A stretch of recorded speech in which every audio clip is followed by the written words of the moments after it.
commitment to integrity, innovation, empowerment, and excellence. We come to witness how IIEE evolve. 3E Expo as the IIE's biggest product exhibition to converge the three E's, electrical, electronics, and energy sectors in one grand venue showcasing the latest trends, products, and services of the participating companies from local and abroad. As the Vice President for External Affairs, and on behalf of the Exhibit Bureau for the 58 years of IIEE, I take pride in saying that the 3A Expo is a testament of progress to electrical engineering innovation and transformation. For this year, 3A Expo 2025, in line with the IIE's celebration of its golden year, we recognize the transformative potential of artificial intelligence in shaping the future landscape of the electrical engineering industry. Come and witness the limitless possibilities of the electrical engineering industry with AI and other exciting activities that the participating exhibitors have prepared. Visit the 3E Expo 2025 that will be open to the public on November 26 to 29, 2025 at SMX Manila, Pasay City. See you there.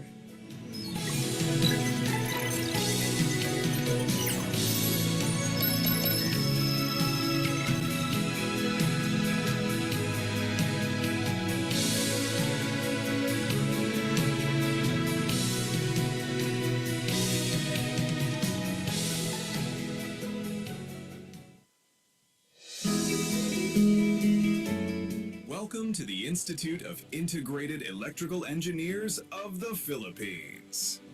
A professional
Maiksi. Gana mali, sir.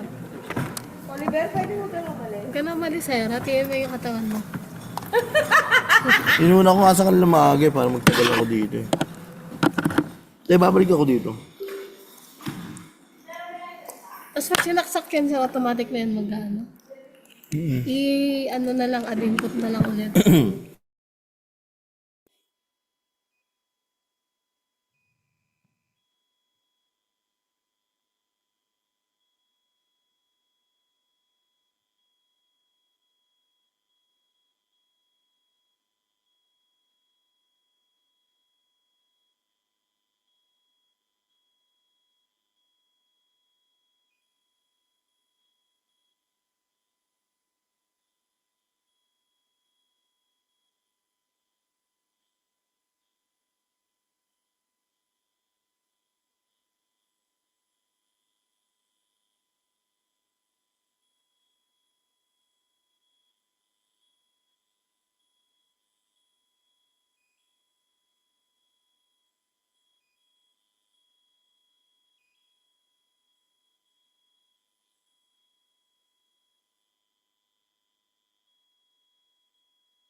Call button for your rescue.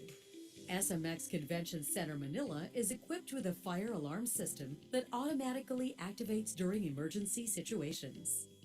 When you hear the alarm, please be alert. During an earthquake, perform drop, cover, and hold. When you hear the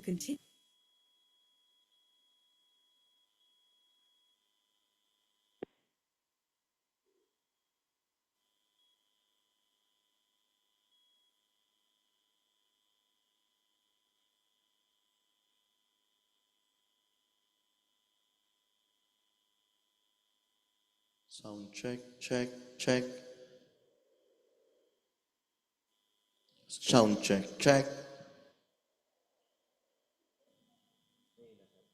Ha? Hindi, wala pa kasing tao.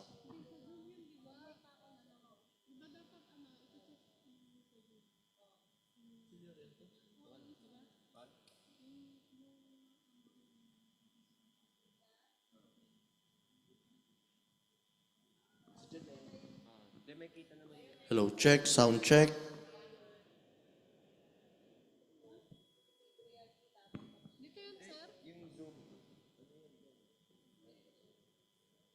Check, check, hello, sound check.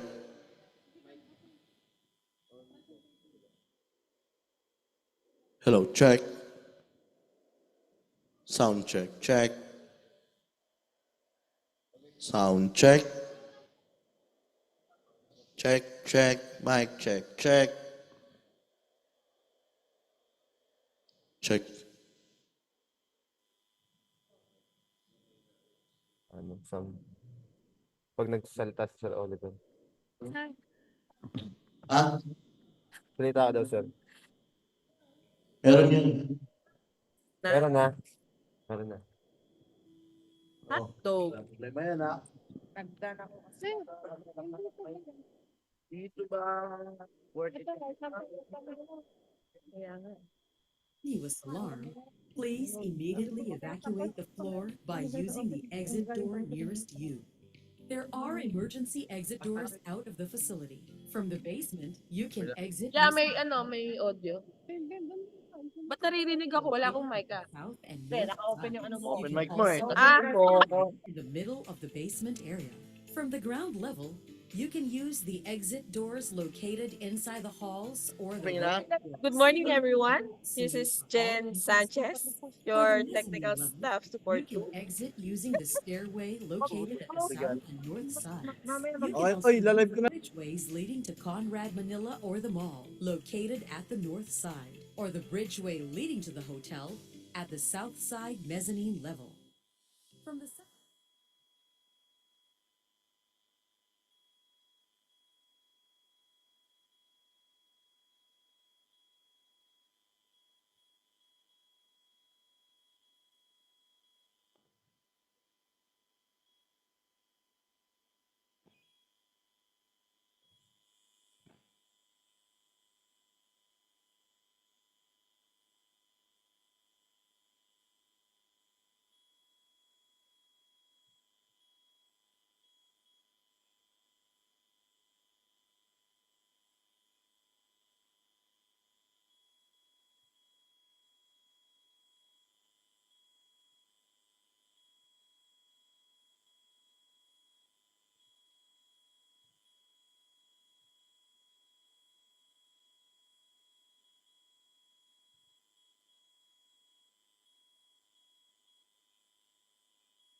Welcome to SMX Convention Center Manila.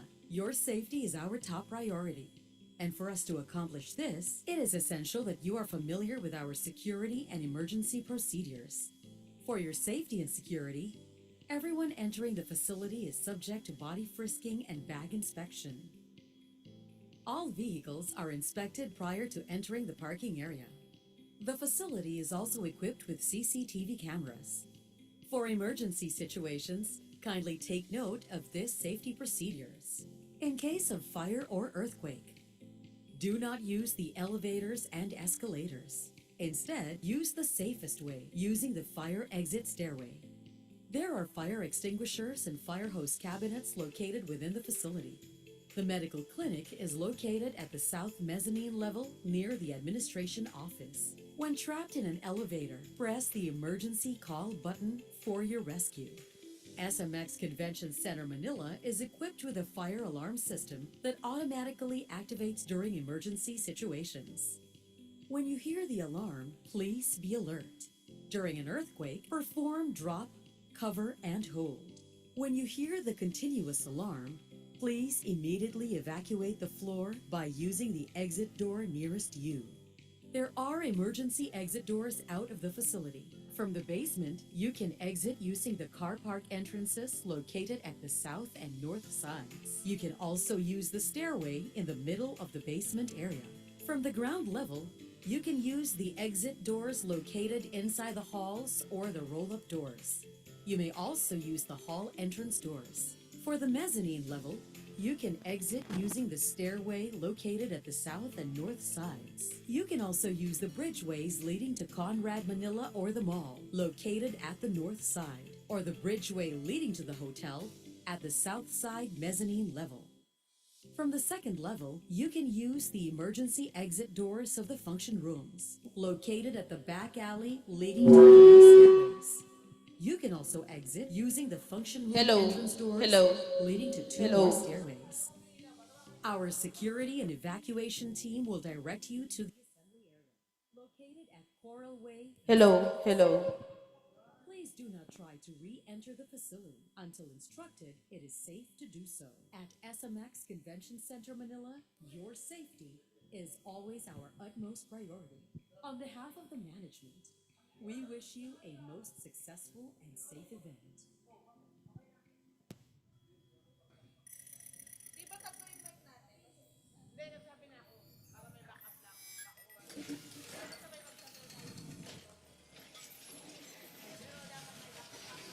Hello.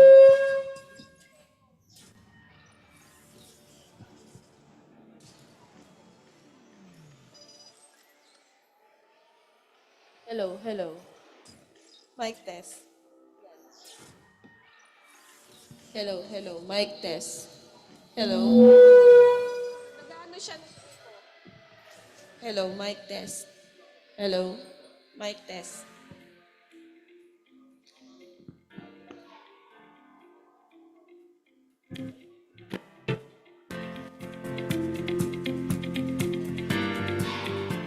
The Institute of Integrated Electrical Engineers of the Philippines Incorporated, IIE, is thrilled to invite every electrical practitioner and innovation enthusiast to the biggest gathering of electrical, energy, and electronics sectors.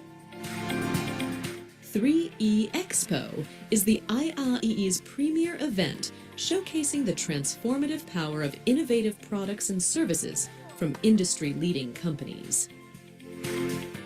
3E Expo expects to gather 200 leading companies to unveil their latest breakthroughs and solutions. This year's 3E Expo will put a spotlight on cutting-edge technologies by featuring renewable energy solutions and display of electrical vehicles. 3E Expo is poised to be a catalyst for endless possibilities and new ideas. The 3E Expo will certainly be a venue of unparalleled networking possibilities, as IIEE expects more than 15,000 trade visitors. 3E Expo is not just an exhibition. 3E Expo is a journey into the future. Together, let us all witness revolutionary designs and technological solutions that will shape the world as we know it. So what are you waiting for? Mark your calendar and visit the IIE 3E Expo.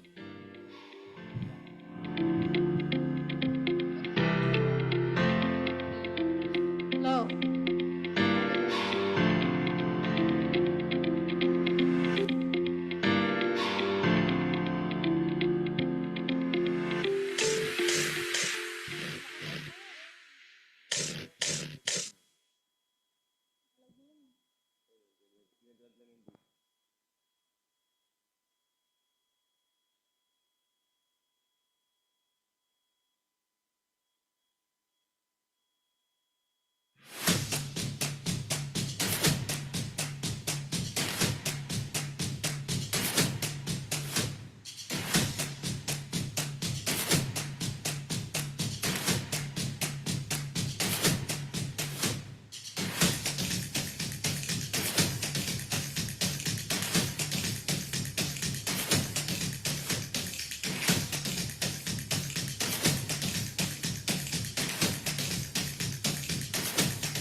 IIEE is celebrating its fifth decade. From the spark of vision of the IIE's founding fathers to have an organization for the Filipino licensed electrical practitioners. We are now celebrating the 50th Annual National Convention and 3E Expo 2025. Driven by the four core pillars that define us: integrity, innovation, empowerment, and excellence. We would like to invite all IIE members to witness the next wave of innovation for the electrical engineering industry. The 50th Annual National Convention and 3 Expo 2025 will be held at SMX Manila on November 26 to 29, 2025. See you all there.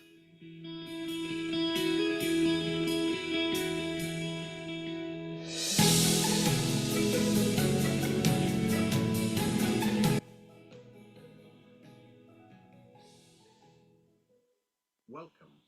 Before we begin our meeting, please be informed of the following video conferencing etiquette. Number 1. If using a laptop, tablet, or mobile phone, make sure that your battery is fully charged to avoid sudden disconnection. Number 2. To be the best, you have to look the best by observing and wearing appropriate attire fit for the meeting. Number 3. Be on mute at all times and listen attentively to whoever is speaking. Number 4. Maximize the use of chat box and other tools made available by the system whenever you want your voice to be heard. Number 5. Avoid interrupting the speaker and make sure that you are acknowledged before you speak. Number 6. As much as possible, turn on your video so that we could have a wonderful conversation. Number 7. We encourage you to station yourselves at a place free of destructive noise so that you could focus on the meeting. And lastly, number 8. We want to capture the moment with you. Kindly stay until the end as we will have a group photo after. Thank you, and have a good day ahead.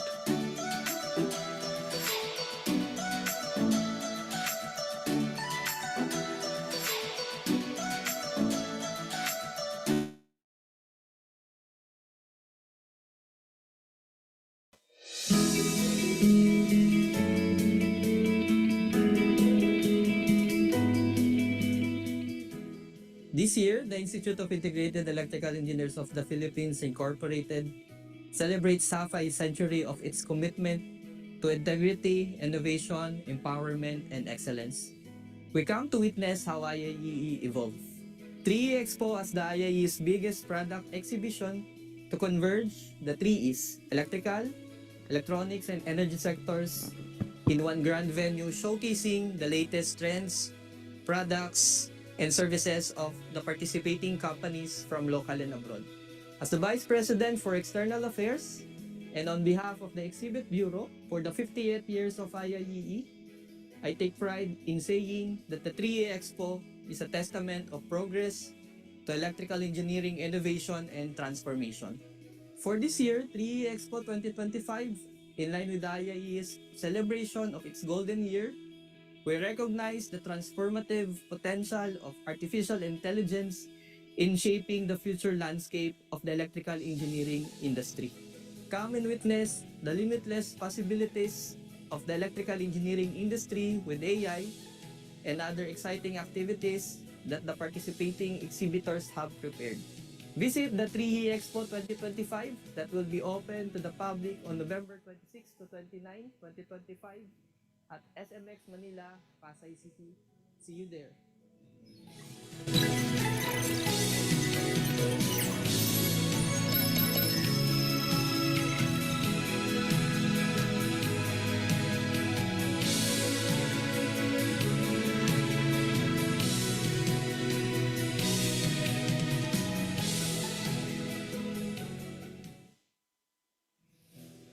Welcome to the Institute of Integrated Electrical Engineers of the Philippines, a professional organization of electrical practitioners founded in 1975 with the core values of integrity, innovation, empowerment, and excellence. For 50 years now, IIEE has been a cornerstone in advancing the electrical engineering profession, fostering leadership and growth within the dynamic industry. This year's annual convention is especially meaningful as we inch closer to the historic milestone, IIEE founding anniversary. We are not just merely commemorating the anniversary of IIEE. We are traversing the pages of history to write the remarkable story of our institute. So my fellow electrical practitioners, join us. On behalf of the Council of National Presidents, we would like to invite all of you to our 50th Annual Convention and 3D Expo on November 26 to 29, 2025 at SMX Convention Center, Pasay City. This year, we gather at SMX Manila, a space that perfectly blends innovation and excellence to host our 50th Annual National Convention. An event that will bring together experts, leaders, and practitioners to explore the latest trends and advancements in electrical engineering. Behind the scenes, our dedicated committee members work tirelessly, ensuring that every session and discussion is impactful, providing valuable insights to attendees.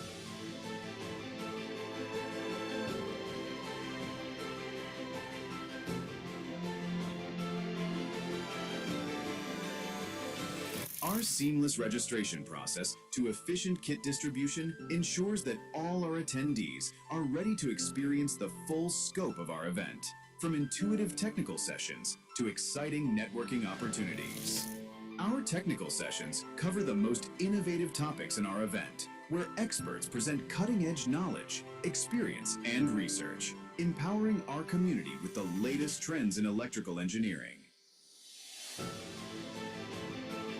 Hello.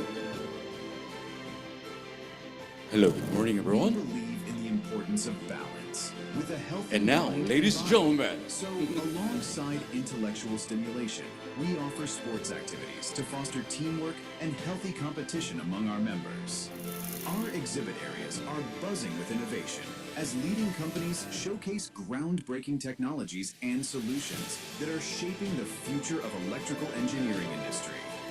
3E Expo as the IIE's biggest product exhibition to converge the 3Es, electrical, electronics, and energy sectors in one grand venue showcasing the latest trends, products, and services of the participating companies from local and abroad. The Golden Pavilion is a special highlight of our event where we celebrate the outstanding achievements and contributions of our members and partners. We are proud to present our showcase of electric vehicles, an inspiring glimpse into the future of sustainable transportation and energy. Our B2B Dinner and Exhibitors Night is a relaxation event that brings together leaders and industry partners to build valuable relationships for networking and potential collaborations. And of course, what would an event be without a bit of excitement? Our raffle draws bring a thrill to our attendees with fantastic prizes up for grabs. We are bringing 2 e-vehicles for our fabulous prizes during raffle draw. At IIEE, we also celebrate the involvement of our regional chapters, acknowledging their dedication and contribution to the growth of our profession. Join us as we mark our half-a-century milestone, remarkable innovation, progress, and contributions to the field of electrical engineering.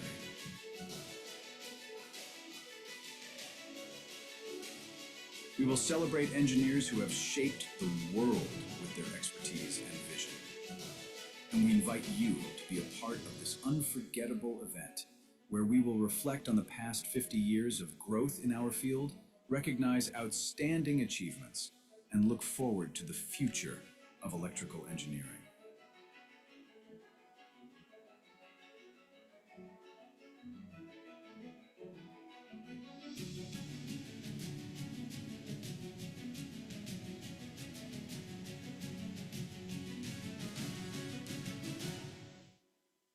Greetings, all licensed electrical practitioners. We would like to invite you all on our 50th Golden Annual National Convention and 3E Expo on November 26 to 29 at SMX MOA. As we celebrate 50 years of excellence in electrical engineering, together we continue to innovate, empower, and excel as leaders in the electrical engineering community. It will be a very exciting Golden Annual National Convention. Mabuhay ang IIE. And now, ladies and gentlemen, our host for today.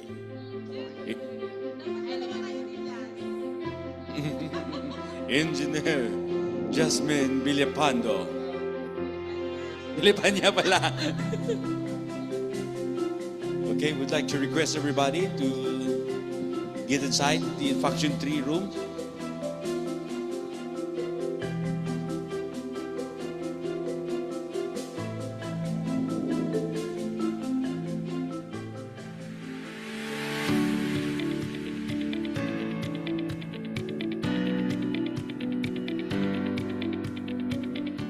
For more than 4 decades, IIEE has always been committed to its core values of integrity, innovation, empowerment, and excellence. Founded on September 15, 1975, the Institute of Integrated Electrical Engineers of the Philippines, Incorporated, IIEE, is registered with the Securities and Exchange Commission, SEC, as a non-stock, non-profit technical professional organization accredited by the Professional Regulation Commission, or PRC. IIEE started with 500 members and now has grown to a more than 60,000 membership base, with local and foreign chapters in active service across the whole world. Through the years, IIEE continuously commits to upgrade the professional credentials of its members through the Continuing Professional Development, or CPD programs, enhance their social standing through the promotion of high ideals of integrity and ethics, facilitate advancement of technology transfer through carefully conceived educational and training programs, and provide opportunity for regular interaction among electrical practitioners. Inspiring future electrical practitioner leaders, IIEE organizes activities such as conferences, conventions, and exhibits showcasing the latest technologies, trends, products, and services relevant to the industry, motivating the members to be globally competitive and be able to adequately adapt to the changes, needs, and developments that constantly occur in the electrical profession. IIEE activities are planned to be a venue of endless possibilities, new ideas, and valuable market trend insights on energy-efficient products and services.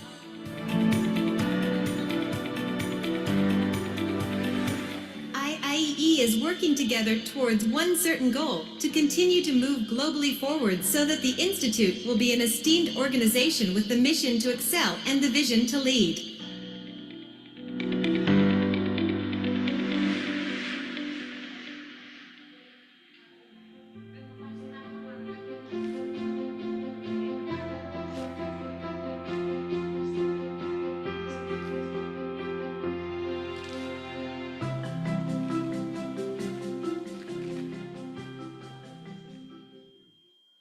Welcome to SMX Convention Center Manila.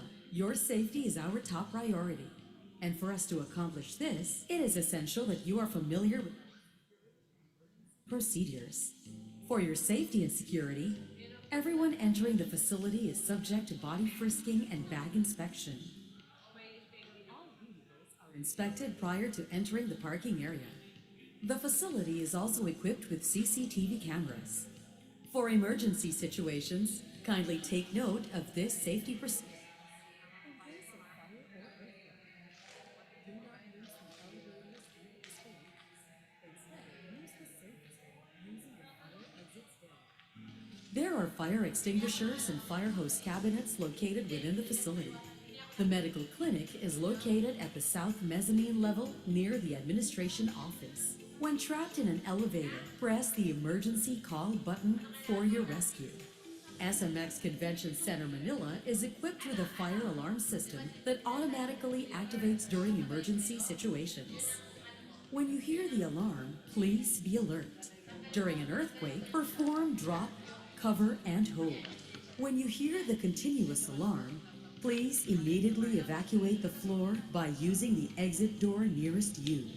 There are emergency exit doors out of the facility. From the basement, you can exit using the car park entrances located at the south and north sides. You can also use the stairway in the middle of the basement area. From the ground level, you can use the exit doors located inside the halls or the roll-up doors. You may also use the hall entrance doors. For the mezzanine level, you can exit using the stairway located at the south and north sides. You can also use the bridgeways leading to Conrad Manila or the mall, located at the north side, or the bridgeway leading to the hotel at the south side mezzanine level. From the second level, you can use the emergency exit doors of the function rooms, located at the back alley leading to 3 stairways. Welcome to SMX Convention Center Manila. Your safety is our top priority. And for us to accomplish this, it is essential that you are familiar with our security and emergency procedures. For your safety and security,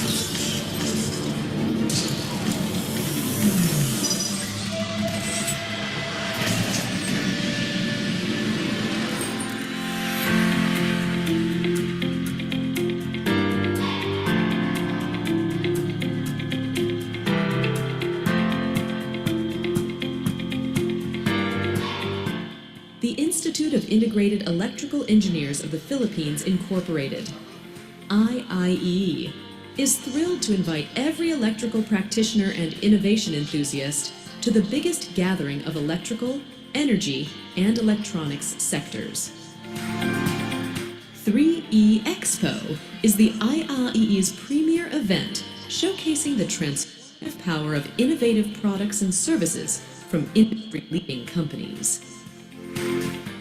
3E Expo expects to gather 200 leading companies to unveil their latest breakthroughs and solutions.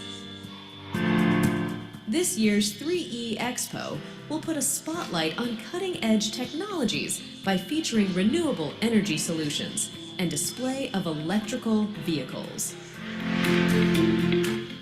3E Expo is poised to be a catalyst for endless possibilities and new ideas.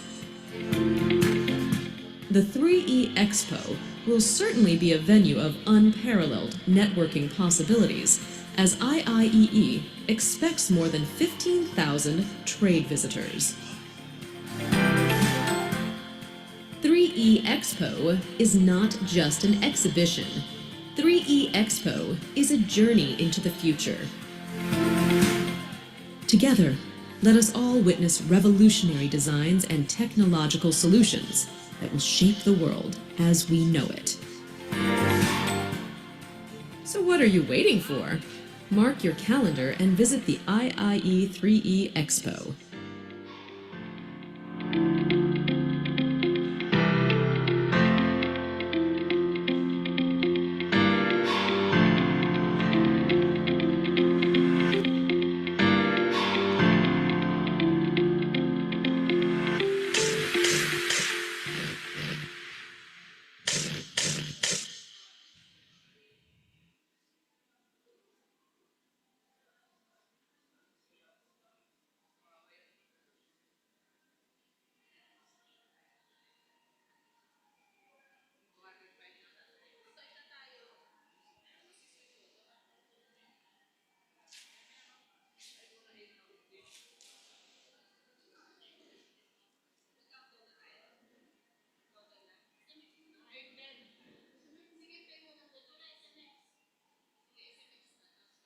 Welcome to SMX Convention Center Manila. Your safety is our top priority. And for us to accomplish this, it is essential that you are familiar with our security and emergency procedures. For your safety and security, everyone entering the facility is subject to body frisking and bag inspection. All vehicles are inspected prior to entering the parking area. The facility is also equipped with CCTV cameras. For emergency situations, kindly take note of this safety procedures. In case of fire or earthquake, do not use the elevators and escalators. Instead, use the safest way, using the fire exit stairway. There are fire extinguishers and fire hose cabinets located within the facility. The medical clinic is located at the south mezzanine level near the administration office. When trapped in an elevator, press the emergency call button for your rescue. SMX Convention Center Manila is equipped with a fire alarm system that automatically activates during emergency situations. When you hear the alarm, please be alert. During an earthquake, perform drop, cover, and hold.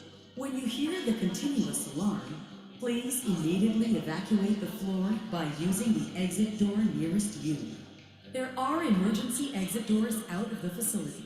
From the basement, you can exit using the car park entrances located at the south and north sides. You can also use the stairway in the middle of the basement area. From the ground level, you can use the exit doors located inside the halls or the roll-up doors. You may also use the hall entrance doors. For the mezzanine level, you can exit using the stairway located at the south and north sides. You can also use the bridgeways leading to Conrad Manila or the mall, located at the north side, or the bridgeway leading to the hotel at the south side mezzanine level. From the second level, you can use the emergency exit doors of the function rooms, located at the back alley leading to 3 stairways. You can also exit using the function room entrance doors leading to 2 more stairways. Our security and evacuation team will direct you to the assembly area, located at Coral Way beside the facility. Please do not try to re-enter the facility. Until instructed, it is safe to do so. At SMX Convention Center Manila, your safety is always our utmost priority. On behalf of the management, we wish you a most successful and safe event. We, members of the Institute of Integrated Electrical Engineers of the Philippines Incorporated, IIEE, in recognition of the constant involvement of technology in uplifting the quality of life, and in accepting a personal obligation and dedication to our profession, its members, and the communities we serve, do hereby pledge and commit ourselves to the highest ethical and professional conduct, and agree to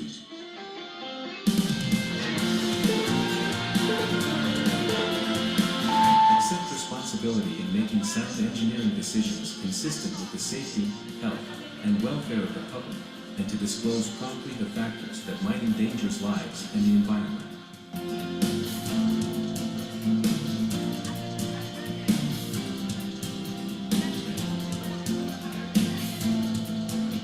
Avoid real or perceived conflict of interest or disclose existence of such to affected parties.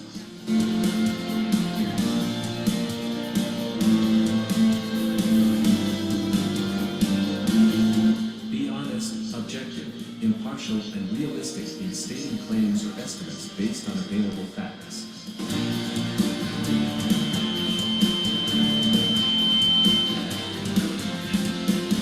Avoid at all costs graft and corruption in all its forms.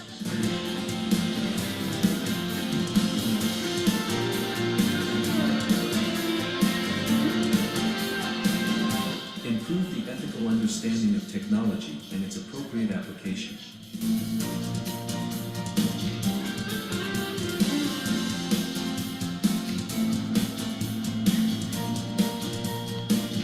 Continuously improve practitioners' technical competence.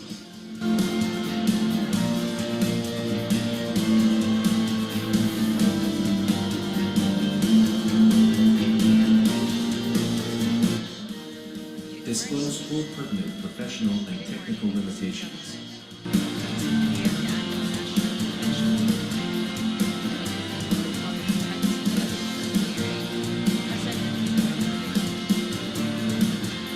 Seek, accept, and offer constructive criticism of technical work, acknowledge and mitigate errors, and give credit where it is due.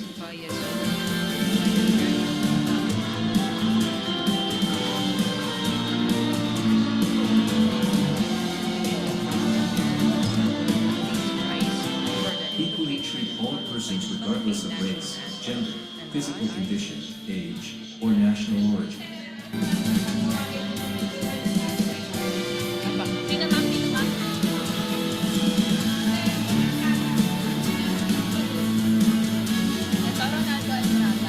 Protect and avoid injury to others' life, property, reputation, or livelihood by false or malicious actions.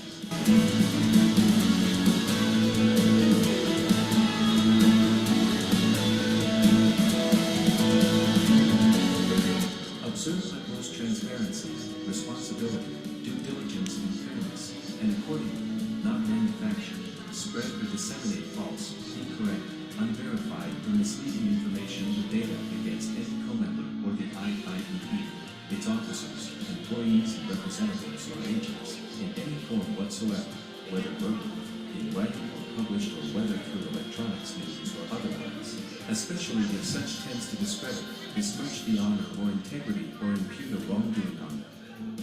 Part of a co-member of the IIEE, its officers, employees, and representatives or agents.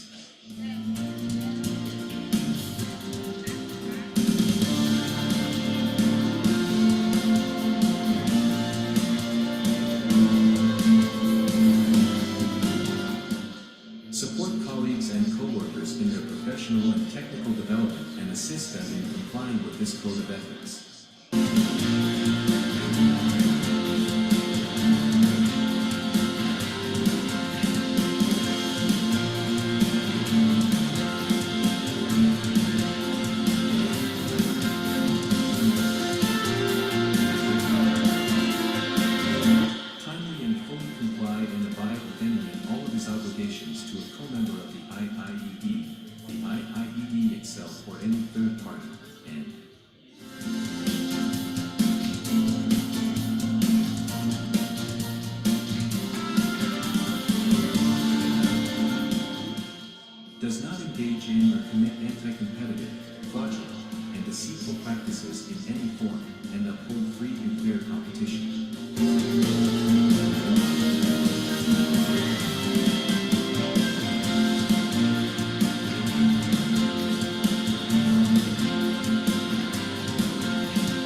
Good morning, ladies and gentlemen. Welcome to the second day of the annual National Convention with the theme Technology Trends in Electrical Engineering, Present and Future Innovations. Since we are on a hybrid program, we would also like to extend our warm greetings to our online participants joining us via Zoom platform. Before we officially begin our program, may I request everyone to please rise for the invocation, followed by the Philippine National Anthem and the IIEE hymn.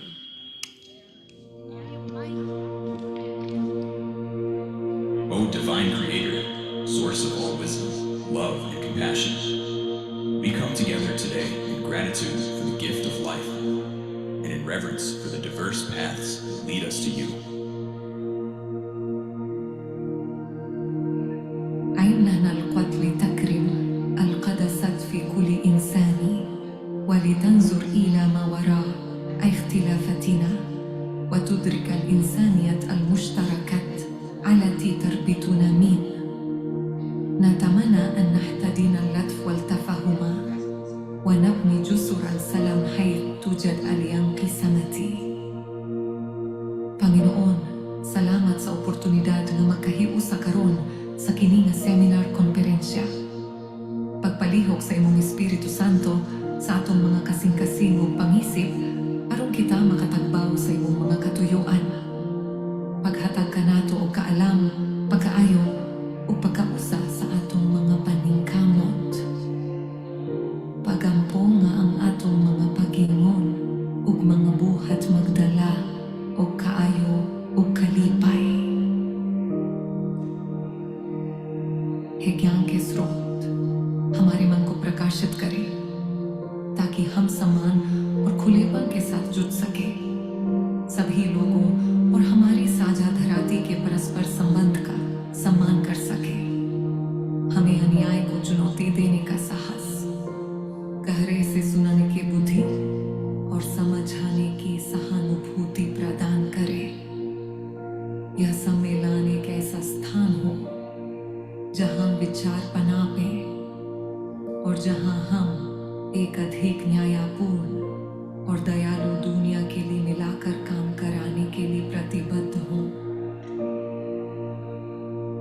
Kami ay nagdarasal para sa pagkakaisa, para sa kapayapaan, para sa pagmamahal. Sa iyong maraming pangalan, kami ay humihiling ng iyong gabay at mga biyaya. Amen.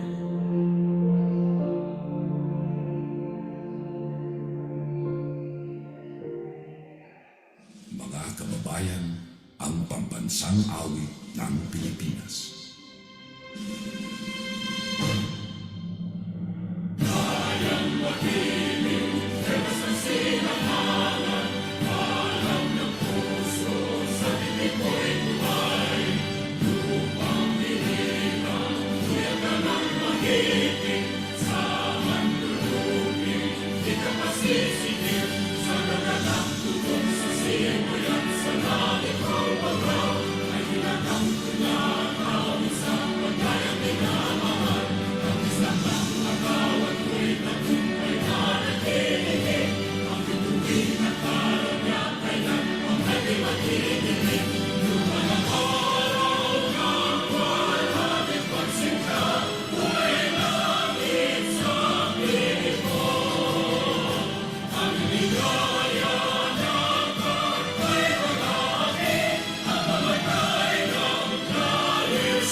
Instilling excellence in electrical profession, having autonomy, professional association,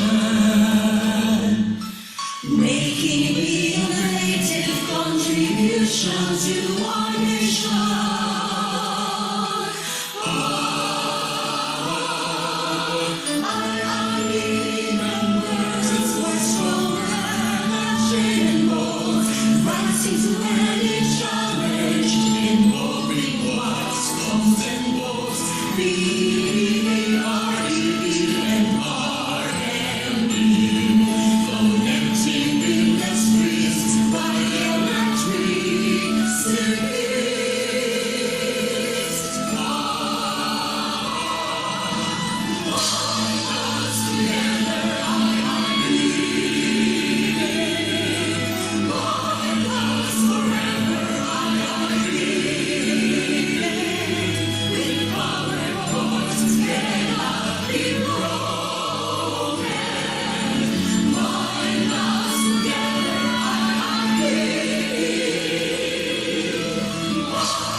city, with the power of electricity, making with transmission, with for reliability, ensuring little power loss and high efficiency, from shifting from one place, the use of all energy.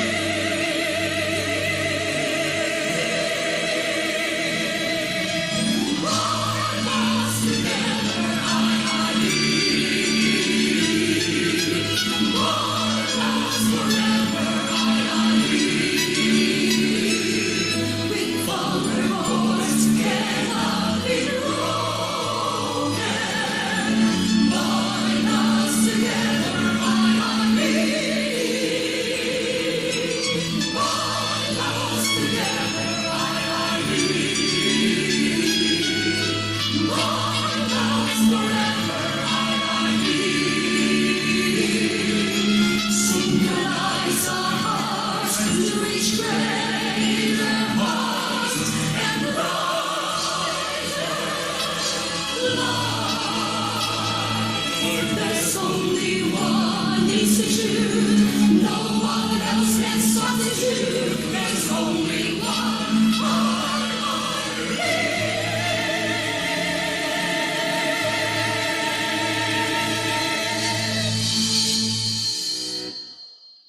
Thank you. Please be seated. To officially open our second day of sessions, let us all welcome the IIEE Vice President for Technical Affairs, Engineer Cleofe T. Kaidik, for her opening remarks.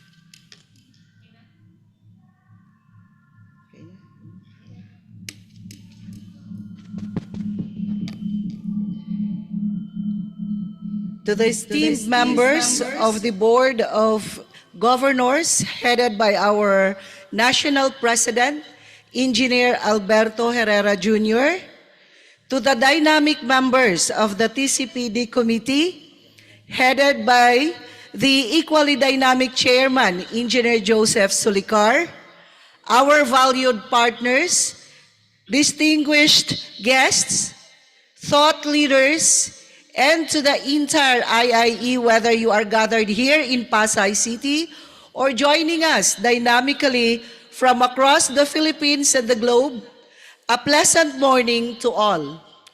It is with immense pride that I welcome you to the technical seminar of the IIEE National Convention. We are making history this year, connecting experts and practitioners like never before. To those here in the hall, your energy is infectious.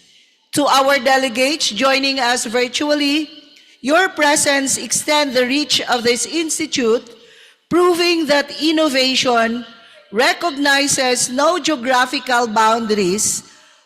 You are a vital component of this convention's power circuit. Look around this connected community. So we are a convergence of experts, a comprehensive power grid in ourselves.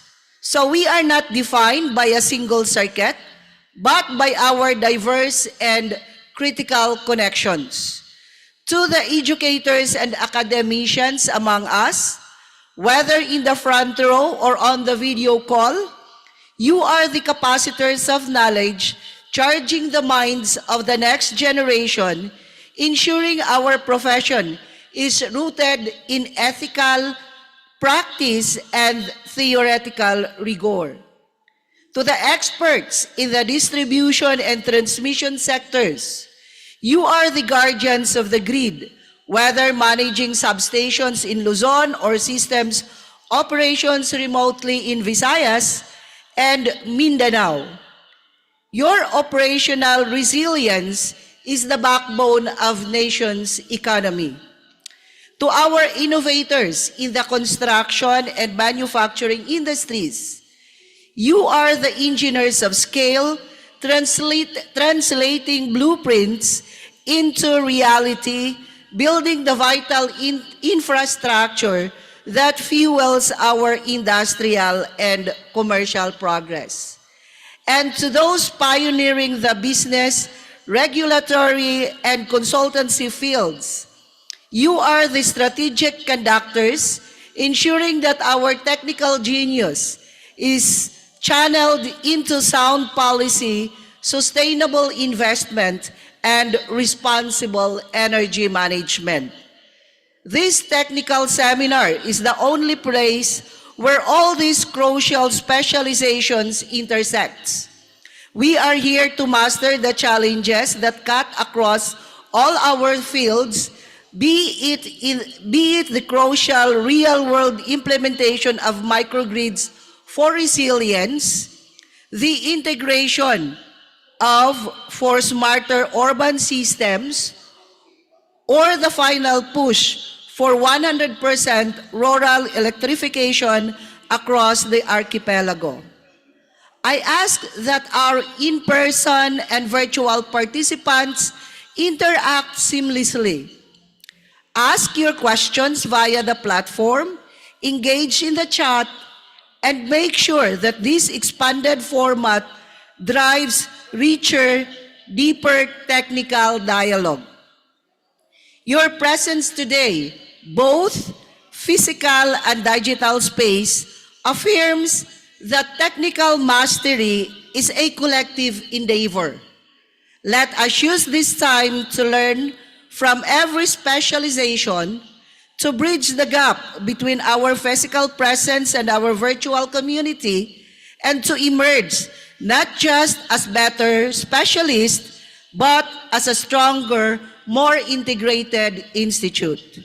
The future of Philippine power demands unity of purpose and diversity of expertise. Let's ensure the knowledge we gain over the next few days translates into a safer, brighter, and more resilient nation. We are here to engineer that future. Welcome everyone, and let's power forward together. Good morning.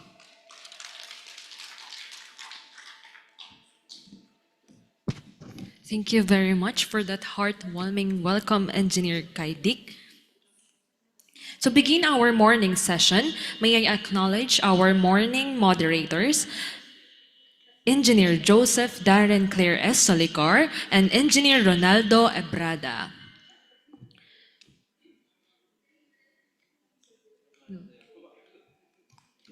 To introduce our first speaker for this session, I would like to call Engineer Ronaldo Ebrada, the Vice Chairman of the TCPDC Committee.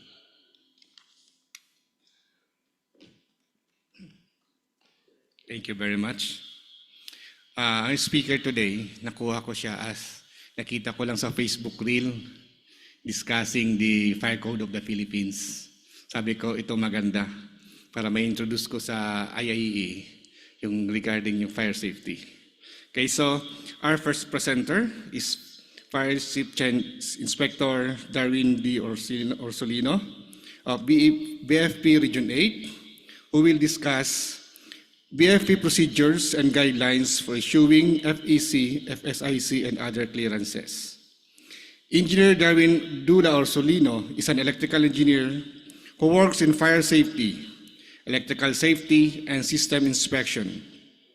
He focuses on electrical system testing, fire safety practices, and the review of permits and clearances.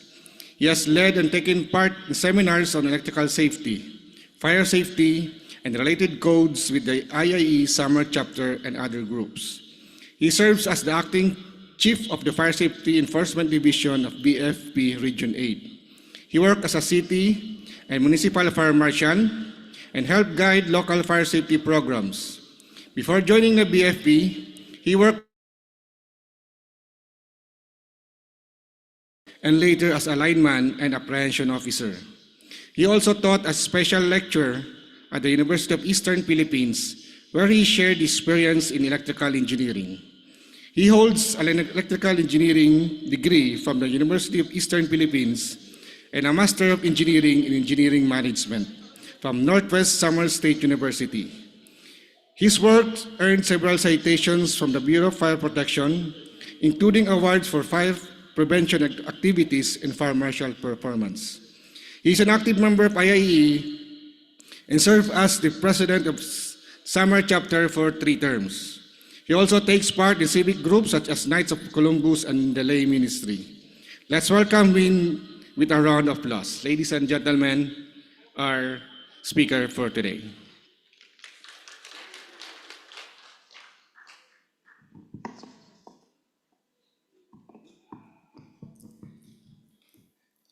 Good morning, everyone. My respect to our chairman of the TCPD, Sir Darren. Sir, good morning. And of course, Sir Bong, no?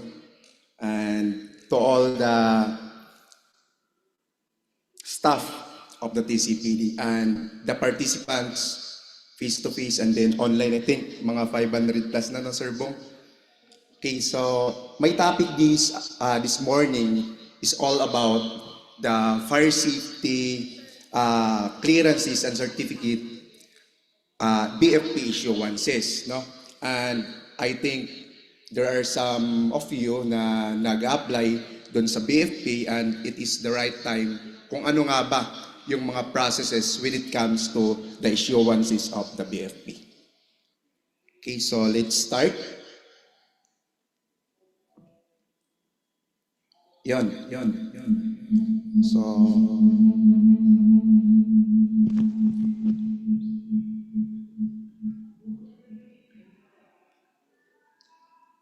sorry.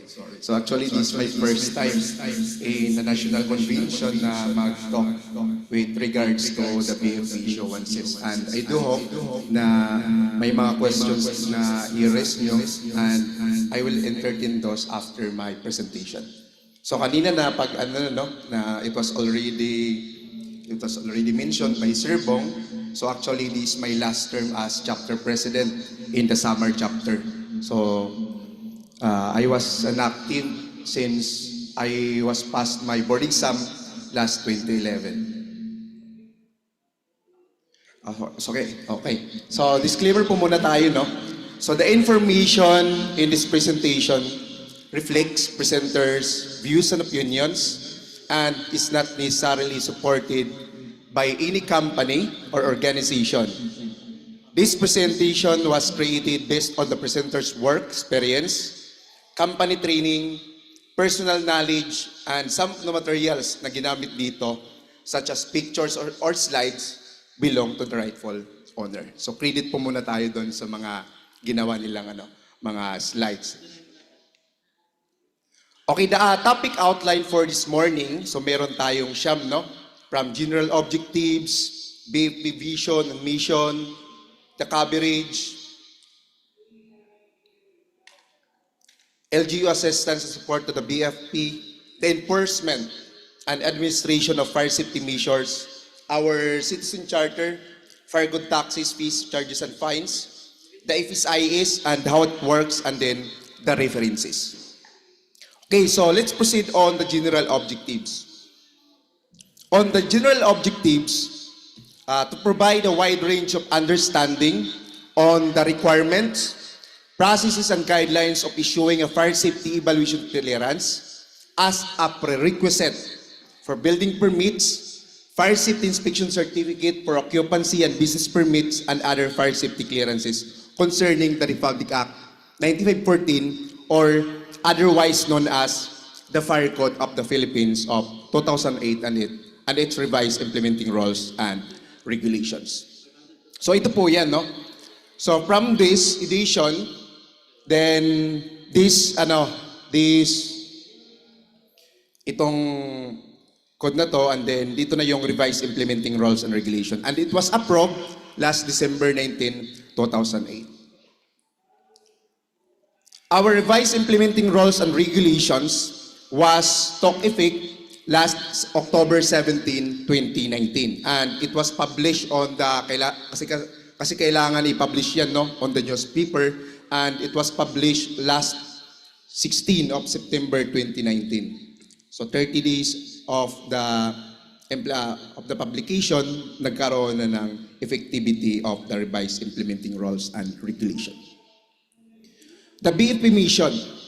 This is our vision, a modern fire service, fully capable of ensuring a fire-safe nation by 2034. And for our mission, we commit to prevent and suppress destructive fires, investigate its causes, enforce fire codes and other related laws, respond to man-made and natural disasters and other emergencies. And I think there are some of you na yung ano lang kasi ni BFP, parang nakikita lang ni BFP, more on suppression. Okay? So, pag sinabing BFP, ano yan? More on suppression lang. But, itong mission namin, kung may sunog, syempre yung prevention namin, no? Prevention, yung pinakamalaking ano namin dito. Then, suppression kung magkaroon ng mga destructive fires, and the only, or the primary agency to conduct the investigation of ito na mga destructive fires is the BFP, and we enforce the fire code and other related laws. So makikita nyo there are some laws and then standards na pumapasok din dito sa fire code po natin. We respond to the man-made and natural disasters. As you can see, our BFP personnel, kung mayroong mga trahedya, may mga typhoons, even earthquake, we respond to that.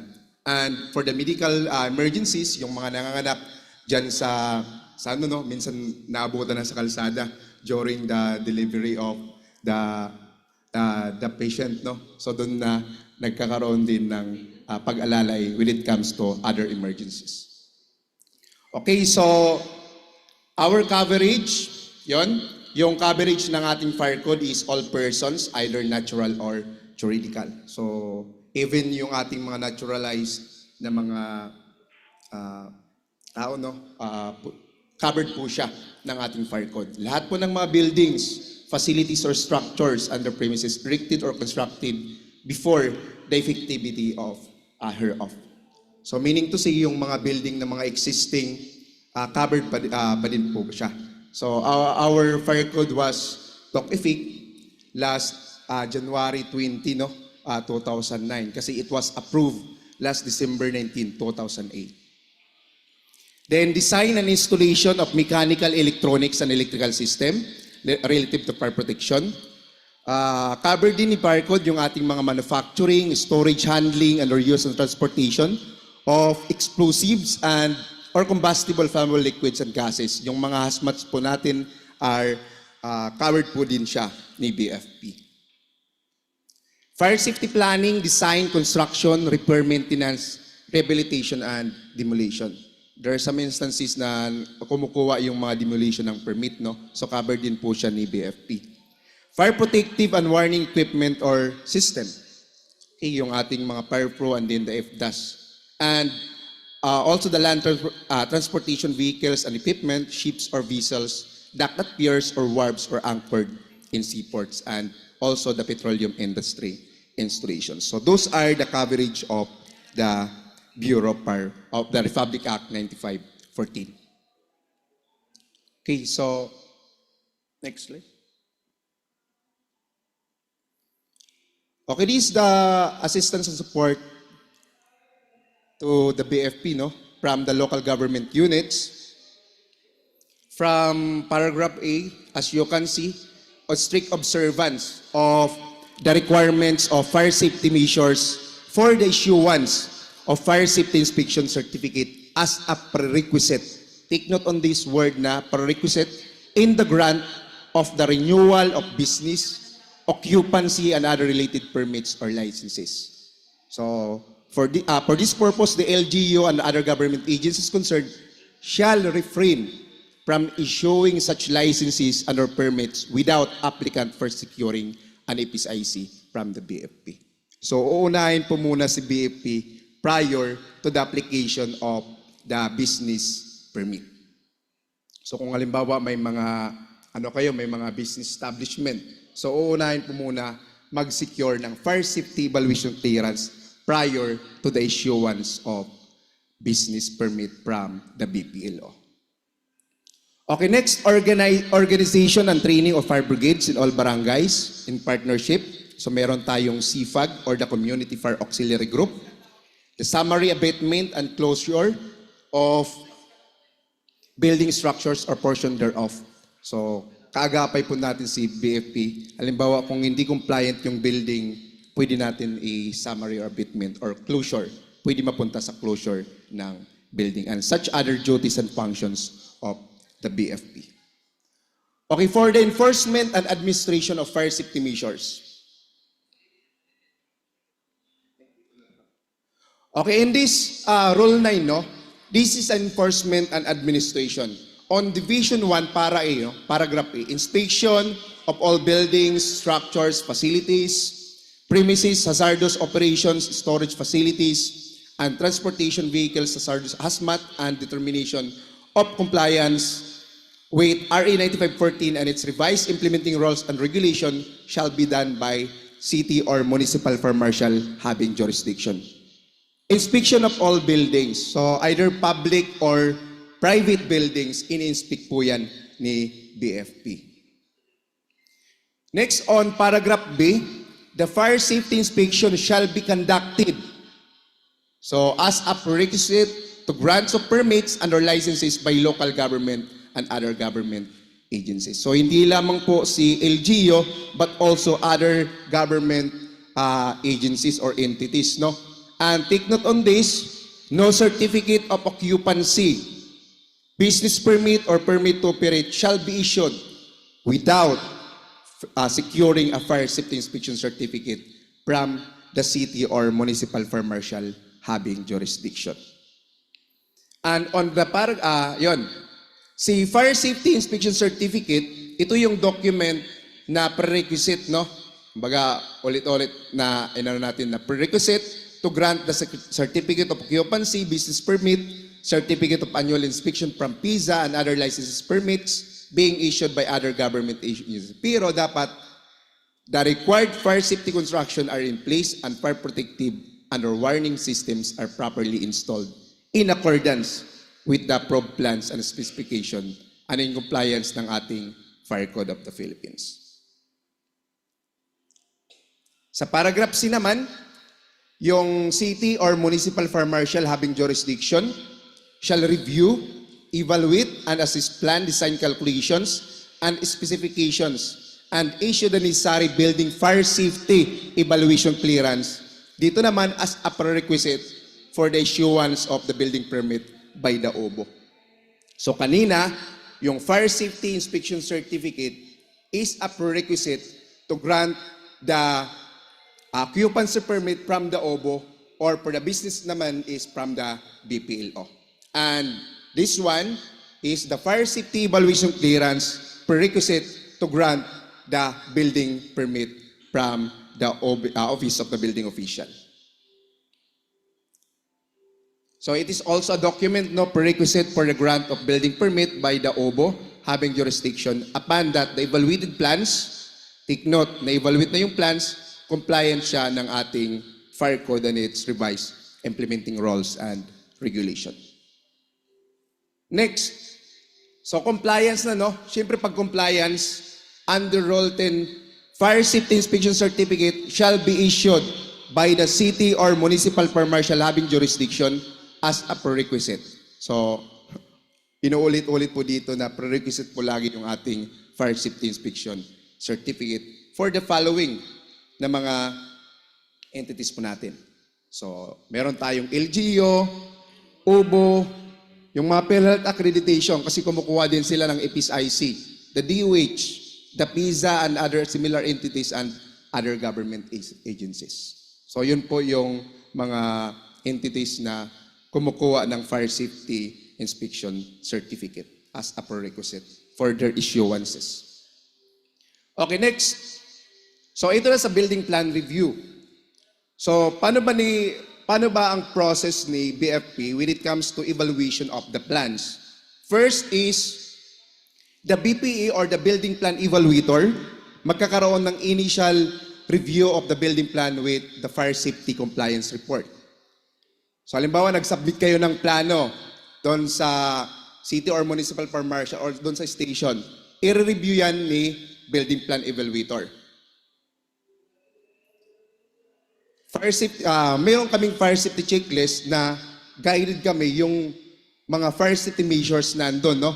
So, chine-check namin yan. Upon checking the plans, nagkakaroon ng review and then recommendation by the Chief FSES. So, pag nakita ni Building Plan Evaluator na okay na, so, i-review pa din yan ni Chief FSES, the Fire Safety Enforcement Section Chief, and then magkakaroon ng recommendation po dito. So the Chief FSES recommend for the issuance if the plans conforms with the provisions of the fire code. Pag hindi naman, magkakaroon tayo ng issuance of NOD. Okay. Okay, yung ano namin, process namin are bounded in this Section 2 of Role 9, Division 4, the documentary requirements, which is for the processing of fire safety evaluation clearance, fire safety inspection certificate, and other clearances being issued by the BAP shall be in accordance with the Citizens Charter. Okay, sa RA 1103 ito yung tinatawag nilang 3720 rule, no? This refers to the processing time. So processing time as per amended by the Joint Memorandum Circular number 2021-01. So paano ba yung processing time ni BAP when you applying for an application na kailangan nyo, no? Kung ito ay EPIS-EC, EPIS-IC, or other clearances. For simple transaction, 3 working days. Complex transaction is 7 working days, and highly technical is 20 working days. And this processing time above the 3 types of application already include the processing time of the BFP for the EPIS-EC. So ibig sabihin, 3720, kasama na po dyan si OBO or si BPLO. So ito yung citizen charter po namin. On the simple transaction, complex transaction, dito, mayroon na kaming 137 na rule, no? 1 day for a simple transaction, 3 days for a complex, and for the highly technical, 7 days. Then, yan. Ito ay refer on the Joint Memorandum Circular 2021-01. Okay, next. Fire Safety Evaluation Clearance Application. So ito po yung bago nating Fire Safety Evaluation Clearance na makikita nyo. And if you notice, mayroong QR code. For the application of Fire Safety Evaluation Clearance, ito po yung mga requirements needed. The architectural documents, civil documents, electrical, mechanical, plumbing, electronics, sanitary, fire protection documents, then, yun po, no? Pero kung hindi naman applicable yung fire protection or any of that documents, kahit hindi na po ipasa. Kasi there are some projects na maliliit lang, hindi na kailangan nung like electronics, halimbawa kung residential. So, kahit hindi na yan ipasa. Okay, so next document na you have to submit is the 1 sheet of estimated value of the building structures or the total project cost. So dapat sign and sealed po yan. And then a copy of valid PRC professional license of all involved professionals. So lahat po ng mga professionals na andon na nakasign is dapat magsasubmit po sila ng valid professional license, a copy of valid professional license. Okay, next. Document is Fire Safety Compliance Report. And this Fire Safety Compliance Report, dito po kayo pupunta sa Section 9, sa Section 2 of Role 9, Division 3. So andun po yung format on how to, paano ba yung gagawin nyo sa Fire Safety Compliance Report. Sorry. And next is, sorry. Wala na. Next is Fire Safety Inspection Certificate Application. So, ito po yung bago po natin. Then may QR code. So, sa Fire Safety Inspection Certificate Application, so 5 po yung ano natin, issuances. Occupancy, business permit, na valid na, may valid siyang during occupancy permit. then new business permit without valid occupancy permit, the renewal of business permit, and then renewal of business permit without valid EPSIC or expired na yung kanyang fire safety inspection certificate, or meron siyang existing violation or andun lang siya included in the negative list. Okay, let's proceed on the certificate of occupancy. So kung merong changes doon sa proposed plan, dapat mag-submit po ng as-built plan yung may-ari. Then, endorsement from the Office of the Building Official, the certificate of completion, and then the certified true copy assessment from the securing the certificate of occupancy. Kasi doon po magbabase si BFP when we do our fire code fees assessment. And then the fire safety compliance and commissioning report. So kung halimbawa yung project mo is may Fire Pro o kaya may FDAS,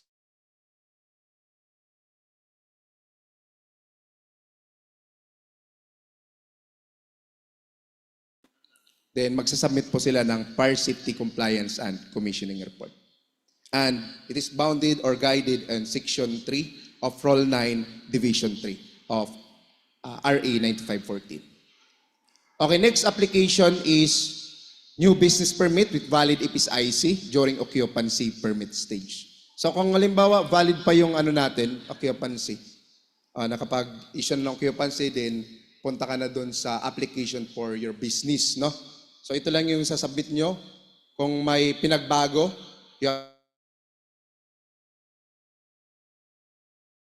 submit the copy of fire insurance policy kung meron, kung wala, okay lang. And then we have certificate of copy of certificate of occupancy, and then yung ating assessment from the business permit, kasi doon po tayo mag-a-assess ng fire code fees na kukunin po ni DFP. Okay, next application is without valid EPSIC issued during occupancy.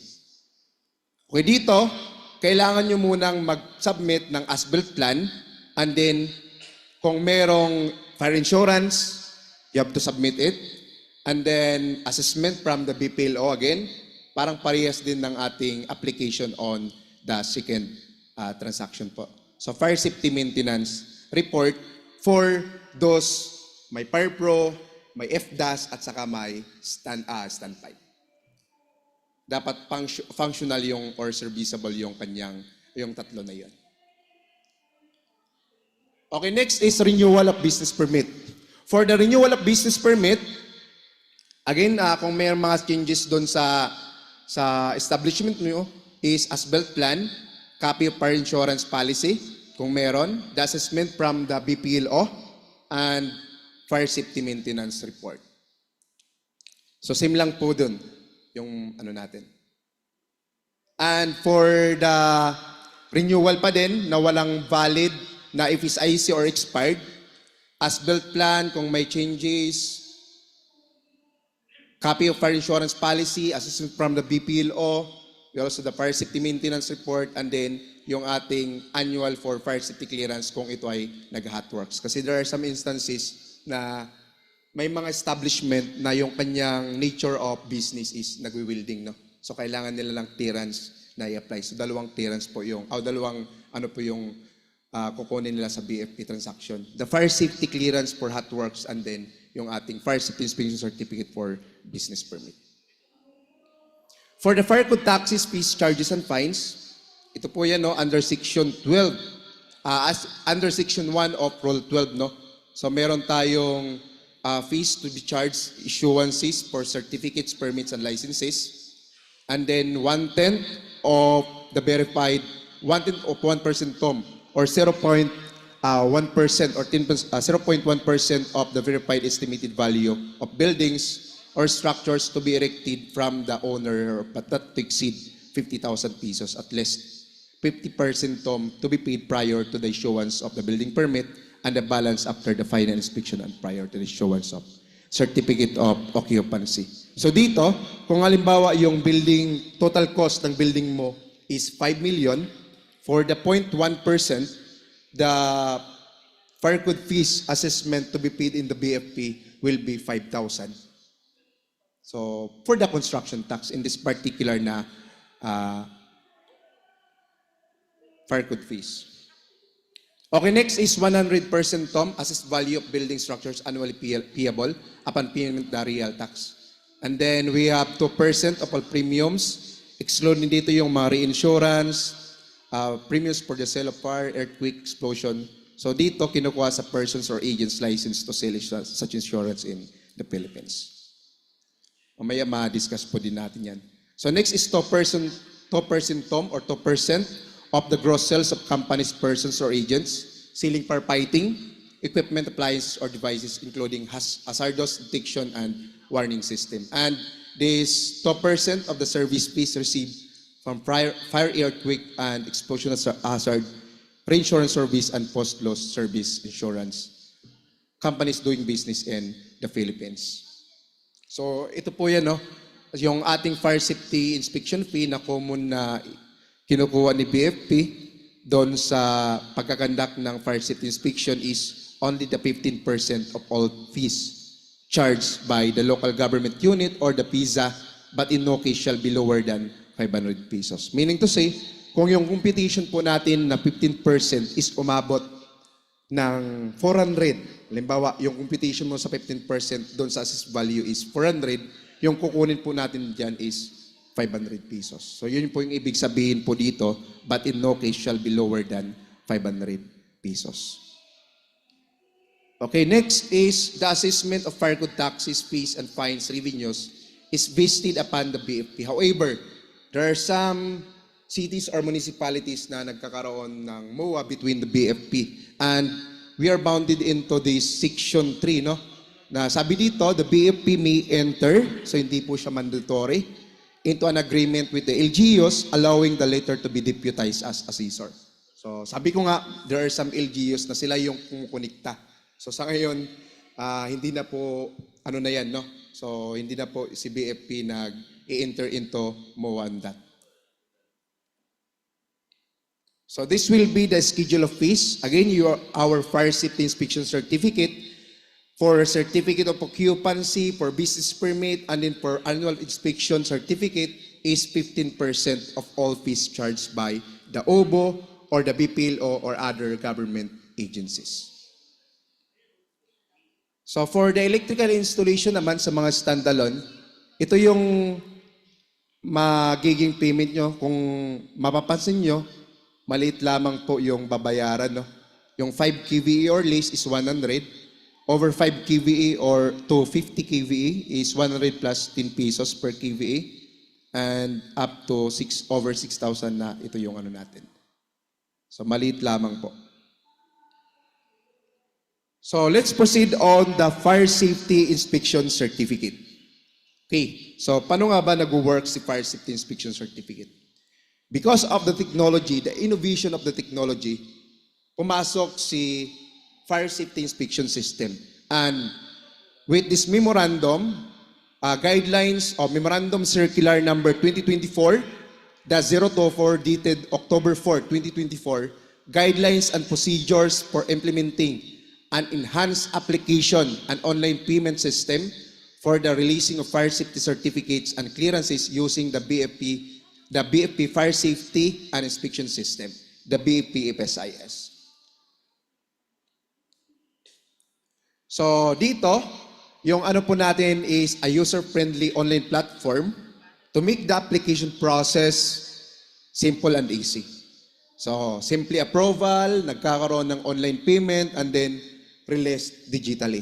So 3 steps lang po yung makikita natin dito sa ating FSIS in the client's view. So ito po yan. You have to go with this fsis.e-bfp.com para pumasok po kayo doon sa system, or you can scan this QR code. Then, kung wala pa kayong account, you have to make an account. Again, meron lang tayong 3 steps, no? Online application, the online payment, at saka yung online release. So, institutionalize of FSIS, streamline the issuance of fire safety certificates and clearances. Creating and maintaining a unified, reliable, and real-time database for establishment as well as the fire code fees collection and other BFP issuances. Kasi doon na po kayo mag-apply online. Secure the online payment facility, enable authorized BFP personnel to monitor and enforce fire safety regulations more effectively. Okay, next. Ito yung general guidelines, no? Under Section 13 of Republic Act 9514, the BFP is granted the authority. So kami lamang po yung may authority to collect, assess, and remit fire code fees as amended. And for the Anti-Reactive Act Authority or the ARTA, under Section 12, Paragraph I of Republic Act 9485, amended Section 11 of RA number 11032, the BFP develops. So, yun na po si FSIS. So, ito pong section, itong provision na to sa ating RA 11032 kung bakit si BFP is nag-online na din, no? Okay, so let's proceed. Yon, aggregation, following Section B. Yon, policy and secure 100% government collection. Okay, ito yung process flow. For client's view, we have the online application, online payment, online release. So tatlo lamang po. Kung mag-apply kayo, antayin nyo na makapagbayad. Then after that, kung yung ano is confirmed with the provisions of the fire code, compliant siya, online releasing. For the online application, once you are registered, you have to log in your account and click apply now. And then, you have to select the application na kailangan nyo, either FSEC, FSIC, and other clearances, then upload the necessary documents. And ito yun. Registered. Once naka-registered, you have to fill up para magkaroon ka ng account, then create an account. Log in. Then, kung nagkaroon ka na ng account, makikita nyo yan sa yung spam o kaya sa inbox. No? Kung wala sa inbox, you have to verify. Ipa-verify sa inyo yung account. Once na-verify na yan, you have to log in your account. And then, pag makalagin ka na, pupunta ka doon sa application. And on the application, click the new. Pag maklik nyo yan, you have to select those application na kailangan nyo. Fire safety evaluation clearance, occupancy permit, business permit, and other clearances. So halimbawa na-click nyo yung fire safety evaluation clearance, you have to click the apply now. Then as you can see, meron tayong tatlong steps dyan para ma-fill up or ma-process yung application nyo, no? So fill up the form, upload the necessary documents, and apply now. So ito po yan.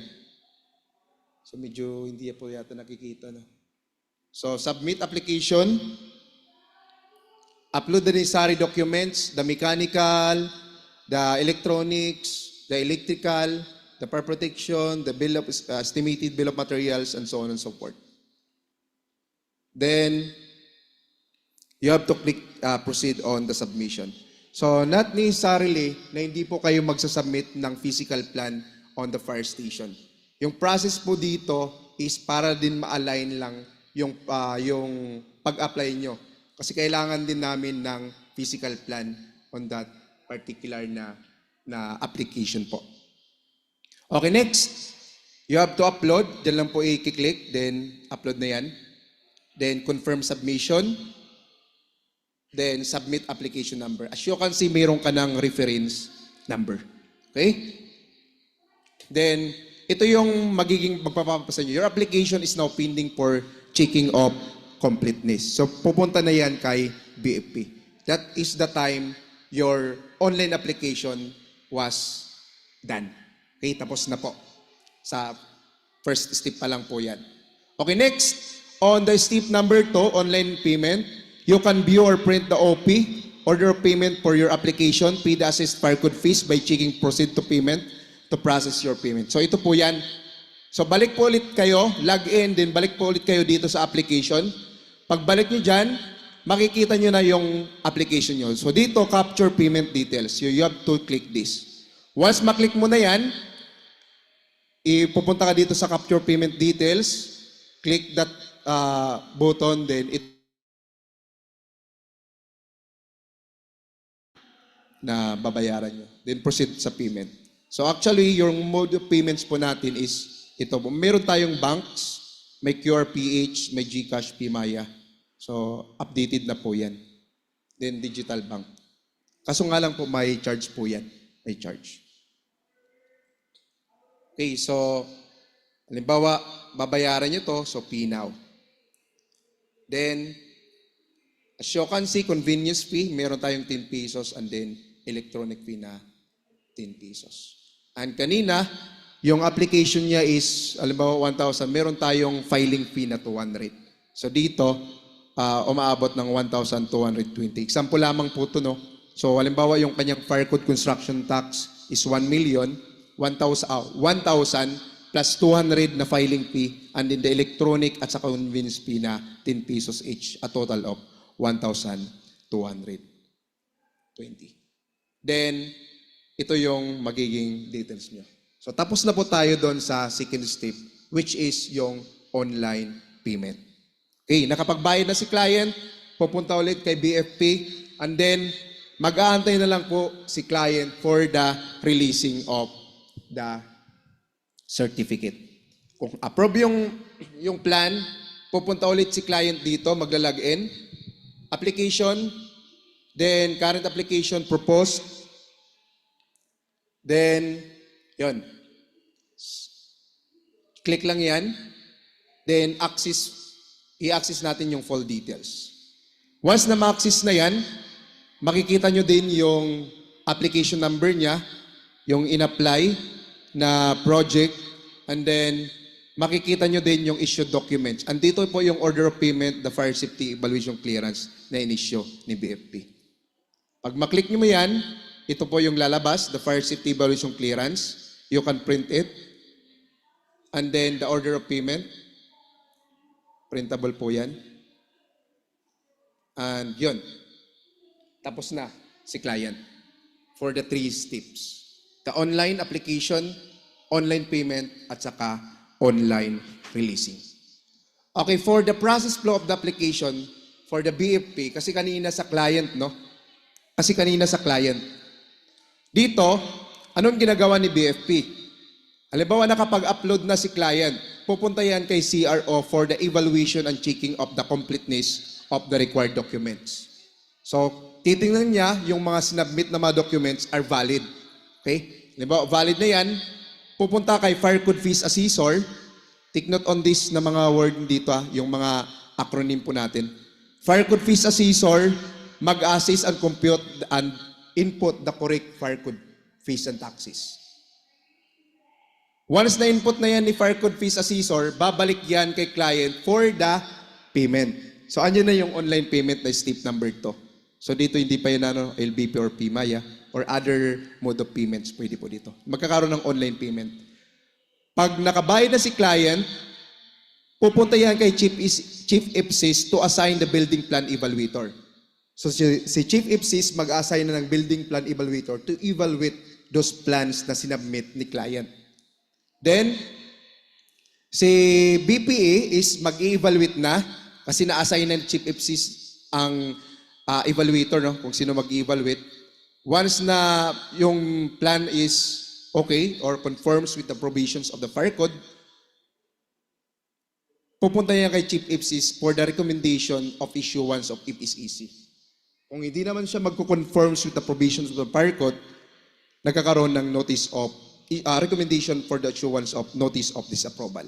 And then, babalik kay city or municipal fire marshal for the approve of the IPSEC or the NOD.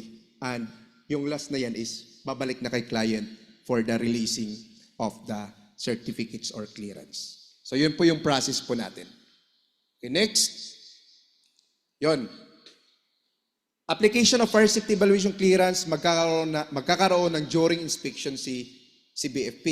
Kasi nga, titingnan po namin kung yung plano doon, yung design and specification doon sa plano is nasusunod doon sa actual. So, nagkakaroon tayo ng inspection during construction phase ng building. Dito, magkakaroon ng, magbibigay or mag-a-assign si Chief IPSIS ng Fire Safety Inspection Certificate. Si Fire Safety Inspector is magpiprint ng kanyang electronic inspection order para magkaroon na, para mag-conduct ng inspection. And then, pag okay na, pupunta kay Chief IPSIS recommendation, either notice to comply or compliance during construction, and then city or municipal fire marshal approve in TC o kaya diretso lang compliance. Kumbaga, nasusunod yung mga plano doon sa actual na ginagawa ng mga trabahador doon. So, yun po yung process po natin ng during construction phase. For the Fire Safety Inspection Certificate naman for occupancy and business permit is parehas lamang po. From the client side, application upload, pupunta kay CRO, magkakaroon ng assessment si Fire Code Fees Assessor, then babalik kay client for the payment, mag-a-assign ng Fire Safety Inspector si Chief IPSIS, magkakandak ng inspection sa FSI, babalik kay Chief IPSIS for the recommendation of the approval, assurance of FSIC or NOD, and then approval ng ating city or municipal fire marshal. So, ganun lamang po yung process ni BFP.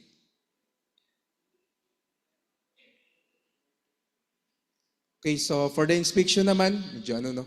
So, halimbawa, nagkaroon ng NTC or halimbawa dito, no? Inspection si BFP under Section 4 of Royalty, no? Ito yung procedure po natin. Inspection, once na compliant, diretso kami issuance ng Fire Safety Inspection Certificate. Pag hindi, magkakaroon ng first notice, which is yung notice to comply. After the grace period ng 15 calendar days, which is the maximum, magkakaroon ulit ng re-inspection. Kung ito ay compliant, proceed tayo sa FSIC. Pag hindi, magkakaroon ng second notice plus admin fine na hindi po na hindi po lalampas ng 50,000 pesos kung depende yan sa violation. No? Then, magkakaroon po ulit ng re-inspection after the 15 days na grace period, and kung ito ay compliant at nakabayad, kasi may admin fine dito eh. Kung nakabayad, diretso tayo ng, diretso lang sila sa FSIC. Pero dito, kung hindi siya nagbayad, pupunta po tayo sa closure order. So dito sa provision ng ating paragraph B ng ating section 2 of Rule 12. So closure order kalagad dito. So issuance, nagkaroon ng abatement plus admin fine kasi hindi po nasunod yung another na NTCV. Nagkakaroon ulit ng re-inspection si BFP, and kung ito ay compliant at nakapagbayad, diretso na tayo ng FSIC. Kung hindi, closure order, diretso na din. And then, kung hindi siya nagbayad, the fourth notice na i-issue ni BFP is the closure order plus posting of the building, that this building is closed. So yun po yung procedures po natin. So I think tapos na tayo. So this will, yung aking references, no? Yung RE 9514, 11032, MC 2024-024. And before I end my presentation, I will give this quote, no? Better service begins with better partnership between people and public servants. Once again, Fire Senior Inspector Darwin D. Orsolino, the Acting Chief of Regional Office of BFP Region 8.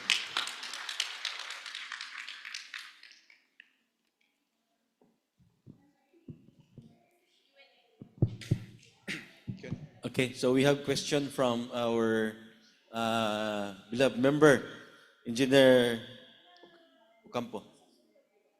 Sir, dun sa inspection, para ba sa bagong building lang yan? Or annual inspection yan sa fire prevention? Yun, sir, no?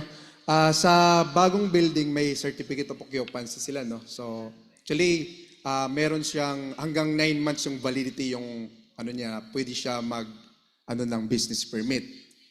Prior on the 9 month, kung gusto na ni client na gawin yung fire safety inspection certificate as business permit, nagkakaroon kami ng inspection doon. So annual yan, sir? Yes po.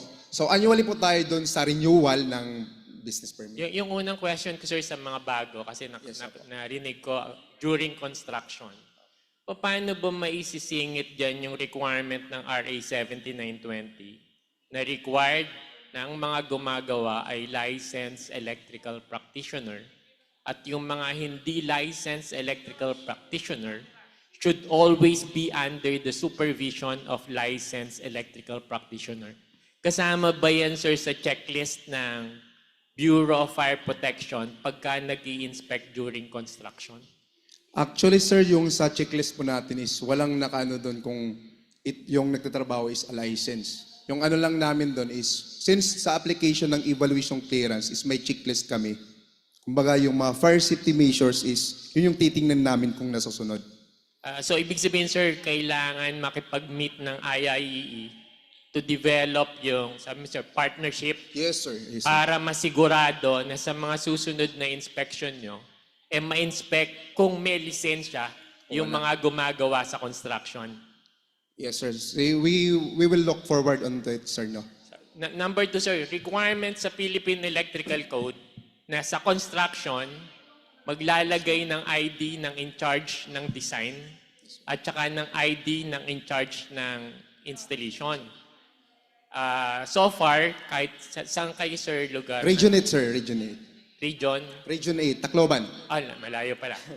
So, yung dito, sir, kahit sa Quezon City, napansin ko, hindi sinusunod, sir, yung mandatory requirement ng PEC na dapat, yung parang permit, napalagay na natin, sir, sa code na yung in-charge ng design at saka yung in-charge ng supervision, yung PRC ID nila dapat nakapost dun sa madaling makita ng mga inspektor. So, kasama yun, sir, na baka sa region nyo hindi pa rin ini-implement, gusto sana naming ma-implement.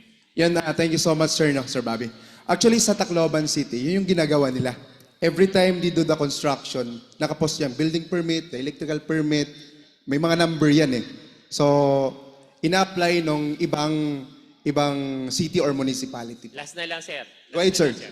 Sa Philippine Electrical Code nakalagay, sir, dun sa Article 1.0.1.1 adequacy. Kailangan mag-comply sa code. Pero may isang importanteng hindi parati natin nagagawa. Yung end proper maintenance. So, ibig sabihin, sir, critical for fire prevention na dapat may annual electrical inspection. Considering na yung huling nakuha ko, kaya lang nawala ko yung data, baka pwedeng mag-provide kayo, sir, sa IIEE ng data. Ang majority ng sunog in terms of quantity, ang pinakamaraming nasusunog ay single and two-family dwelling. Ang pangalawa ay electrical post. Maaring mali na ako ngayon, pero yun ang nakuha ko. Ito, sir, ang gusto namin. Nakalagay din sa sa Republic Act 7920. Sabihin, pag hindi in-implement, pwedeng makulong up to 6 years. Ang nakalagay, sir, is sa lahat ng load na 50 kVA and below, required ng annual inspection at saka issuance ng Certificate of Safe Operating Condition annually na pwedeng pirmahan ng RME, ng REE at saka ng PEE. Unfortunately, hindi na i-implement considering ng Bureau of Fire Protection o BFP personnel ay considered sa Section 39 na officers of the law. Yung sinasabi ko, sir, nasa Section 33, explicitly sinasabi na lahat ng 50 kVA and below dapat may annual electrical inspection at saka issuance of Certificate of Safe Operating Condition.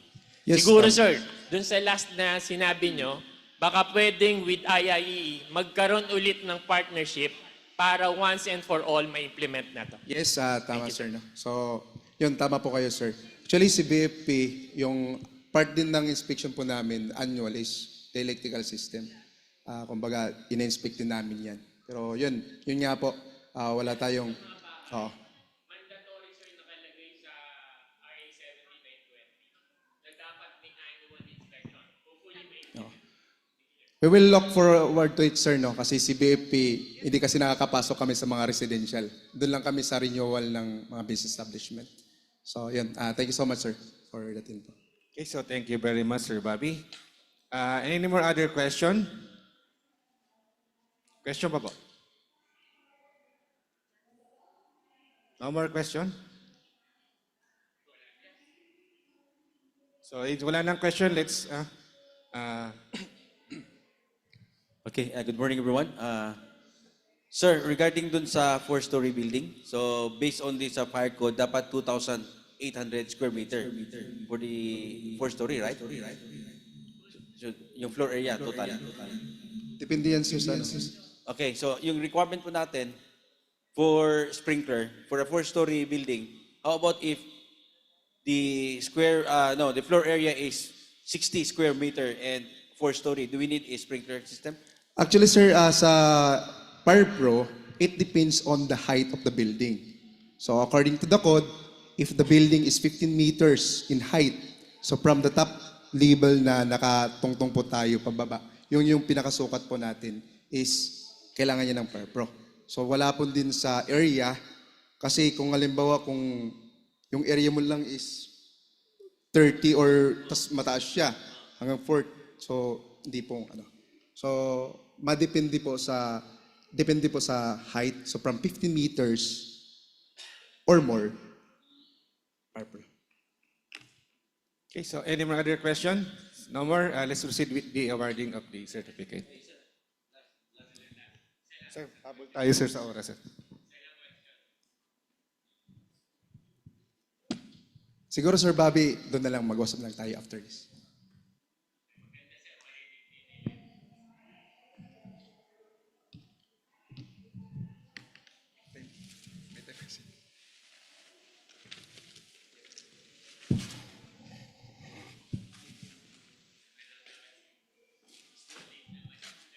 To award the Certificate of Appreciation, may I invite the Chairman of the TCPD Committee and the Vice Chairman of the TCPD Committee to award the Certificate of Appreciation to Fire Senior Inspector Darwin D. Orsolino for imparting valuable insights as technical resource speaker on the topic BFP procedures and guidelines for issuing FSEC, FSIC, and other clearances during the technology trends in electrical engineering, present and future innovation, in conjunction with the 50th Annual National Convention and 3E Expo 2025, with the theme IIEE Celebrating 50 Years of Integrity, Innovation, Empowerment, and Excellence, given this 25th day of November 2025, signed by the TCPDC Chairman, Engineer Joseph Darren Claire Solicar, and National Secretary, Engineer Jedper N. De Castro, National Vice President for Technical Affairs, Engineer Cleofe T. Kaidik, and the National President, Engineer Alberto R. Herrera Jr.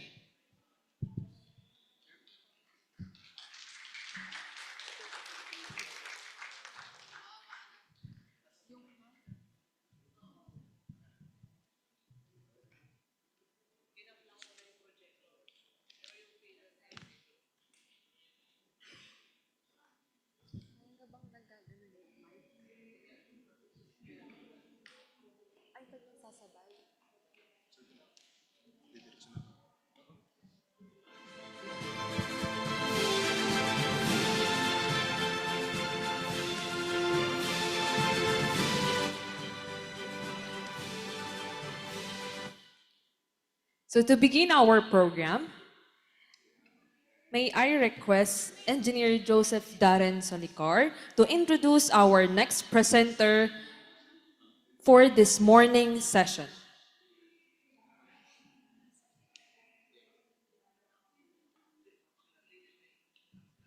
May I request Engineer Joseph Darren Solicar to introduce our next presenter for this morning session.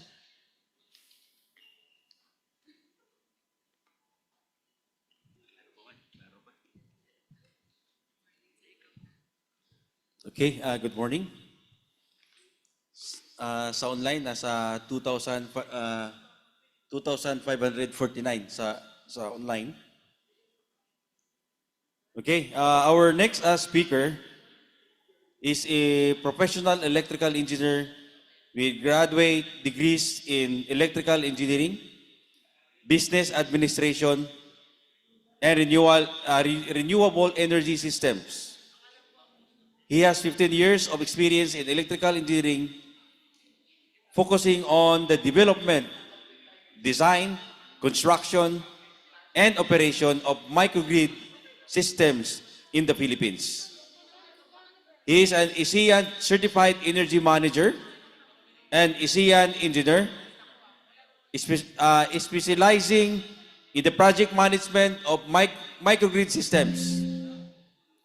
He serves as general manager of Raytech Engineering Services and has held key positions in the Institute of Integrated Electrical Engineers of the Philippines, IIE, including 2025 National Vice President for External Affairs, 2024 National Auditor, and 2022 Regional Governor for Southern Luzon. He is currently pursuing a doctorate in engineering management at the Polytechnic University of the Philippines. Let's give him a warm round of applause. Our speaker, Engineer Arian L. Ray. Thank you. Good morning, Sir Jodax. Good morning, everyone. Loud and clear po ba? Good morning po. Yes, sir. We can hear you po. Okay, ma'am. Thank you. Apology, hindi ako maka-join sa inyo face-to-face. Medyo masama pa yung pakiramdam ko, but kaya ko naman mag-present online. So, please bear with me with my presentation. Medyo mabagal ng konti. My topic this morning is actually a workshop. Miss Jan, can you allow me to share my screen? Ayan, thank you. Actually, we will be having a short workshop. Let's see kung paano natin 'to gagawin. On the last part of my presentation, meron tayong short workshop. I'll be introducing to you a simple tool that you can use for hybrid power system optimization or microgrid system design. So, medyo bilisan lang natin yung presentation. Again, Engineer Adrian Ray, your Vice President for External Affairs.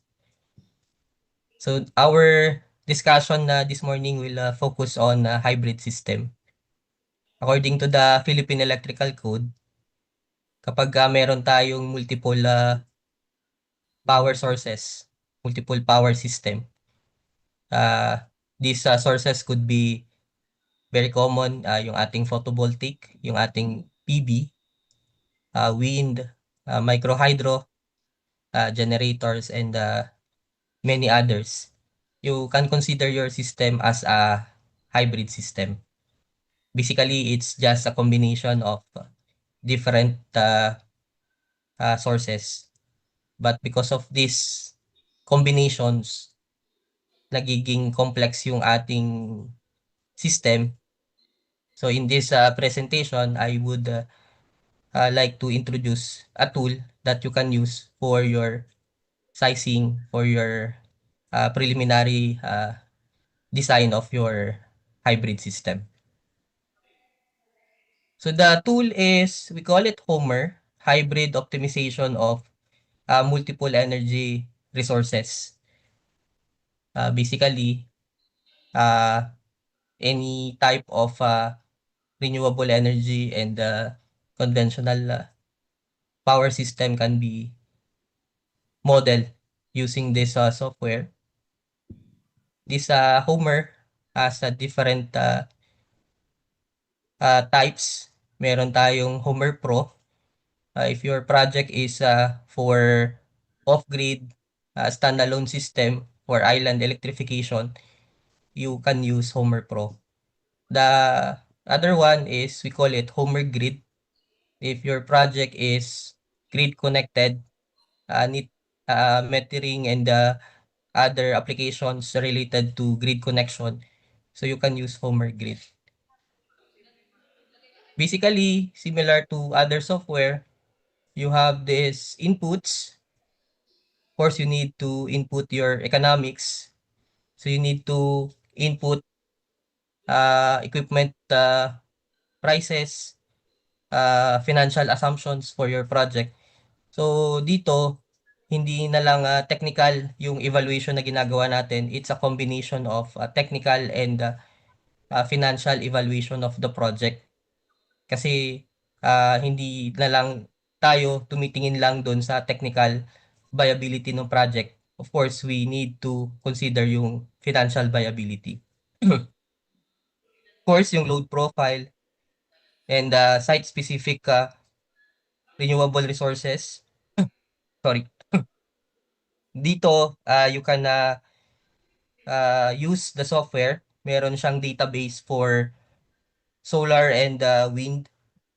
So you can use data from NASA or from National Renewable Energy Laboratory or NREL.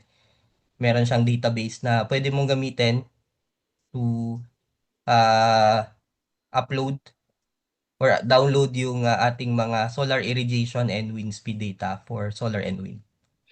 And of course, system components, yung different components ng system mo. Would you like to have some battery installed? Gusto mo ba maglagay ng diesel generator? So, pwede mo siyang i-define for your inputs sa software. Basically, you have 3 stages: simulation, optimization, and sensitivity. Simulation, basically, the software will simulate 1 year of data for your system from January 1 to December 31. Optimization is just the system selecting you the best option for your project. So hindi ka na mahihirapan, the software will tell you which one is the best optimized solution for your project. For example, you have a project, you would like to install a solar. So when you use the software will tell you ano ba yung pinaka optimized na size ng solar for your project. Sensitivity, it's just simply simulating your system for different sensitivity inputs. For example, you would like to see the effect of different load changes doon sa iyong project. What if the project will increase its load 50%, 100% in the next 2-3 years? So pwede nating i-simulate yun using the sensitivity analysis.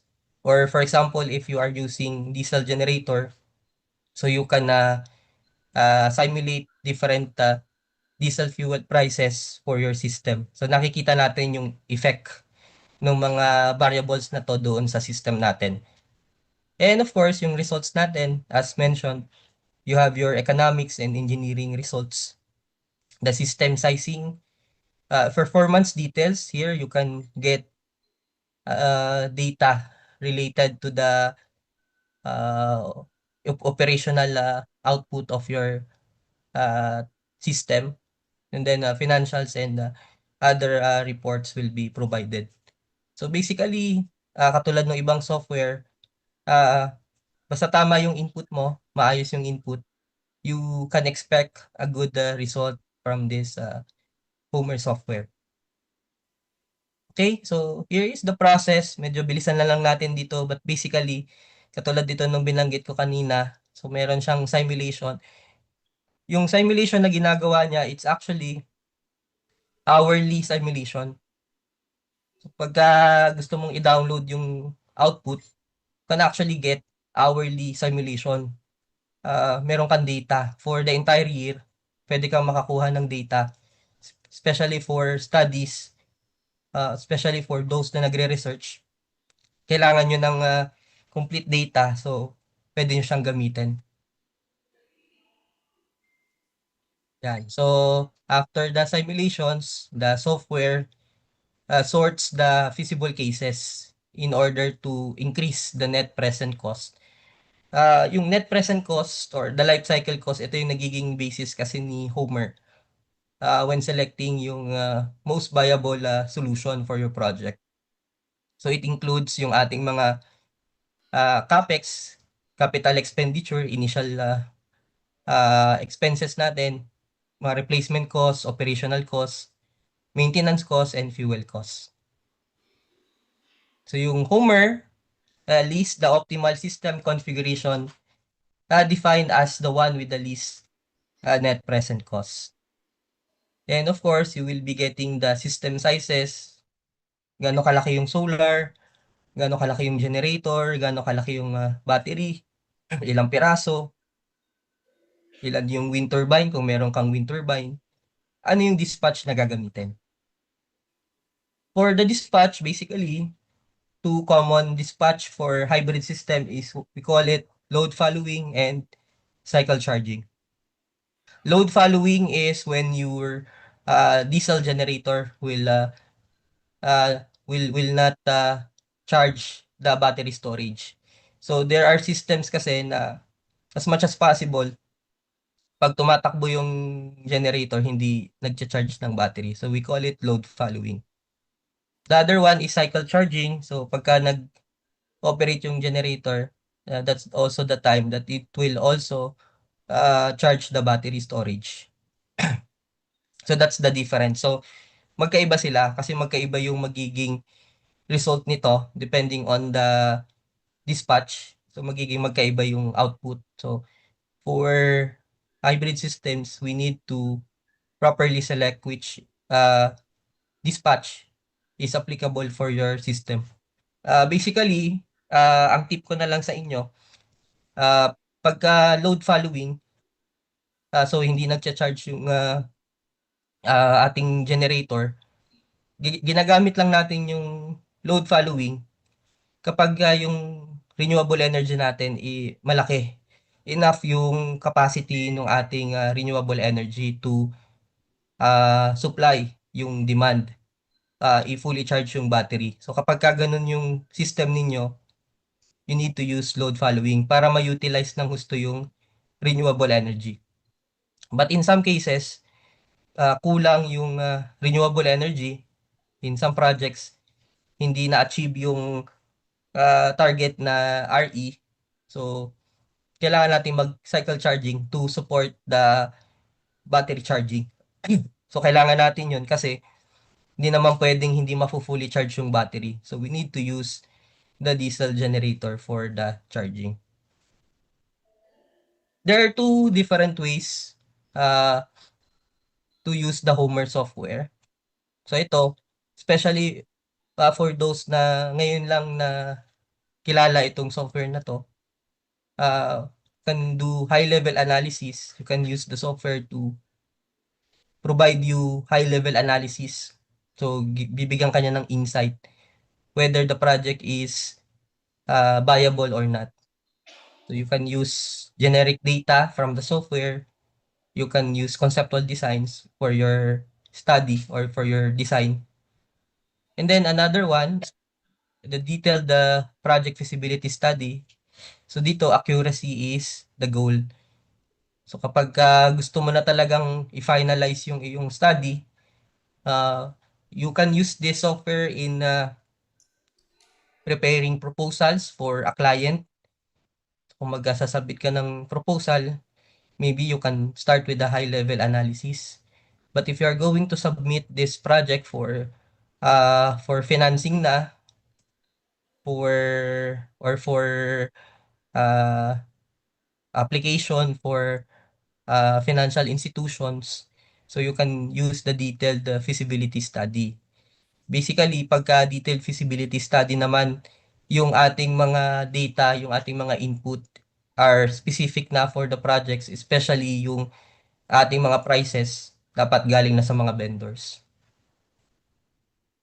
There are other features of the software. So, deferrable load. So you can adjust the operating time of some loads, especially for water pumping and other loads na pwede nating i-defer yung operation. That is very useful for renewable energy systems. For example, yung water pump natin, of course, you would like to use the water pump during daytime to fully utilize the solar. You can use this for grid extensions if you would like to see ano ba yung viable option if maglalagay ka ba ng sariling system, especially for resorts, hotels na medyo malayo sa grid. So, sometimes we use this for analysis for grid extension. Ano ba yung mas maganda, mag-extend na lang ng grid o maglalagay sila ng sarili nilang supply, solar and generator. You can also use this for proposal writer kasi may output na siya na makikita mo na yung mismong proposal na. So, isasubmit mo na lang. Yun yung kagandahan ng software kasi gagawa na yung report. Pagtapos mo mag-simulate, gawa na yung report, isasubmit mo na lang yung proposal mo for your client or for other applications. Then, modeling multiple generators. So, basically, you can model different scenarios, different generator scenarios using the software. You can modify or you can copy a specific generator operation based on the project. So, pwede natin yung i-model using the software. For example, may specific generator siya na ginagamit for specific period of time. So, pwede nating i-mimic using the software para realistic naman yung simulations natin. Especially for power plants na i-hybridize natin. So, meron na silang mga dispatch na ginagawa. So, gusto lang nilang lagyan ng solar. So, pwede natin siyang gawin sa software. Kokopyahin natin yung operation ng system ng planta para realistic yung simulations natin. Here I have a very simple simulations. No? Medyo bibilisan lang natin ng konti dito. Para later on, ipapakita ko sa inyo yung mismong software. Paano siya gagamitin. No? Paano yung basic na paggamit. Here, meron siyang solar PV, meron siyang wind turbine, meron siyang generator, and battery storage. As mentioned, sa solar irradiation data at sa wind speed, wala ka na masyadong issue kasi sa software meron na siyang data from NREL and NASA. So dito meron na tayong solar irradiation data for a specific location. You can get the daily radiation data for 12 months. And then you also have the clearness index. Very important yung clearness index kasi pwedeng mataas yung radiation pero yung nare-receive ng ground mababa lang. So you need to consider the clearness index value for your solar.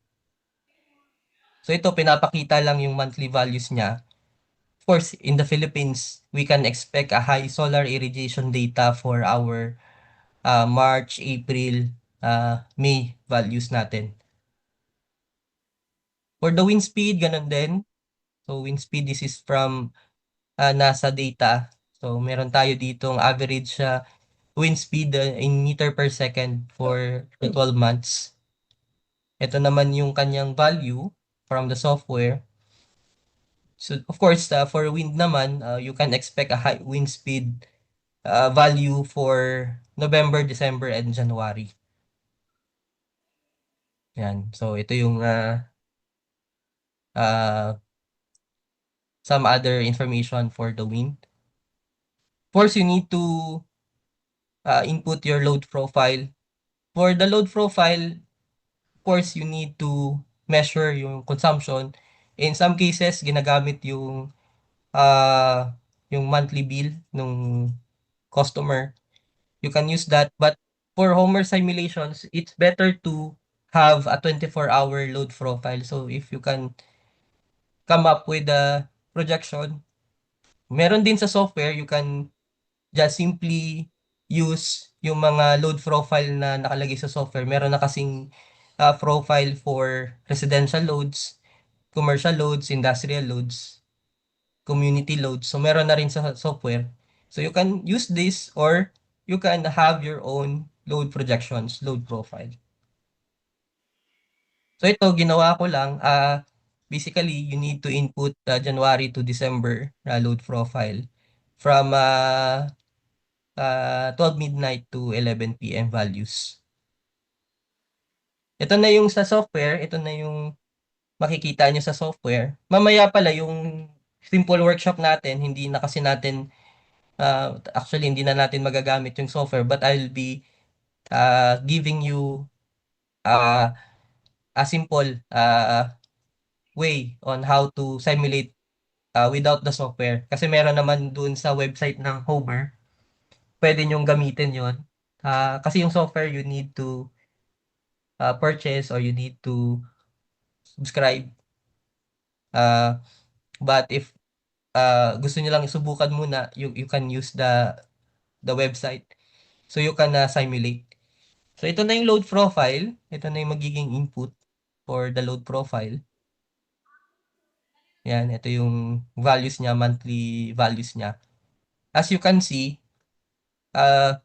halos magkakamukha naman siya, pero you will notice that there are some uh, changes dun sa load profile natin. Simply because sa software, pwede kasi natin siyang lagyan ng randomizer to reflect yung actual, kasi alam naman natin that demand today will not be similar to the demand yesterday, the following day. So, may pagkakaiba. So, pwede nating lagyan ng randomizer dun sa software para hindi naman magkakamukha talaga yung demand na ilalagay natin. So, meron tayong tolerance na pwedeng ilagay pa plus minus 10% para doon maglalaro ngayon yung demand natin. These are the inputs. So, for the inputs, actually here, dapat mayroon kayong, these are old numbers, but I suggest if you are really into a hybrid system, you need to get actual prices of the component. So for this solar panel input, ang importante dito, yung ating prices dito is not only the price of the solar panel. You need to also consider the prices of other components of the solar. So parang kailangan mo dito yung lahat ng cost for the solar.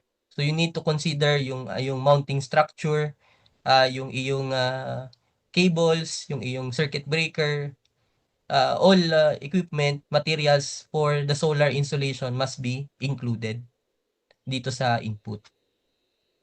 So ito siya, ito yung sa software na input natin. Same with the wind turbine, all expenses, all cost attributable to the wind turbine must be included. Yan, ito naman siya. And then for the diesel generator, same naman. And for the diesel generator, you need to specify the fuel price. So dito medyo mahal lang yung presyo ng fuel in this location, kaya naka 1.2 US dollar yan. This is in US dollar, but in software you can use peso value.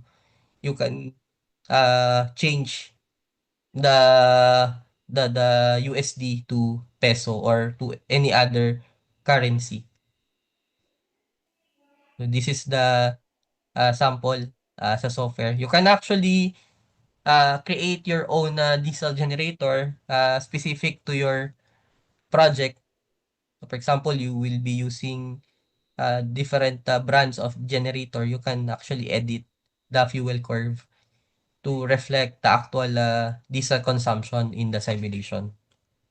Then for the battery inputs, ito naman siya.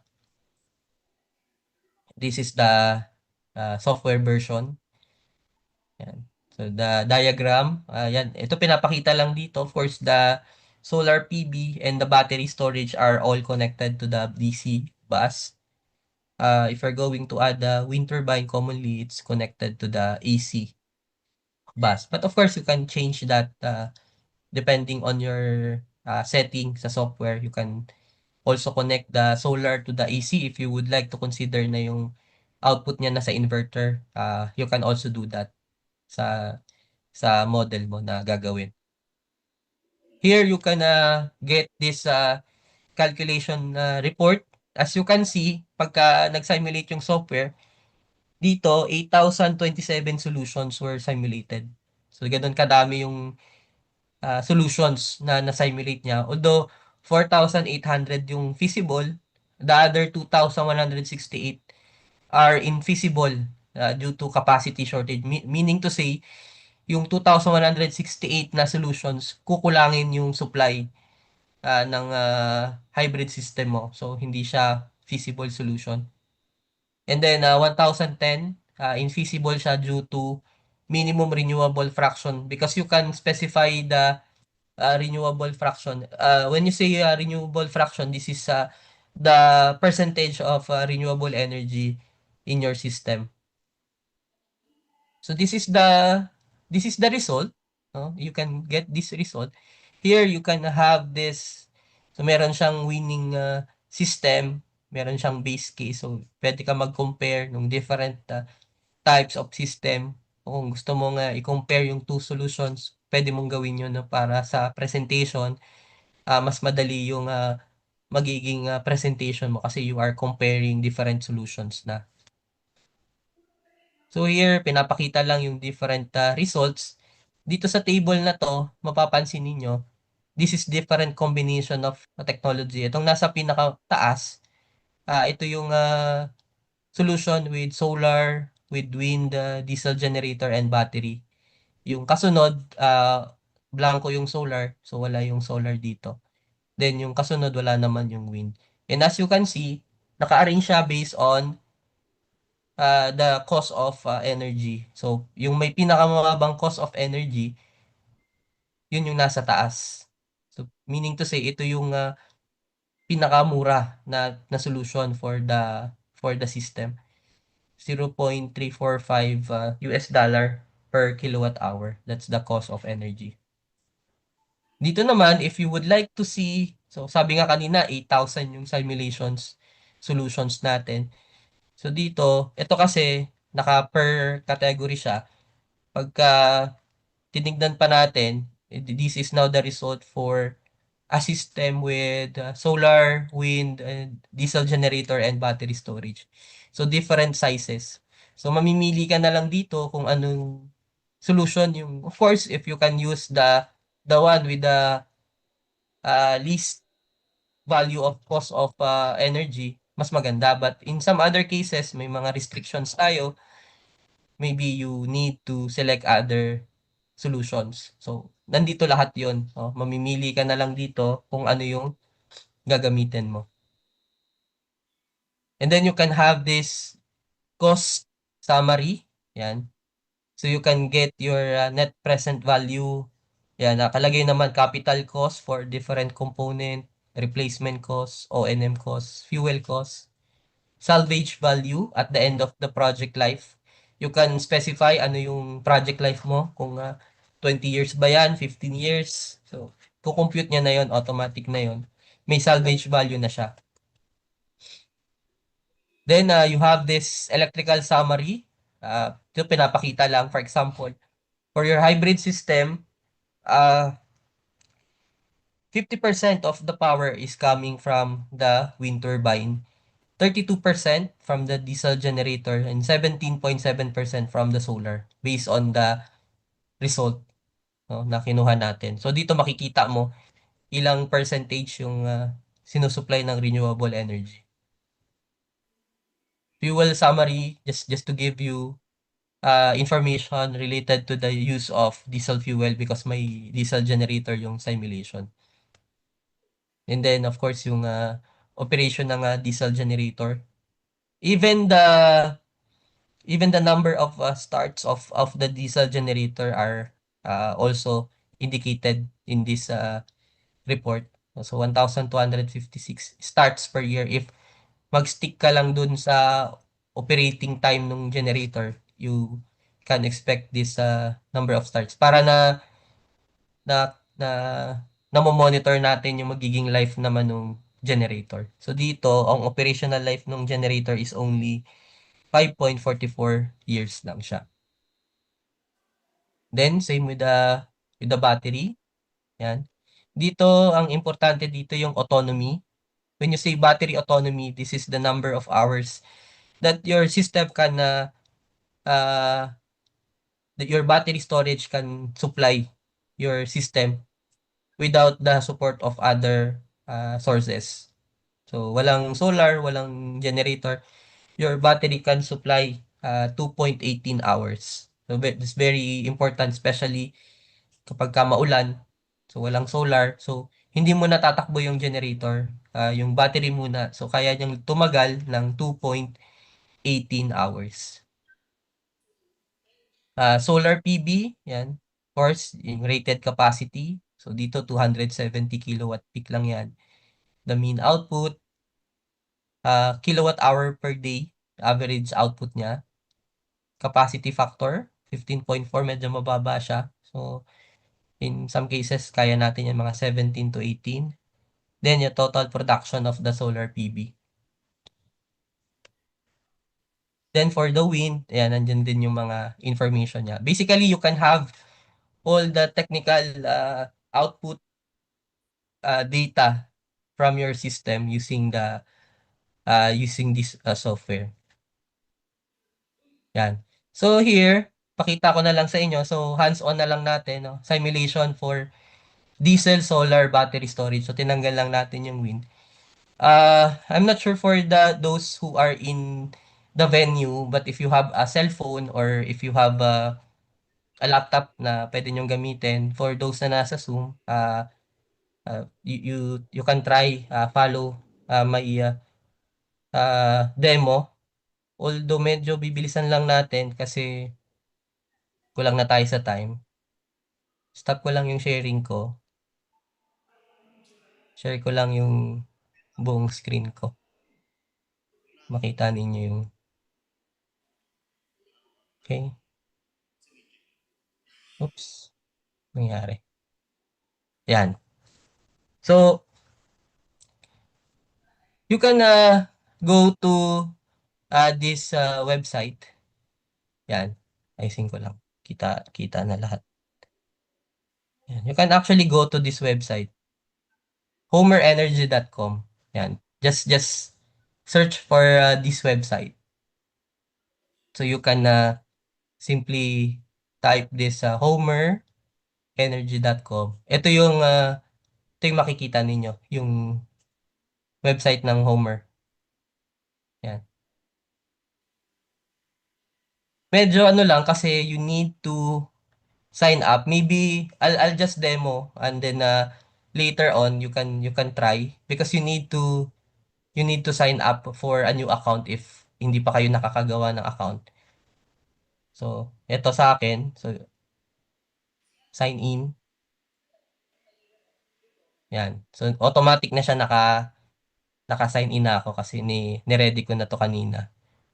But basically, you need to, ulitin ko lang, you need to sign up. Saan ba yung sign up? Dito. Yan. Yan. You need to, yan, don't have an account. You need to create an account. Yan.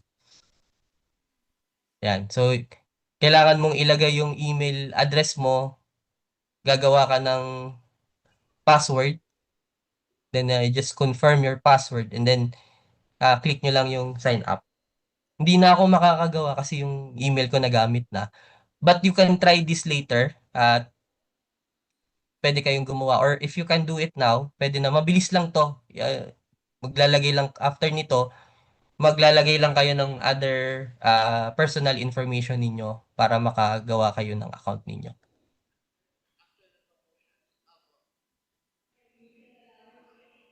Ako mag-login ako. Sign in ako. Yan. So ako nakapag-sign in na. Here you can explore pwede kayong mag-explore dito. Marami kayong makukuha dito na mga information. Yung Homer Pro na sinasabi ko kanina, you can download the software using this link, Homer Grid. By the way, meron din siyang Homer Front. This is for the utility scale renewable energy solar project naman. So, Homer Front na yung ginagamit natin. Then, you can also, meron siyang mga sample files na pwede nyong gamitin. Especially for those na nag-start pa lang, you can download the files. Pag-aralan nyong mabuti. Yan, nandito yung mga sample files niya. Even yung mga solar data, wind data ng Philippines, meron siya dito. Pero ang pinaka-purpose natin is yung Homer Quick Start. So, kapag nakagawa na kayo ng account, you can go to Homer Quick Start. Kasi kahit na wala po kayong software, you can do simple simulations using Homer Quick Start. Yan. So, you can create a new project. Yan. So, Homer Quick Start. And then, you create your new project. So, hindi nyo kailangang magbayad. Especially if your system is just a simple system. No? Pwede nyo nang gamitin ito. So, next lang natin yan. Yan. So, hindi siya talaga yung software, pero halos pareho na rin siya. So, here you can name your project. You can write notes, description of your project. Then you need to select the location kasi site specific yung renewable energy natin. For example, ano kaya ang ilalagay natin? Quezon City na lang siguro. Quezon City. So, search nyo lang siya. Medyo mabagal lang ata yung internet ko. If you want, you can go to the map. Dito na lang natin siya i-ano. Yan. So, pupuntahan nyo lang yung location. Yan, lakihan natin. Yan. For example, dito na lang. Yan. For example, Quezon City. Yan. Yan. So, pagka na-locate nyo na siya, the solar irrigation and wind speed data will be automatically updated. So, wala kang magiging problema. Then here, you can set the fuel price. Kasi yung mga hybrid system natin ngayon, hanggang ngayon, kailangan pa rin talaga niya ng diesel generator as a backup supply. So, kaya meron pa rin talaga siya. So, let's say, $1 per liter na lang yung rate natin. Dito, yung economics niya, meron siyang mga discount rate if you're familiar with financial analysis. Meron siyang mga discount rate, inflation rate, mababa to 2%. Pwede naman daw siyang baguhin after you finish. Pwede mo siyang baguhin. Okay, so ngayon hindi pa natin siya mababago. And then, next lang natin yan. Ito yung sinasabi ko sa inyo, if hindi kayo makagawa ng load profile, the software has its prescribed load profile for commercial, community, industrial, and residential loads. So for example, residential load yung project. So, kailangan mo lang ilagay dyan yung kilowatt hour per day na consumption. Say, 11. So, dito pwede mo nang gamitin yung electric bill. So, makikita mo naman ilang kilowatt hour yung consumption ng residential. So, pwede mo nang gamitin. So, 11.3 kilowatt hour per day. So, i-divide mo lang ng 30 yung monthly bill ng iyong client. Pwede mo na siyang input dito. And then, you need to input your solar. So, dito, wala ka masyadong pagpipilian. So, generic flat plate solar PV lang, which is yun naman din yung common na ginagamit natin. here you need to input your cost per kilowatt. Magkano ba yung gagastusin mo per kilowatt? Ilang US dollar yung gagastusin mo per kilowatt peak ng solar. So dito, 3,000. So medyo mataas to. Medyo mataas pa to. So gawin na lang natin siguro 1,000 lang. Dollar per kilowatt. Of course, mag-iiba-iba yung pricing dito. Depende kung anong klase ng solar panel yung gagamitin, anong klase ng mounting structure yung gagamitin ninyo, anong klase ng inverter. So, total cost ito yung ilalagay nyo dito. Next, if you would like to add wind turbine, pwede nyo lang namang i-check yan. Then you change the cost. Pero in our case, skip natin to kasi may sample na tayo kanina na may wind eh. Then, battery storage. Ayan. So, dito pwede kang mamili. Ayan, may different types na siya ng battery storage. Depende kung ano yung gamit mo. Pero hindi po lahat ng brands nandito. But of course, you can modify or gusto mo, gamit ka na lang nung typical generic battery. So, ito, lead acid. So, lithium ion, pero ito, 100 kilowatt hour naman siya. So, depends on the battery na gagamitin mo. So, ang disadvantage lang nito, sa software kasi, you can edit, you can customize the battery storage. So, dito, say, ito na lang, 100 kilowatt hour. Yan. So, ano to, 70,000. Medyo mahal lang siya, no? Per battery. Medyo mataas to. Wala na siyang maliit, low battery na to. Kasi maliit lang yung load natin eh. Okay lang, gamitin ko na lang muna yung lead acid Although we know that lithium ion is the common battery. Mataas kasi yung 100. Residential load lang tayo eh. Okay? So, meron ka lang ditong summary. So, load mo, residential, so, photovoltaic, magkano yung cost, then your generator, walang wind turbine, and then the battery storage. Then, click lang natin yung go. Yan, magsa-simulate na siya. So you can start exploring this later if you are interested into renewable energy. I suggest na you start with this kind of simulations para mas maintindihan niyo yung different characteristic, yung hybrid system. So, pwede kayo mag-trial and error dito, makita ninyo yung effect, different sizes. So, para mas naiintindihan niyo yung ating mga hybrid system. So, medyo mabilis lang siya, simulate. Yan. So, ito na yung output niya. Yan. So, dito, meron na siyang binigay, no? So, genset. So, 2 kilowatt lang yung genset, 3 kilowatt peak lang yung solar, 0.9. Maliit lang yung naging result, no? Hindi, this is the inverter, so 1 kilowatt. Maliit lang kasi yung nalagay natin na load residential lang. But of course, you need to check yung available sizes natin kasi dito 0.9 eh. Of course, wala namang 0.9 na inverter. Then, apat na 4 kilowatt hour na battery. That will give you, ito yung capital cost mo, operating cost mo, yung cost of electricity mo doon sa system, nasa 0.50. Mga nasa 26-27 pesos per kilowatt hour. If you would like to see the details, you just simply click details. Yan. Medyo, ano lang siya. Nawala.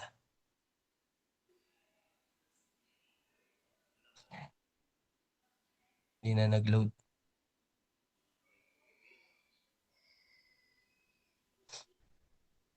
Wait lang, ayusin natin. Tagal lang mag-load yung details. Dito, kung gusto mong mag-Homer Pro, you can just click here, try Homer Pro. Yan, pwede mo nang i-download itong Homer Pro. I-click mo lang tong yes, then you can download this software na meron siyang 64-bit, may 32-bit din siya. Wala pa rin, no? Matagal. Then you have this diagram. You can add components if you want. Ito yung sinasabi ko sa inyo kanina, sensitivity analysis.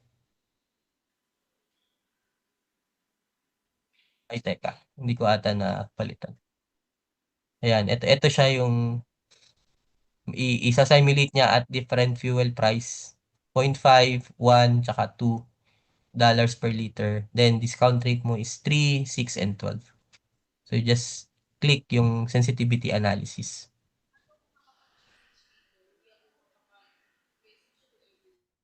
Ayan.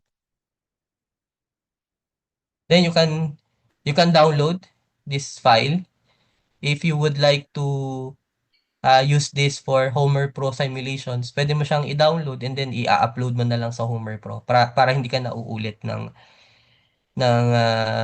inputs, no? Pwede mo siyang gawing ganun. Medyo mabagal lang yung ano natin, di pa siya nalabas. Ulitin ko na lang kaya. Ayaw niya. Maganda kasi makita yung try natin yung iba. Ayaw niya, no? Anyways, you can try this na lang later. No, then you can pwede kang gumawa ng different projects dito. Yan. Pwede kang if meron ka mga projects, pwede mo siyang i-save dito sa ano na to. Homer Quick Start, no? Para pwede mo na lang balikan later on. Basically, you can use this for if you are going to create a proposal or meron kang gagawing project, meron kang solar project, pwede mo siyang gamitin. At least you have a basis on your design. Meron kang ginawang simulations dun sa project na ginawa mo. Okay, medyo hindi lang naglo-load. Try ko pa ulit isa. Hindi kaya. Kasi naka-zoom siguro ako. But you can try this, no? Hindi lang kaya nung internet ko. Yan. So, I hope na kahit papaano na sundan ninyo yung demo. Though hindi talaga natin ano, kasi you need to create an account. But for those na nakagawa ng account, maybe later on, you can try this. I-explore nyo lang. Yeah, just give it a try. Baka po makatulong sa inyo, especially for those na nagso-solar, nagagawa ng mga solar project. Baka makatulong sa inyo. Kasi for me, yung moving forward natin is ano talaga tayo, hybrid systems na tayo. Although marami na naman ngayon yung mga existing na system, nilalagyan natin ng solar and wind. So talagang hybrid systems na yung technology na gagamitin natin. So maybe this can help you with your project. Okay? So it's already 10:17. Maybe we can have some Q&A. So thank you po. Stop ko na yung sharing ko.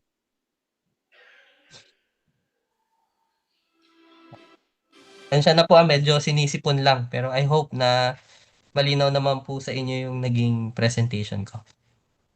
Thank you Okay. po. Thank you, BPX Adrian Ray. So, meron ba tayong mga tanong? Yeah. Okay, sir.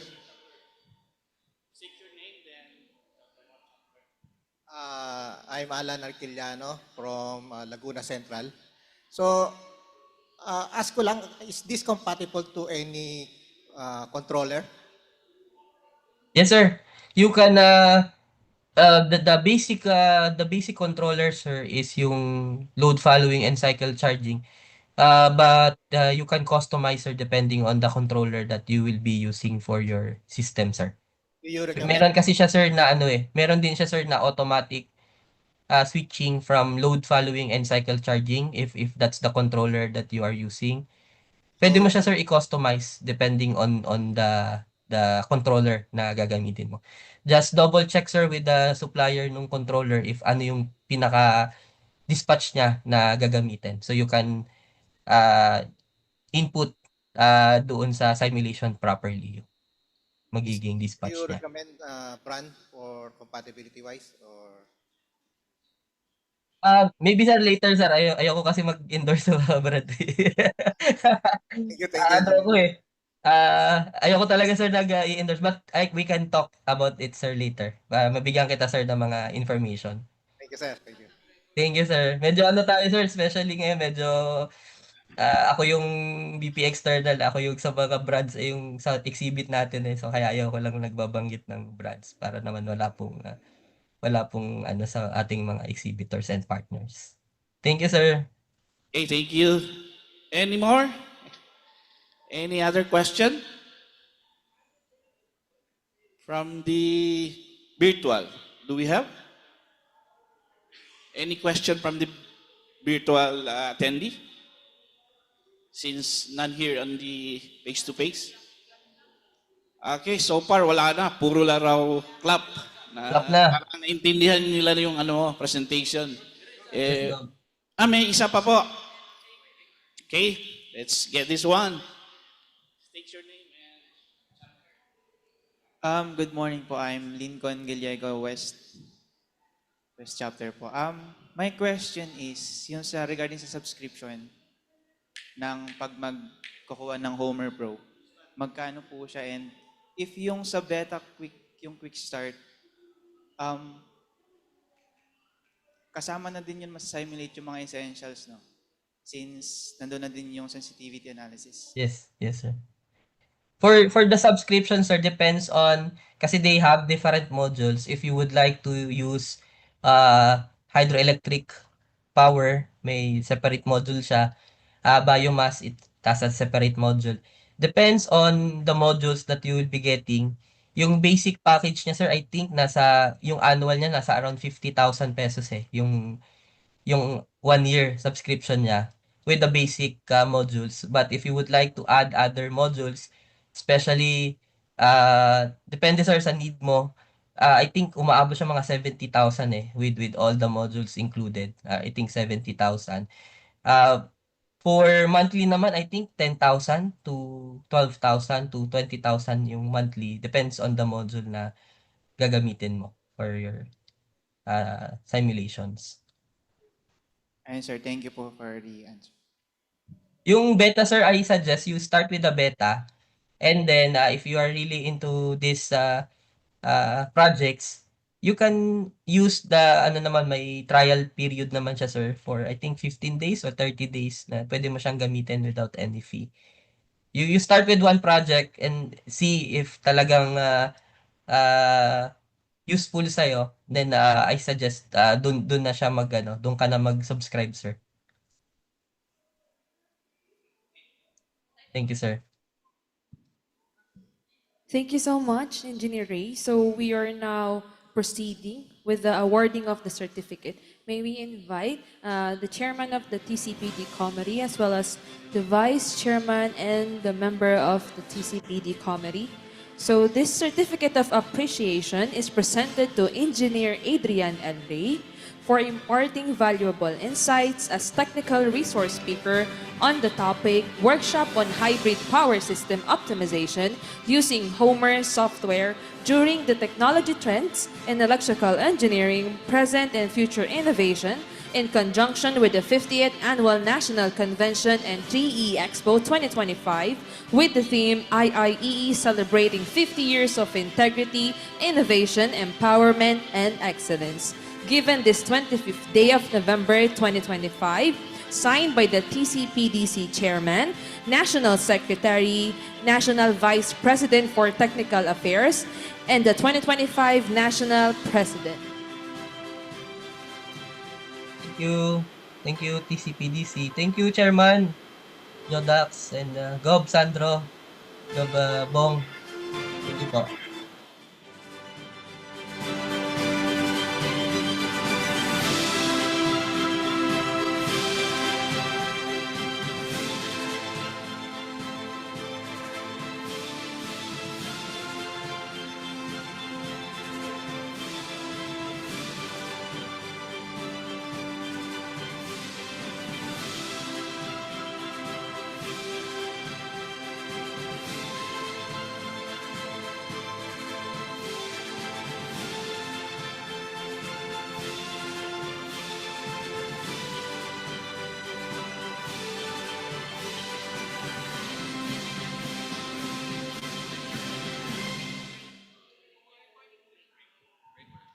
So before we proceed with our next technical presentation, we will be having a short break for this morning session. Thank you. Welcome to SMX Convention Center Manila. Your safety is our top.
The Institute of Integrated Electrical Engineers of the Philippines, Incorporated, IIE, is thrilled to invite every electrical practitioner and innovation enthusiast to the biggest gathering of electrical, energy, and electronics sectors.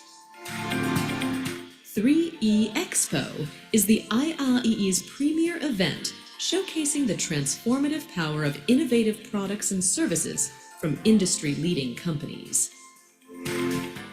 3E Expo expects to gather 200 leading companies to unveil their latest breakthroughs and solutions. This year's 3E Expo will put a spotlight on cutting-edge technologies by featuring renewable energy solutions and display of electrical vehicles. 3E Expo is poised to be a catalyst for endless possibilities and new ideas.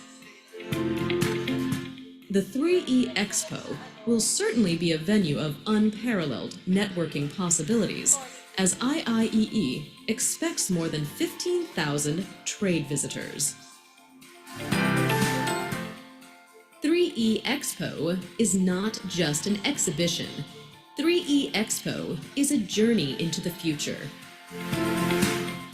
Together, let us all witness revolutionary designs and technological solutions that will shape the world as we know it.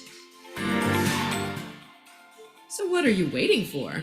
Mark your calendar and visit the IIE 3E Expo.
IIEE is celebrating its 5th decade. From the spark of vision of the IIE's founding fathers to have an organization for the Filipino licensed electrical practitioners. We are now celebrating the 50th Annual National Convention and 3E Expo 2025. Driven by the four core pillars that define us: integrity, innovation, empowerment, and excellence. We would like to invite all IIE members to witness the next wave of innovation for the electrical engineering industry. The 50th Annual National Convention and 3 Expo 2025 will be held at SMX Manila on November 26 to 29, 2025. See you all there.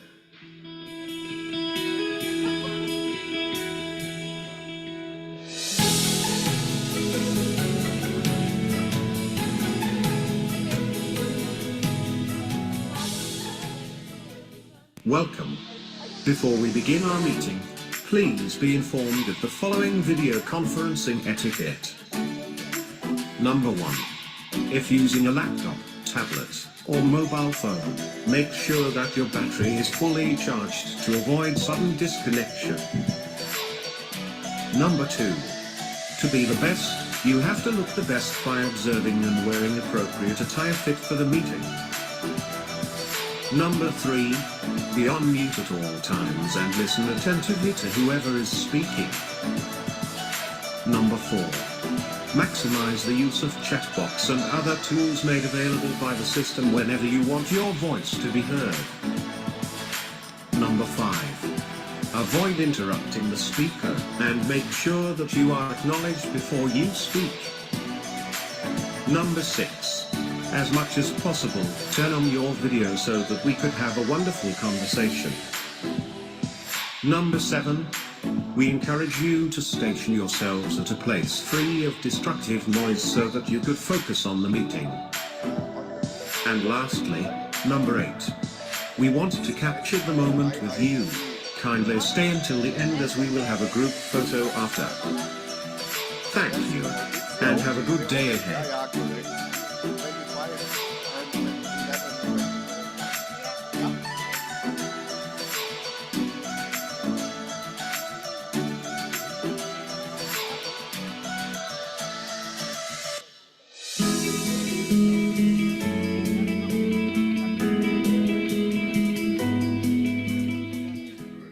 This year, the Institute of Integrated Electrical Engineers of the Philippines Incorporated celebrates half a century of its commitment to integrity, innovation, empowerment, and excellence. We come to witness how IIE evolved. 3E Expo as the IIE's biggest product exhibition to converge the 3 E's, electrical, electronics, and energy sectors in one grand venue showcasing the latest trends, products, and services of the participating companies from local and abroad. As the Vice President for External Affairs, and on behalf of the Exhibit Bureau for the 58 years of IIEE, I take pride in saying that the 3E Expo is a testament of progress to electrical engineering innovation and transformation. For this year, 3E Expo 2025, in line with the IIE's celebration of its golden year, we recognize the transformative potential of artificial intelligence in shaping the future landscape of the electrical engineering industry. Come and witness the limitless possibilities of the electrical engineering industry with AI and other exciting activities that the participating exhibitors have prepared. Visit the 3E Expo 2025 that will be open to the public on November 26 to 29, 2025 at SMX Manila, Pasay City. See you there.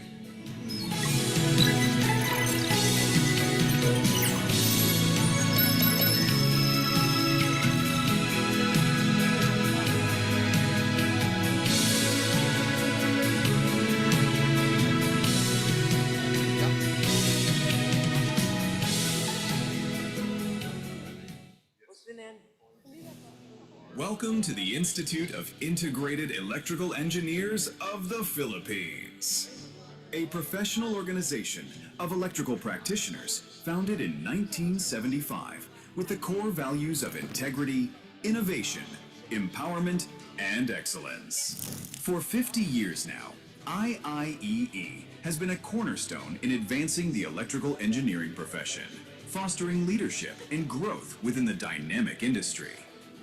This year's annual convention is especially meaningful as we inch closer to the historic milestone, IIEE founding anniversary.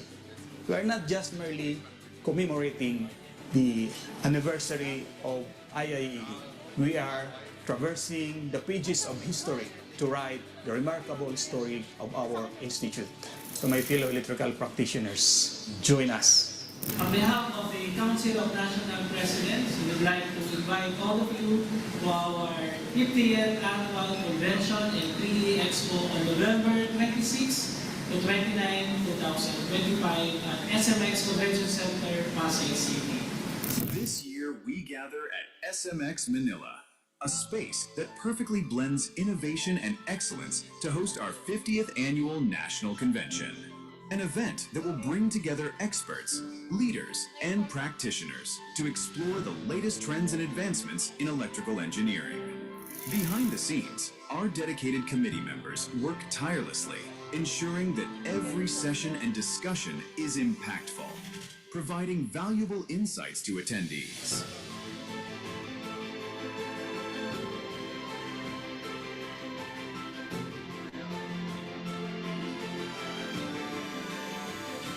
Our seamless registration process to efficient kit distribution ensures that all our attendees are ready to experience the full scope of our event, from intuitive technical sessions to exciting networking opportunities. Our technical sessions cover the most innovative topics in our event, where experts present cutting-edge knowledge, experience, and research, empowering our community with the latest trends in electrical engineering.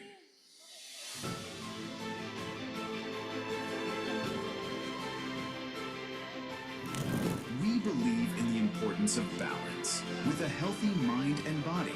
So, alongside intellectual stimulation, we offer sports activities to foster teamwork and healthy competition among our members. Our exhibit areas are buzzing with innovation as leading companies showcase groundbreaking technologies and solutions that are shaping the future of electrical engineering industry. 3 Expo as the IIE's biggest product exhibition to converge the 3 E's, electrical, electronics, and energy sectors in one grand venue showcasing the latest trends, products, and services of the participating companies from local and abroad. The Golden Pavilion is a special highlight of our event where we celebrate the outstanding achievements and contributions of our members and partners. We are proud to present our showcase of electric vehicles, an inspiring glimpse into the future of sustainable transportation and energy. Our B2B Dinner and Exhibitors Night is a relaxation event that brings together leaders and industry partners to build valuable relationship for networking and potential collaborations. And of course, what would an event be without a bit of excitement? Our raffle draws bring a thrill to our attendees with fantastic prizes up for grabs. We are bringing 2 e-vehicles for our fabulous prizes during raffle draw. At IIEE, We, members of the Institute of Integrated Electrical Engineers of the Philippines Incorporated, IIEE, in recognition of the constant involvement of technology in uplifting the quality of life, and in accepting a personal obligation and dedication, profession, its members, and the communities we serve, do hereby pledge and commit ourselves to the highest ethical and professional conduct, and agree to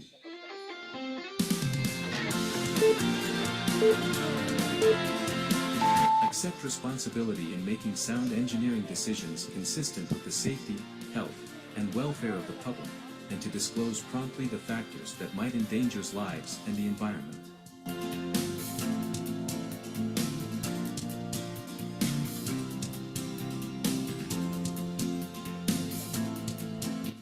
Avoid real or perceived conflict of interest or disclose existence of such to affected parties.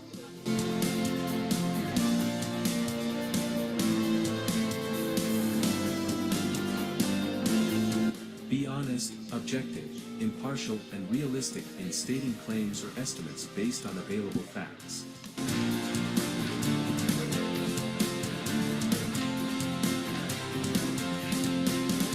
Avoid at all cost graft and corruption in all its forms.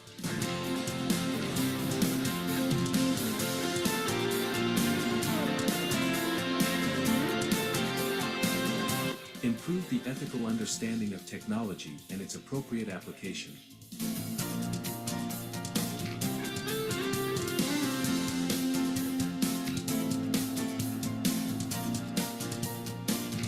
Continuously improve practitioners' technical competence.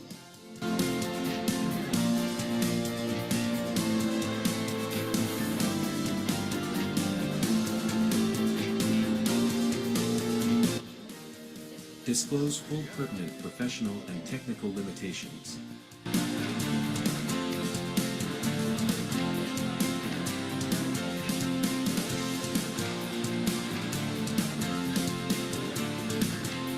Seek, accept, and offer constructive criticism of technical work, acknowledge and mitigate errors, and give credit where it is due. Hello everyone.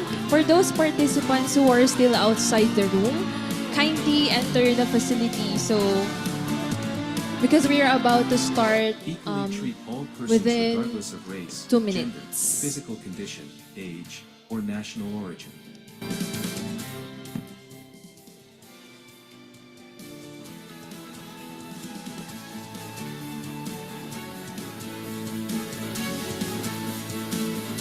Protect and avoid injury to others' life, property, reputation, or livelihood by false or malicious actions.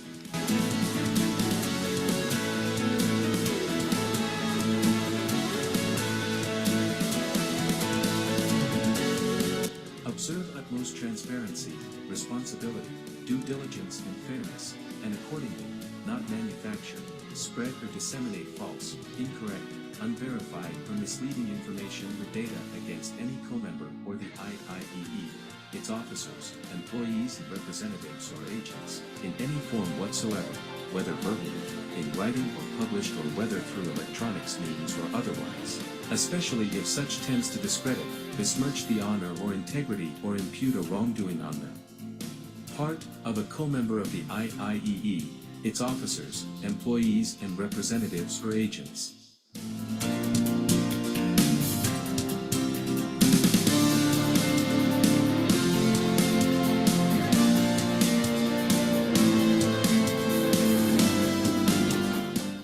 Support colleagues and co-workers in their professional and technical development and assist them in complying with this code of ethics.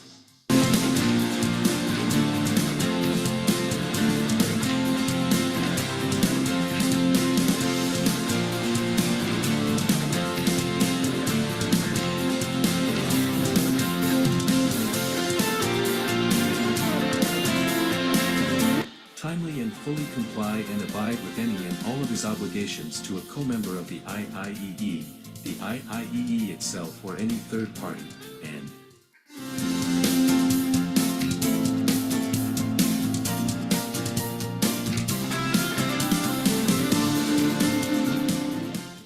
does not engage in or commit anti-competitive, fraudulent, and deceitful practices in any form, and uphold free and fair competition.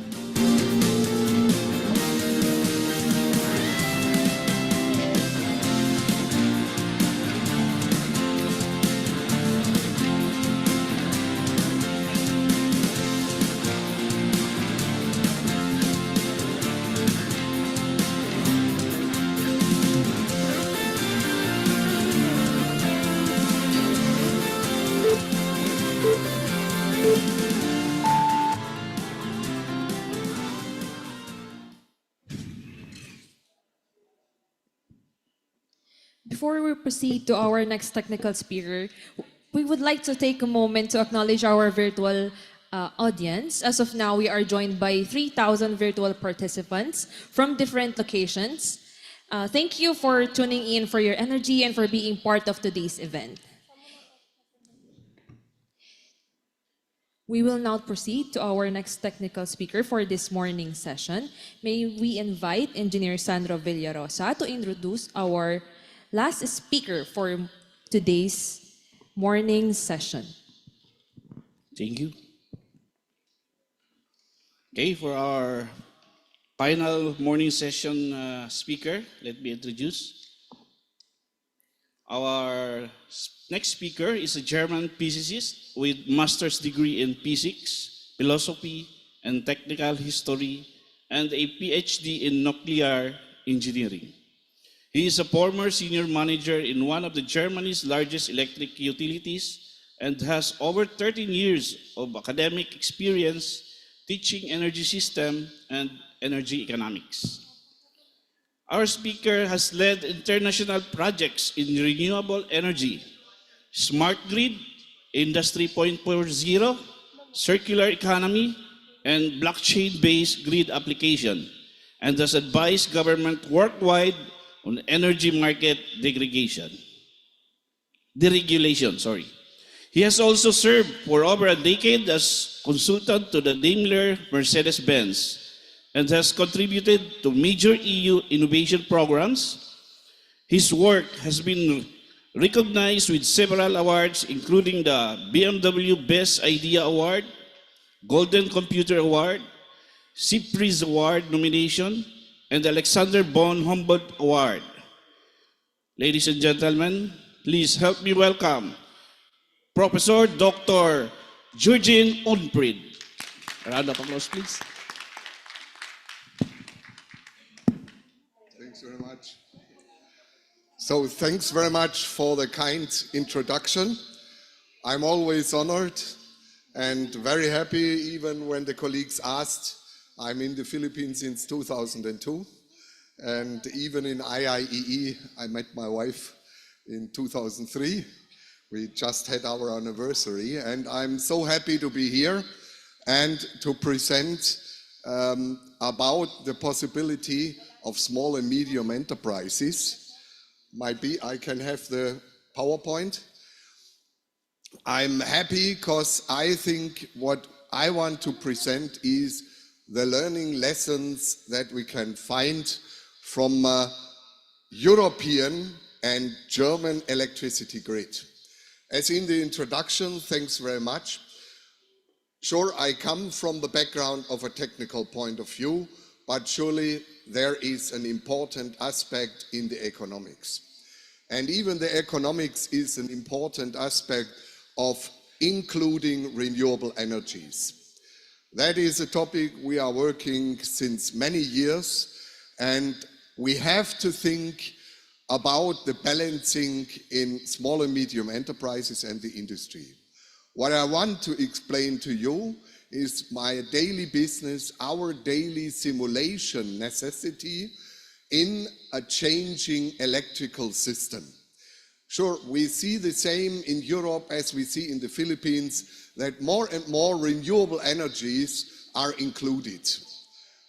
That is mainly due to climate change. We even had 2 weeks ago at home in Negros Occidental and Oriental, severe problems and unfortunately also casualties with the Typhoon Tino. Even more heartbreaking, my 2 nephews working in Germany as engineers.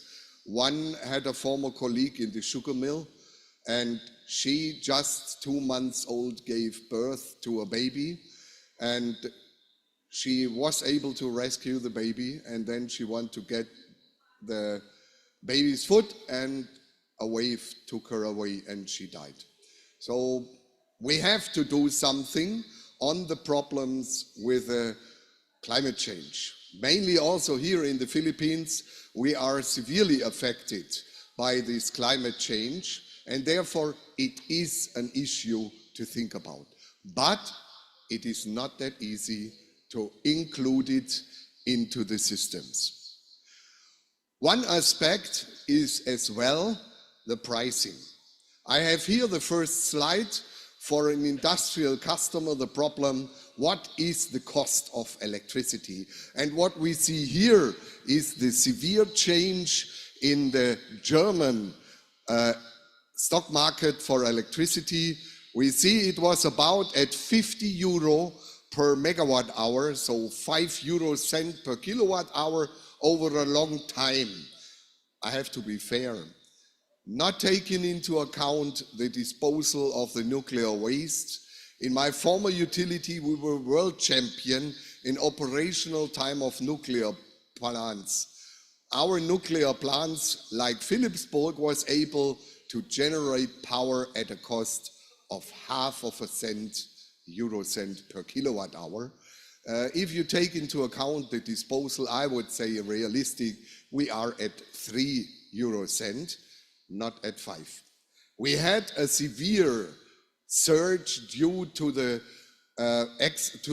attack of Russia on Ukraine, and that made a severe surge in electricity cost.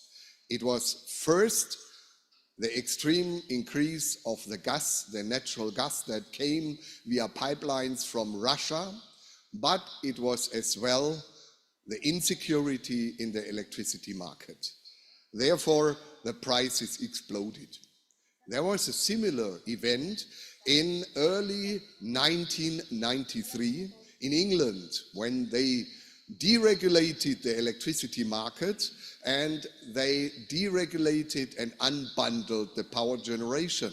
The difficulty was all the free power like coal, gas and others were normally privatized. Only the nuclear power was still state-owned. Due to the fact that nuclear is so tremendous cheap, the coal-fired power plant, first gen in England, announced they are worried they cannot supply energy at that low rate. So we have to be realistic. Price is a key issue for industry, for consumers, but also for the national economy, besides the environmental aspects. The problem with the renewable energies is that they are very volatile. Here you see it is online, Agora Energiewende. It's a green ecological organization who campaigns severely for renewable energy in the European energy market, and they publish live informations. And what we see here is very important. We see the power generation based on biomass, based on flowing water and on other water sources, and then on photovoltaics. This is a period early in May 2024, and what is important, we were not able to meet the demand curve. The pink is the demand curve, and we were not able to follow the demand with the power generation. Wind and solar is complemented by gas and lignite and coal. So we have different sources that might supply not enough or even produce overproduction. Here we see the production is higher than even the demand. So with the renewable energies, here was the wind very strong mid of May, we see that we have a heavy increase in power generation and we oversupply in contrary to the need. And on the contrary, we had at the beginning, that was on the 7th of May 2024, we had not enough power. The result is clear. On the stock market, the prices are extreme. If we have oversupply, we even reach negative electricity prices. Now for an engineer, here I show you the situation in 2025. And what we see in 2025, the events with underproduction, it's also beginning of May, mostly solar is producing in Europe between March to June, not in the extreme summer. If it's getting hot, the power generation of solar goes down because the efficiency is deteriorating. So the best is we have nice climate in springtime. During the day it's hot or warm, and during the nighttime it's very, very nice cool. The problem is, what does It means if we have so much overproduction. The problem is negative electricity price. For an electrical engineer, it's a question, what is a negative electricity price? What does it mean? My first encounter with negative electricity price was not due to renewable energy. No, it was due to coal-fired power plants in the company of Mercedes Daimler. And I was in my utility and I was in the dispatching office. And the colleague from Daimler called, hey, look, we have a problem. The laborers will go on strike. And we have 270 megawatt and we cannot switch off the power plant. But no operation will happen. No machines will need the power. So what shall we do? So what I learned that time was I had to call Singen, aluminum in Singen, it's near Lake Constance in southern Germany, and they are melting bauxite, the aluminum oxide, and making aluminum out of it. And what did we do? We called them and told, look, we have tremendous, about 300 megawatt overproduction. Can you start additional smelting ovens? And they said, yes, we can start. It costs us money. What are you offering? So sure, we didn't pay them. We gave them electricity for free, meaning in reality, it was negative electricity price. The same is happening now regularly, even heavily increasing. The more solar power is installed in Europe, and especially in Germany, the more we have negative electricity prices. We have up to now even more than 1,000 events, hours with negative electricity prices. Normally the people would say, hey, that's nice, but in reality, negative electricity price is a problem. Because you have to find somebody who will take electricity and starting consumption even though he would not need it. The problem is with the increasing nuclear energy is not only this difference in the peak and in the fluctuations. The problem as well is the change in the balance between base load, medium load and peak load. We have normally three regimes of power generation. Mostly our nuclear power plants or lignite, brown coal is base load. Our best power plant, Philipsburg, was world champion in operation. We were able only to be offline for one, maximum 2 weeks. That means we had 8,500 hours annually continuous operation. The point is, for your background, what is the economics behind? The economics behind base load and peak load and medium load is that way. You have fixed cost for the investment. You have variable cost for the fuel, partly for people you can lay off if you don't generate. So meaning in that mixture between your fixed cost and variable cost, you balance it.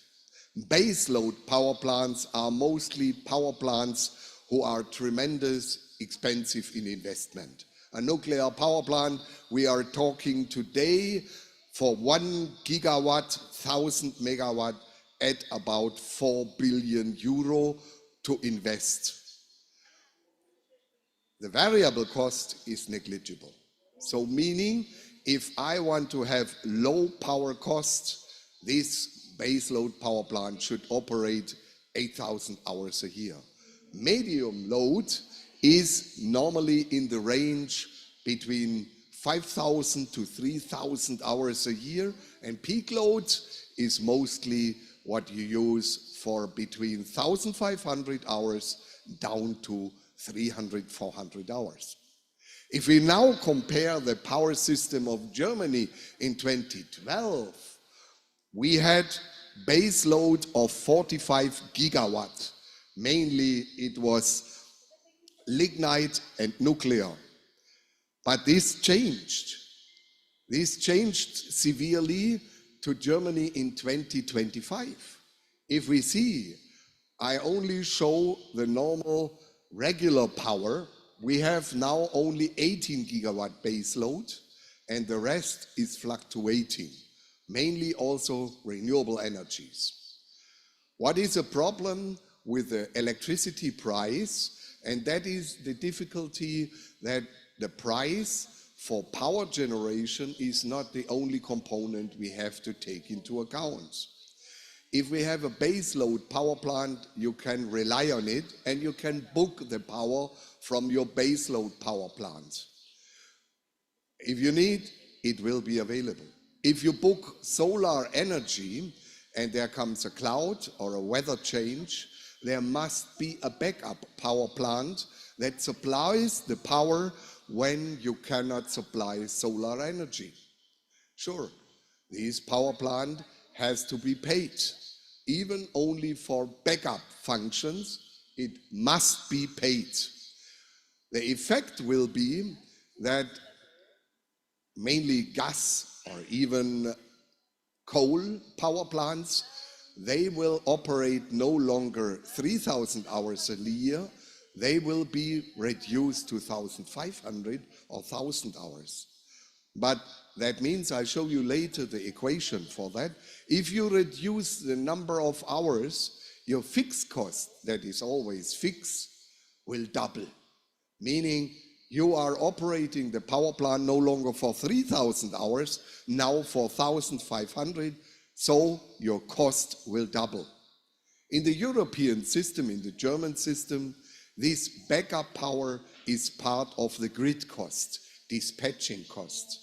That has to be taken into account for the assessment of the power generation cost. Unfortunately, politics or market concepts are not taking this into account. So we have a severe problem by the effect that we came down from 45 gigawatt to 18 gigawatt in the baseload. It is not only a question of the cost, it's also a question of frequency stability. I will show you 3 slides showing on the grid radar. It's by the NCO, the grid operators are open and the frequency fluctuations that happened here, that was in May this year. We see we have severely fluctuating frequencies because in the end, we have to take into account that former times, a nuclear power plant, a coal-fired power plant, if you had the opportunity to come to a power plant with about 800 megawatt electrical power, the genset is tremendous. You have tens of thousands of tons that are rotating. The turbines, the genset behind, the shafts. If there is a fluctuation in the demand in the grid, it doesn't matter. You have revolving inertia that will stabilize your grid. Wind and solar is not inherent stabilized. So meaning you have to control the frequencies with the grid system. That is an additional dependency. You all know if there is a disbalance between power generation and power demand, if you have over generation, the point is it's physically. If the demand and the consumption is lower, the braking force, if you think of a generator, there you have a rotating magnetical field, you have your rotor, the rotor is driven by steam. If you have not enough demand, not enough consumption, the braking force of the braking magnetic field is not strong enough. Your frequency goes up. In this case, you can reduce the steam on the turbine, so that the power goes down. On the contrary, if you have too much demand, the braking force of the stator electrical magnetical field is too strong. The rotor will slow down and you have to increase it. In the Spanish blackout this year, we had the difficulty that the German Siemens KWU nuclear reactor have a bypass valve. We had in Germany always 6 to 8% of the steam bypassed, so that in the case that there is too much demand, we can use extra steam and increase the power output of the nuclear power plant. That is also how you can operate a gas or a coal-fired power plant. In Europe and in Germany, we have the storage hydro power plants where we are able, it's a wonderful scenic area in the Silvretta high mountain Alps. It's Austria, but they speak like us Southern German and the Swiss, a dialect. There in the Montafon, there are water hydro power plants that are able within 15 seconds to synchronize with the grid and to offer hundreds of megawatts to stabilize the grid. Due to the fact that the base load is heavily reduced and we have much more fluctuating power, the task of grid stabilization is more difficult. My topic today is about the point of view of small and medium enterprises and the industry, and we see it. A friend of mine I'm working with, we produce horse feeds, dog feeds, animal feeds, food supplements. In the meantime, we produce insects, and we have our own power generation. And we produce the machine control with Phoenix Contact ourselves. We program the PLC, the power logic control ourselves. And what are we facing? We are facing, due to frequency fluctuations, difficulties with the machine control. We have to install new filters and stabilizers to keep the grid input stable. We generate, luckily, 350 kilowatts in that mill ourselves with CHP power plants and 800 kilowatt in the meantime with solar.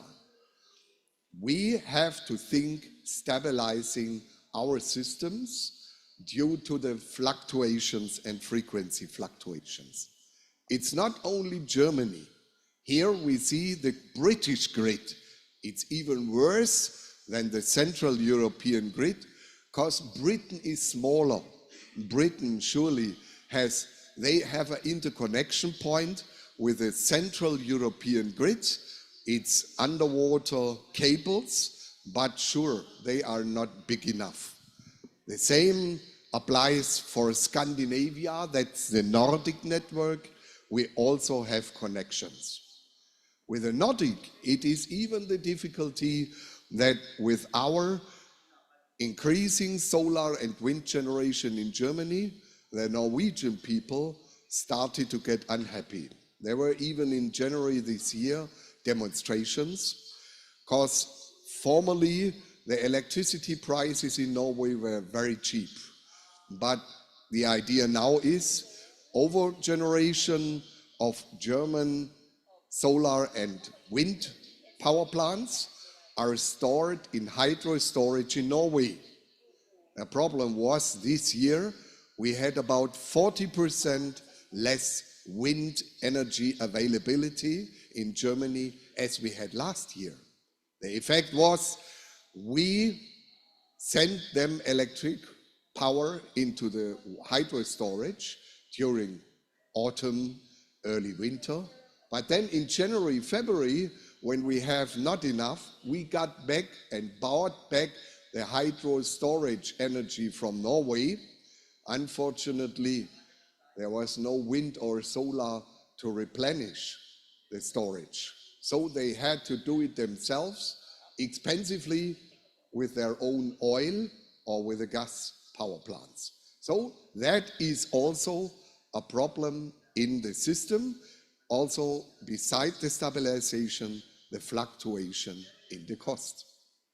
So what we face is, with increasing renewable energies, we have more and more grid quality factors depending on your region.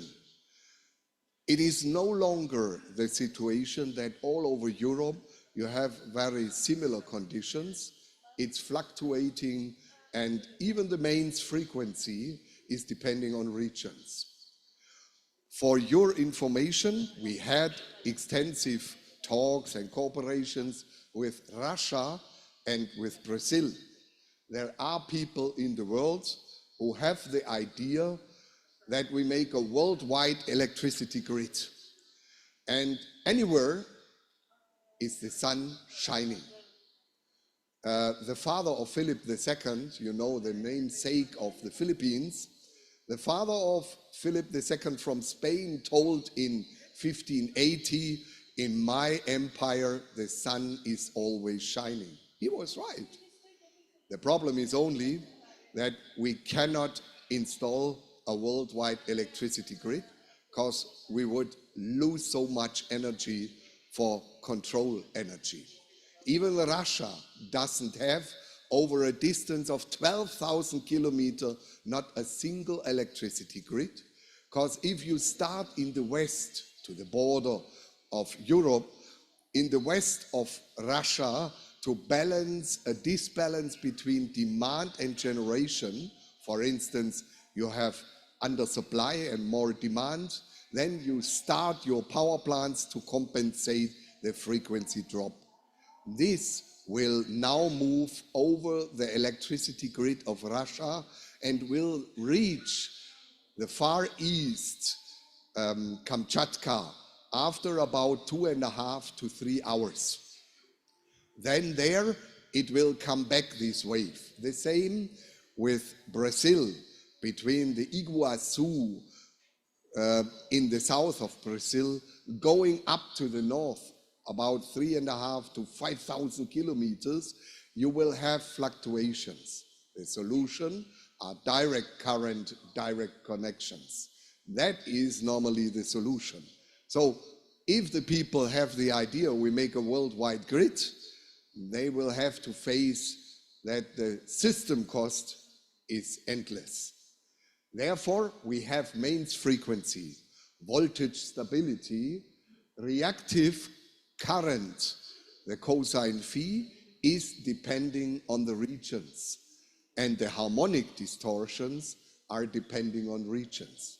So meaning, as an industrial or SME customer, you have to know that.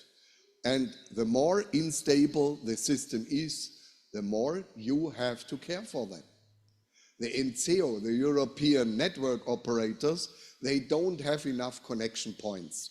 For instance, probably you heard in April this year, there was a total blackout in Spain.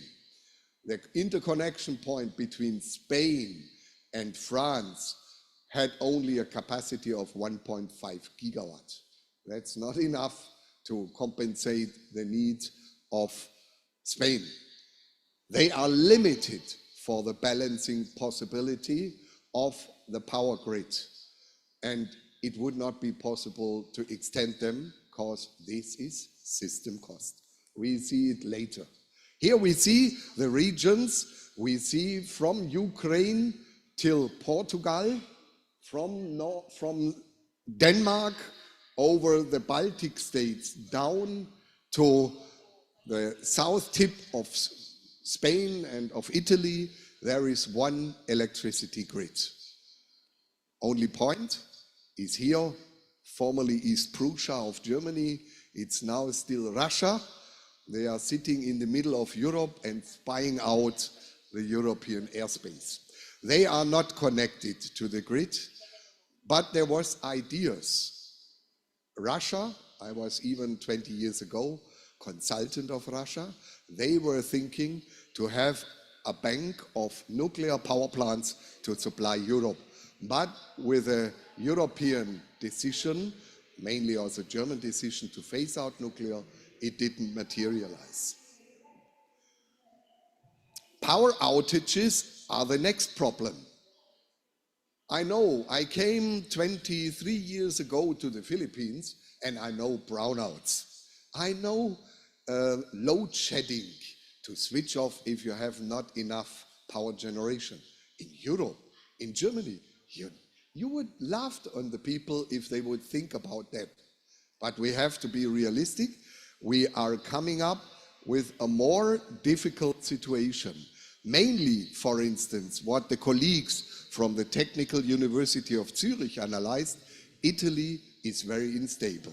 We have approximately 4.1 events of severe impact on the electricity grid nationwide every day.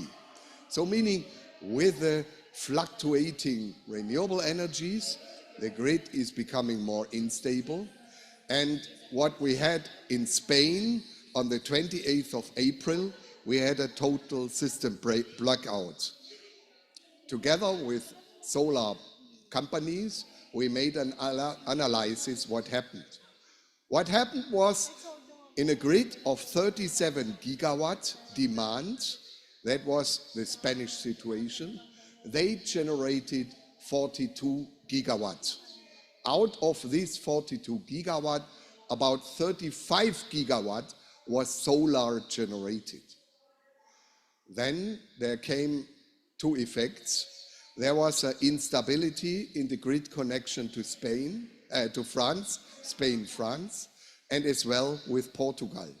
So with the effect, the frequencies started to fluctuate. The disbalance between generation and demand led to a severe frequency fluctuation. And now we come to the problem. All the solar power plant inverters, they have a limit to secure their lives. They switch off if a frequency difference in the frequency in the grid is too high. If there is too much frequency imbalance, the system is starting to switch off. The effect was, due to the fact that there was so much solar energy in the grid, they switched off at the same time. The American Westinghouse nuclear reactors cannot offer control power and switched immediately as well off.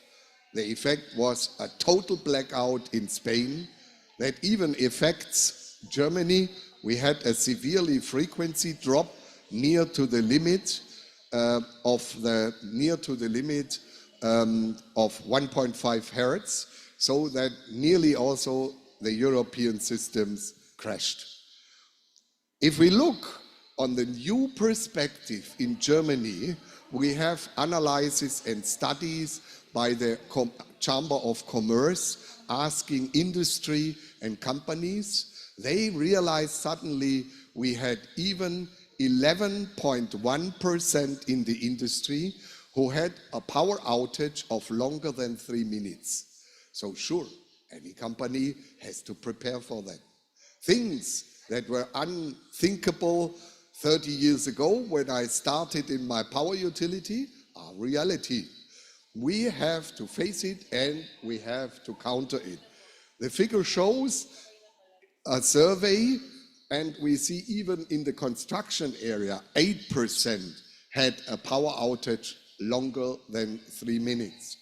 If we look into services like call centers, they had 9.4% of the companies with power outages longer than 3 minutes. If we look on the cost, this is a cost of 10,000 euro annually cost for power outages. There are many different power outages that happened in Europe in the last 20 years, and they are becoming more frequent. So we have to face it and to prepare for it. So it is clear that we have to take into account in the industry in the small and medium enterprises new aspects for the power generation and for the power supply. The power supply must be thinking of the cost as one aspect. Sure, at first also the CO2 emission and the environmental aspect. Also companies are thinking about improving their CO2 footprint. That is clear. But the second aspect is cost. The costs are increasing. The cost of electricity are starting to be heavy volatile, that fluctuating generation and demand make severely volatile electricity prices. We have quarterly fluctuations due to 15 minutes time of use rate, because this is also with the seasons in Europe a real problem. The electricity supply security is also more and more an aspect and an issue. I don't tell you something new. Filipino companies know this even longer than Europeans. And an important aspect many are not taking into account. Many power consumers, for instance, glass industry in Germany or cement industry, they relied on the cheap gas of Russia. Reality shows you cannot rely. It's changing.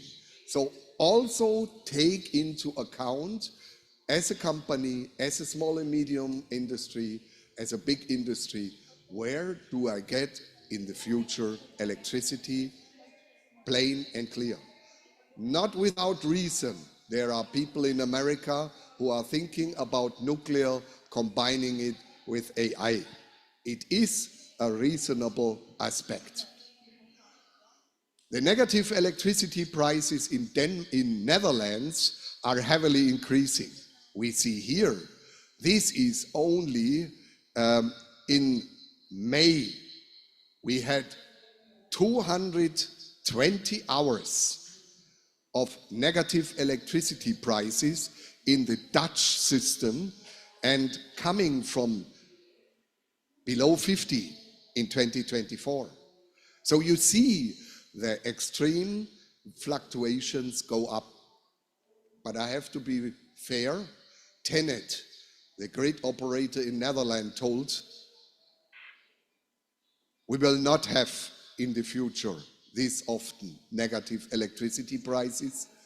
We will switch off the windmills and the photovoltaic systems. We will switch it off, and it's also legally with the agreement, if you set up a solar power plant in Germany bigger than 10 kilowatts, it must be controlled by the grid operator. So if you have more than 10 kilowatts, he will switch you off. But what does it mean? If the grid operator switches your solar power plant off, that is a problem. Mostly, we just finished an EU project in my institute called Shine E,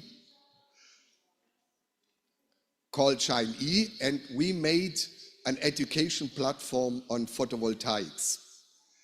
And the point is, up to now, most of the photovoltaic system in Germany, in Europe, are standard alternators, which take the frequency from the grid and cannot operate without the grid frequency. But if you are that is the reason why the grid operator will switch you off if there is over generation. If you have a hybrid system, you can disconnect from the grid. But 90% of the European systems are grid-based. The effect is the following. Due to weather conditions, if you have much electricity, they have to switch you off. But again, what I said, in the equation, capital cost plus the operational cost divided by the usable power will define your price of electricity. If you are switched off, if your solar system is switched off because the grid cannot maintain and consume it, then you will have a problem like in Vietnam. We consulted some hotels. They had a wonderful idea. They got 80 € for all the fed in electricity. That was okay, because their cost was at 6.5 € per kilowatt hour generation and 8 cents. To myself, I don't need from the grid. So a fine economic situation. Problem was, due to that oversupply, they switched off the solar panels on the hotels for 40% of their peak times. The point is, the cost of power generation increases suddenly to 10.8 cents. So if you get 8 cents and you have internal cost of 10.8, you will lose 2.8 cents per each kilowatt hour you supply to the grid. Sure, the reaction of the hotels was they switched off their solar power system, because if they have no self-consumption, they switch it off. So meaning we have to take into account, don't rely on the idea installing renewable energies and the grid is your storage. Many people, mainly from these manufacturers, are selling it, the grid is the storage. I joked, oh yeah, I understood. It's like my papa, 90 years old, he loves fruits. And we were in a big mall and he wanted to have his melon in the middle of the winter. And I was shocked. The price was severe. The price was, the kilo price was at about 650 peso per kilo, but my papa got his slice. And I had a great idea. With the grid as a storage, in Hungary they do it that way, I had the idea, I go to my neighbors, I buy 20 melons in May when the cost is down to at 50 peso per kilo and give it to my neighbors. And in winter, when my father wants again the melon, I go to the neighbors and told, hey, I gave you melons, now I get it back in winter time. Everybody would tell you, you are mad, it's now out of the price. So we have the problem, and that is what, as electrical engineers, we have to understand. The idea of a balanced and average price is a specialty of the past in the electricity market that is no longer applicable. Any economist knows every product, every service price has 3 components. That is volume, what you serve, that is the time of service, and its allocation. If you need strawberries here in the Philippines, I get it very cheap. I remember when I was a child, I went with my mother on the strawberry field and you could eat as much as you like, and it was tremendous cheap, but only between April to May. Then the fields are empty. In the other times, it's expensive. And sure, if you get the strawberries to another location than on the fields, you have to collect it, you have to store it, you have to handle it, and all these will increase the price. So it's logical with any product, and the same applies to electricity. Anything has volume, location, and time.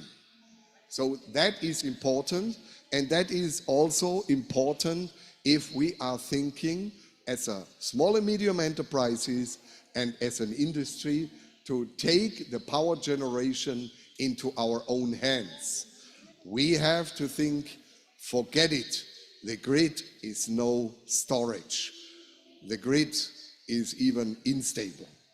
We had, for instance, in Germany, in the year 2000 and 23, 53 million kilowatt. But coming with it, it came with 5 to 7 cent dispatching power. We had 4.7 billion euro dispatching, redispatching cost, grid cost for this photovoltaic. The customer or consumer is not seeing it directly, but you cannot buy the solar energy without the grid cost. So meaning, in reality, if they compare the power generation cost, solar is 6.5 euro cent per kilowatt hour. That's not correct. You have to take into account the grid cost, the redispatching cost, and that is 5 to 7 cents in addition. If we combine both, we are between 11 and 13 euro cent per kilowatt hour. If you, as a small and medium enterprise or an industry, are thinking of operating for yourself, your cost is a little bit different, but not that different. So mainly the point is you change your assessment of renewable energies for you as a company, for you as a prosumer, a producer plus consumer. You should only install what you consume yourself. That's even what in Germany, the biggest consultant and service companies, even the ones who offer you to sell you solar panels, they in the meantime consult you that way and advise you buy only what you consume yourself. Don't go into overproduction. There is a second aspect besides that. You want to improve your CO2 footprint. Also in this case, be careful. Your solar panel has a CO2 footprint. Your batteries, if they are switched off because you cannot operate it, because the grid operator switches it off, the CO2 footprint goes up because per kilowatt hour, because you generate not much.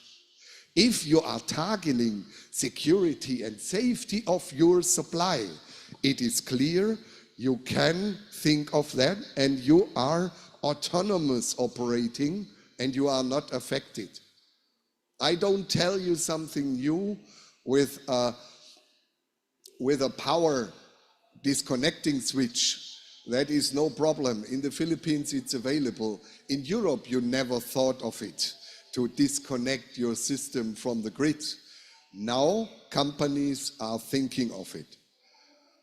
So at the end, we have to realize renewable energies, power generation in your factory, in your company, is only reasonable if you have storage, if you have an energy storage system. Energy storage is a must, but it is important. Energy storage is not energy storage. We have to think, even as electrical engineers, energy is diverse. It is very important to think of, with the fluctuating energy, that we are not only thinking of electrical energy. Sure, electricity is the most flexible form of energy. If you look in the physics books, there is a term, it's called exergy and energy. That means usable form of energy. Energy and exergy is a possibility that you have, for instance, electricity you can immediately use to make heat, to make steam, to operate motors. Gas, you can only make heat. Wind energy, you only can move physical things. So meaning the energy and exergy of these forms of energy is bad. So sure, electricity is the most flexible, but electricity is also expensive. You have to think of storages. Normally, battery storages are not that cheap. They are really depending on what kind of technology you use. You can use lithium ion, lithium polymer, lithium iron. There are many systems available. All these systems store their energy in the cathode and the anode, in the electrodes. So meaning your battery has a relation between the power and the stored energy. The power is depending on the surface of your electrodes and as well the energy content. Normally you have it that way with 1 kilowatt of a battery system like lithium ion.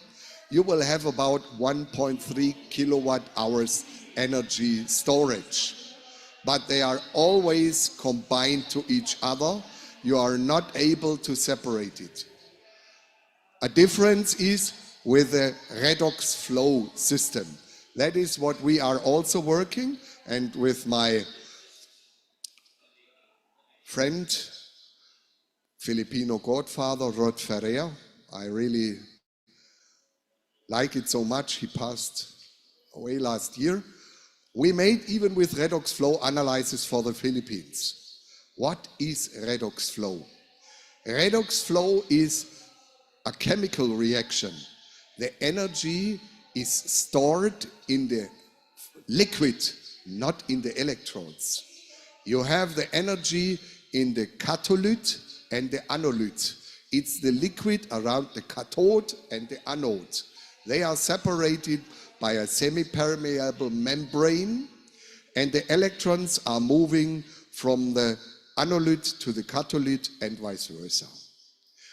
We use actually in our tests in Karlsruhe vanadium. We want to use organic liquid, and then you have the advantage.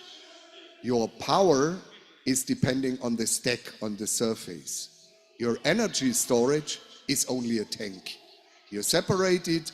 You can even in a 500 kilowatt stack, you can store gigawatt hours. Then you have only tanks of liquid beside. That is a technology. It's not that cheap. It's depending on your applications.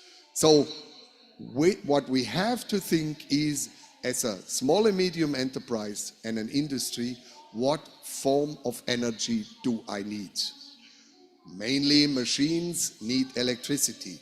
But if you produce, for instance, flakes, like breakfast flakes or the flakes, maize flakes for the horses, you need steam, you need heat to dry.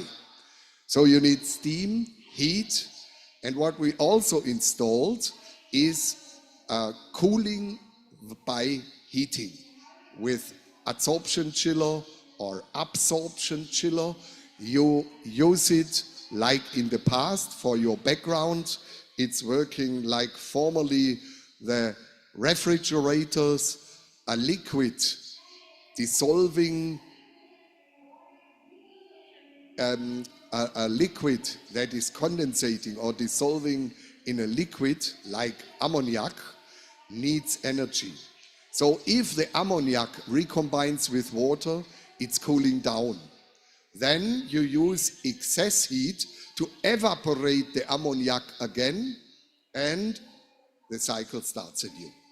This is the way how you can even cool with excess heat. If you have that, you need also energy in the form of cooling capacity. And finally, in many cases, you need process gases. The world is discussing about hydrogen as if it's new. It's not new. In the 1960s, even Egypt started with hydrogen because you used the hydrogen with a Fischer-Tropsch synthesis to Bosch, it's the other synthesis to make fertilizer.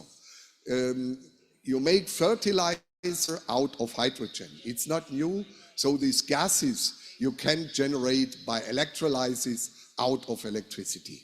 So what we have to take into account is the energy flow in a company, the forms of energy, not only electrical energy.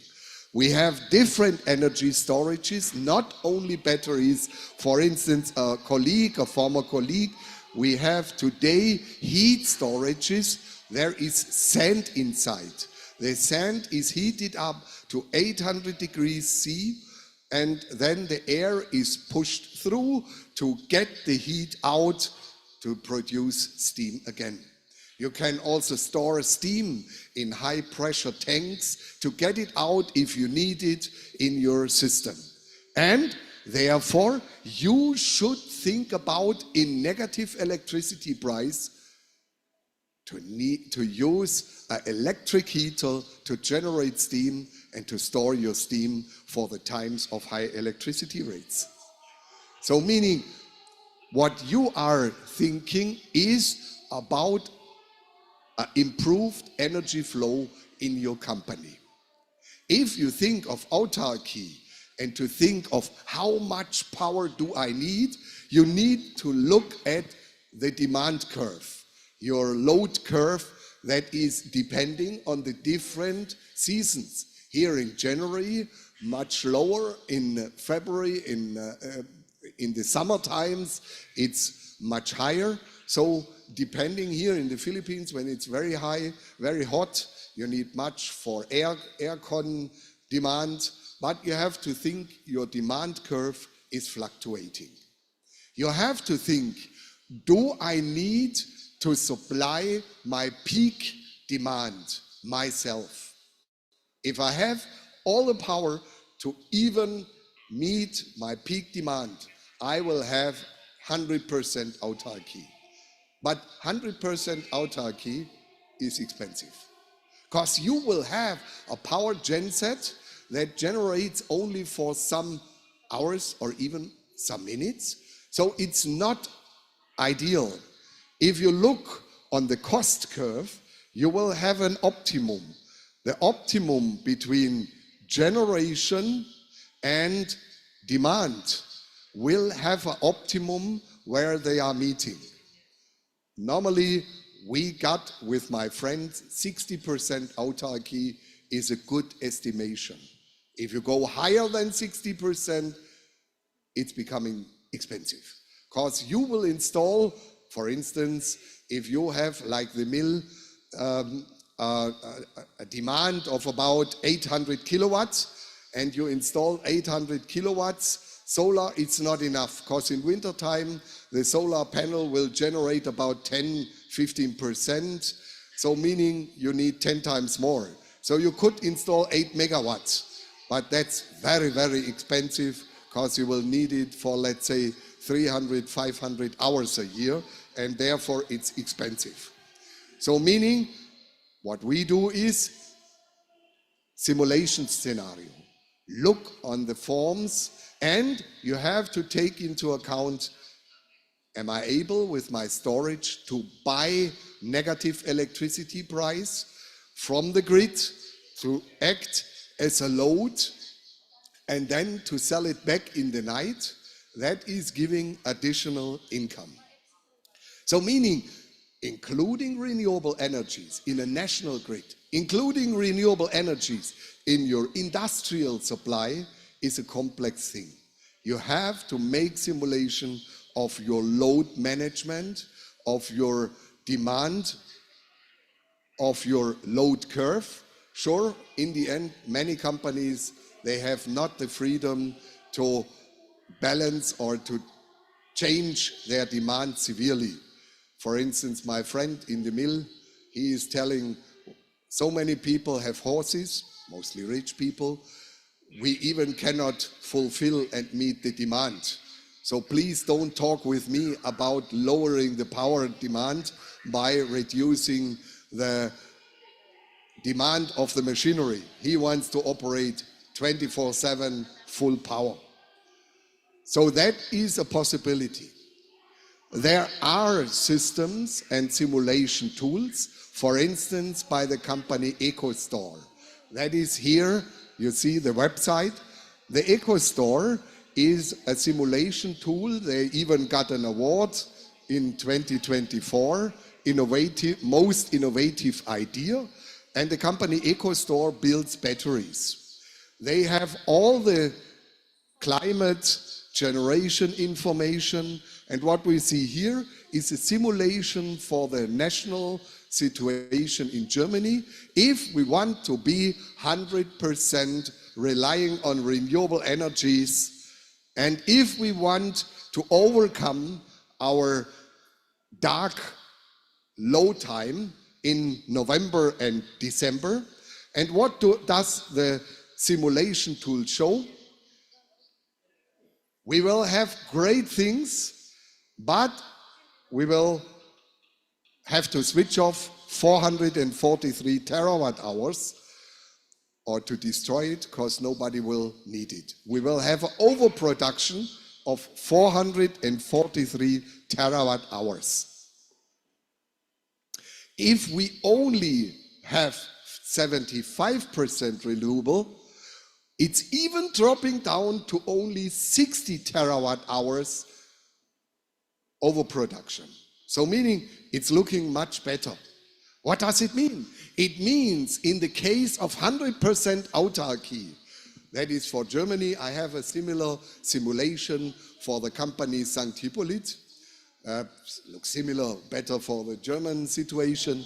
If we make the model no batteries and 100% autarky, then we would need 61 gigawatt backup power. But we would even destroy 471 terawatt hours. The total demand of Germany is only 431 terawatt hours. So meaning, if you would install wind and solar, you would produce over the year double the energy than you need. But you need it for the power, because you have to generate the power in the winter times when your solar, or even between February till May, you will have low time even in wind. You need much more gigawatts to generate, because they will not give enough power to the grid. So meaning, in this case, 100% for Germany, we will produce double the needs, double of the needed energy. Sure, the others will not take it. Even the Dutch, what I showed, they hate the Germans. Why? Because the Dutch are angry about Germany. They have many CHP power plants. Netherlands has their own gas. They have natural gas, they have much biogas, they have a big agricultural industry, and probably you know, they make the most wonderful roses and tulips, my wife likes, and they produce it even starting in February or even over the winter time. But if there is negative electricity price, the CHP power plants for tomatoes, for vegetables, for tulips will not get any income on the electricity. Only the heating must pay everything. It's exactly the other way around as they planned, meaning they have the problem, their tulips and their tomatoes are exploding in price. And that is why TenneT doesn't like Germany. If we go to 75% only, we have a storage of 72 gigawatt of battery, we only lose 6 terawatt hours. So meaning this is a reasonable model. Between 60 and 75% autarky makes it reasonable to look into it. If we look on the national level, there are plans like in the Philippines. My heart is bleeding, I have to be fair. The old nuclear power plant Gundremmingen was driven down just, I think, 6 weeks ago. And it will be replaced, 1,300 gigawatt, 2 times. The old Block A was started in 67, the others in the 80s. 67, they switched it off after 30 years. It was in the 90s. But still the power plant generated 2,600 gigawatt, surely 8,000 hours a year, is replaced by a battery storage of 400 megawatts with a content of 700 megawatt hours. For the total grid, there is planned to build with an investment of 230 million euro. For the total grid, it is planned to have 180 of these storages in the German grid, costing 45 billion euro. And you have to add this cost to the power cost, and therefore somebody has to pay for it. The difficulty is we see in this case the simulation in another publication took into account what will happen. Here we see 2018. Germany was here generating a little bit more than 100% of the demand of energy of the industry at the private households and other things. So meaning Germany was nearly autark. In a cost-optimized system for the year 2035, Germany would look here at about 26% of power generation of the country alone, meaning 76% must be bought, 74 to 76% must be bought from outside. I can tell you the situation. The French are happy. They buy from Germany in the negative electricity time, the kilowatt hour up to, better they are paid. The highest negative electricity price up to now was 41 euro cent per kilowatt hour. That's about 25 peso. And then they sell us the nuclear power for as much as 23 cents in bad times. So they make a huge money if, as a country, you are depending on the others, because your renewable energy is cost optimized, meaning you don't generate enough, you need the backup demand of others. It is not really going to happen, even though the politics would like to do so, because NCEO has a contract. You must produce minimum 90% of your own demand. If you have more than 10% foreign needs, these countries here, that were the Baltic countries, that was here, Denmark, you see 90% they just reach. If they cannot reach, they get penalized. So it's not going to happen. And therefore, this is rather unlikely. But it will be a cost issue for the people.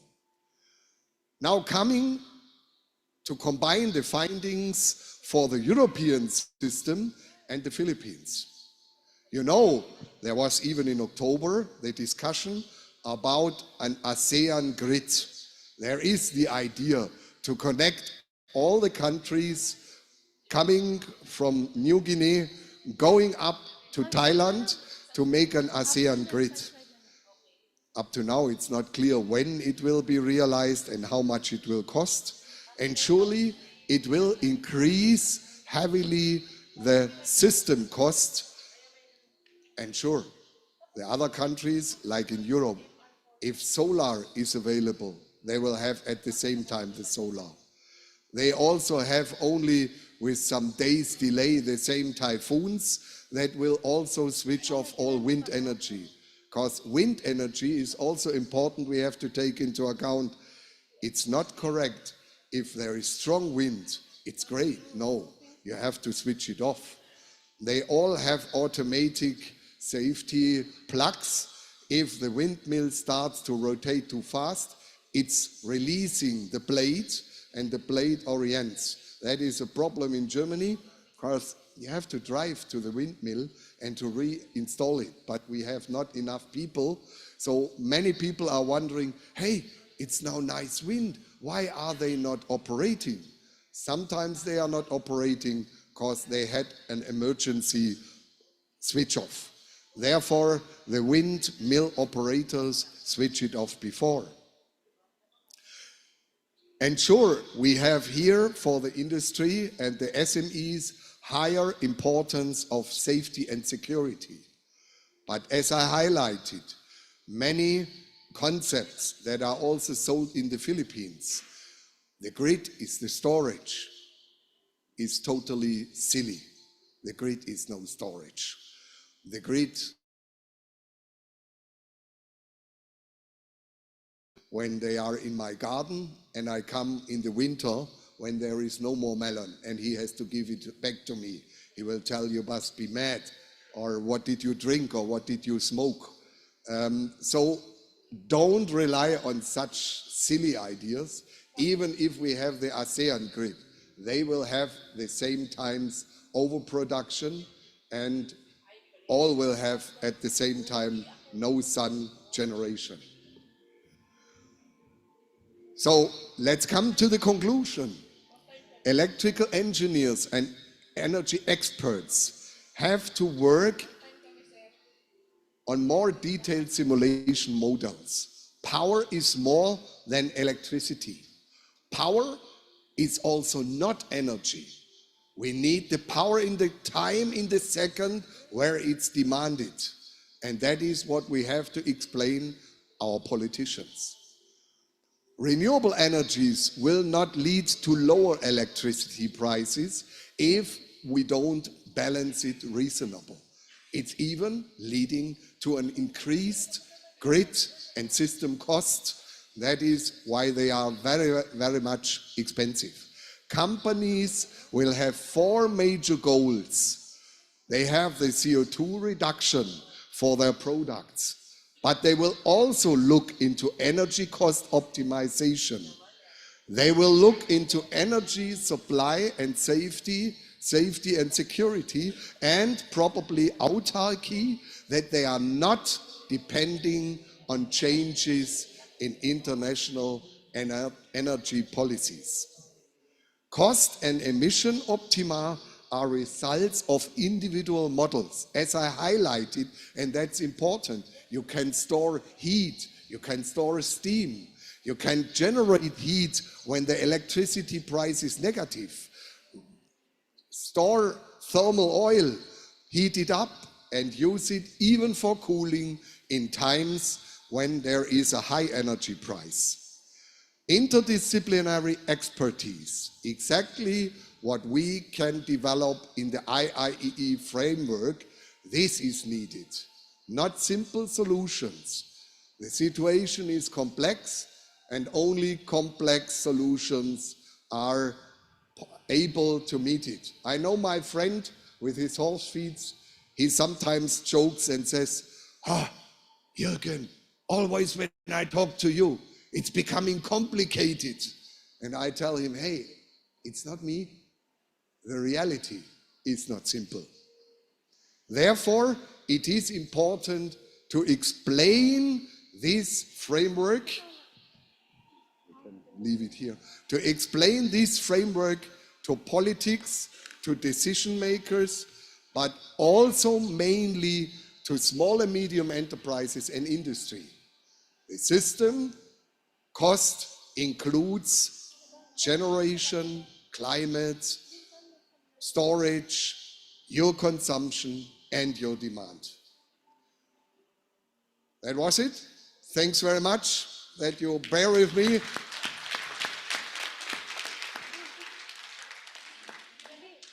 Also questions, if there are questions, you can ask questions if something was not.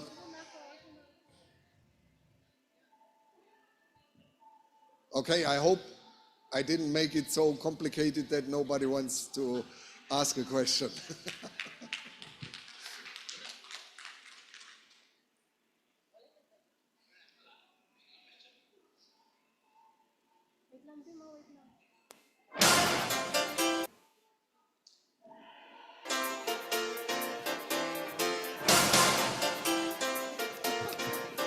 So wala nang question talaga. Okay, let's proceed with the awardee. So this certificate of appreciation is presented to Dr. Jürgen Unfried for imparting valuable insights as technical resource speaker on the topic Energy and Power Efficiency, a balance between industrial power supply and grid supply in the European industry and commerce during the technology trends in electrical engineering, present and future innovation in conjunction with the 50th Annual National Convention and 3E Expo 2025 with the theme IIE celebrating 50 years of integrity, innovation, empowerment, and excellence. Given this on the 25th day of November 2025, signed by the TCPDC Chairman, National Secretary, National Vice President for Technical Affairs, and the IIE National President.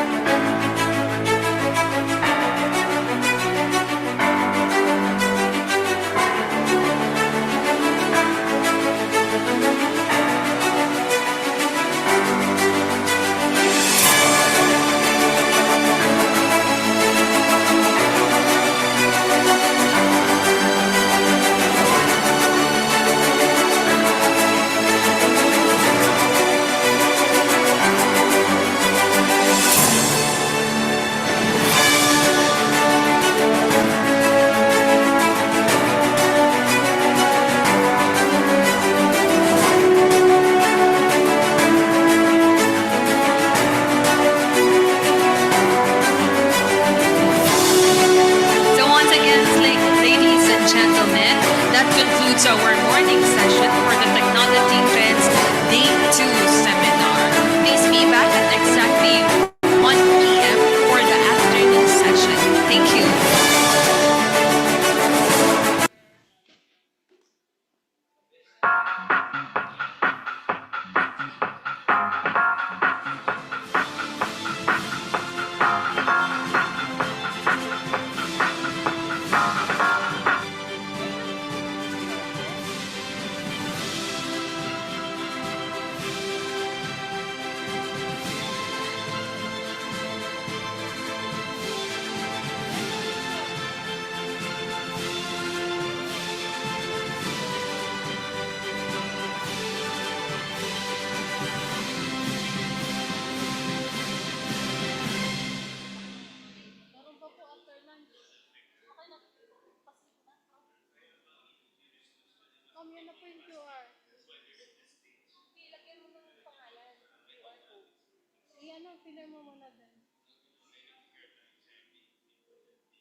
Check, check, check.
Check, check, check, check, check, check, check, check. Hey, hey.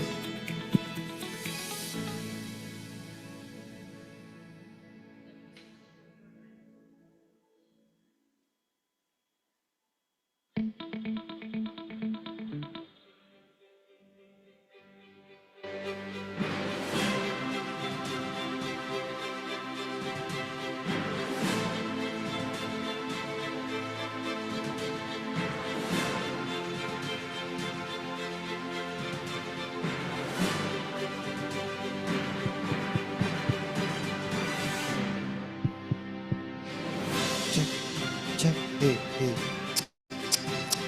Check, 1, 2. Check, 1, 2.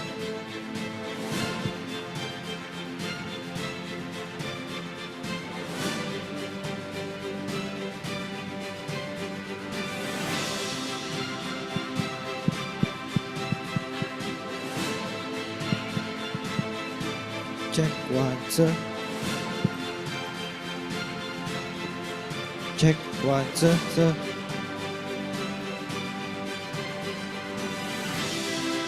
Check, check, check.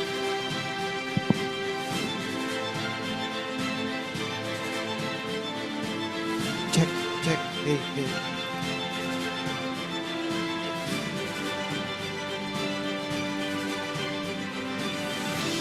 Check, check, check.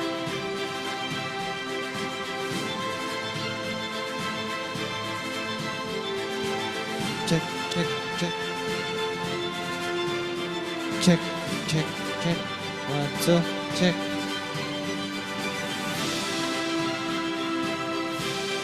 Check, check.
check, 1, 2.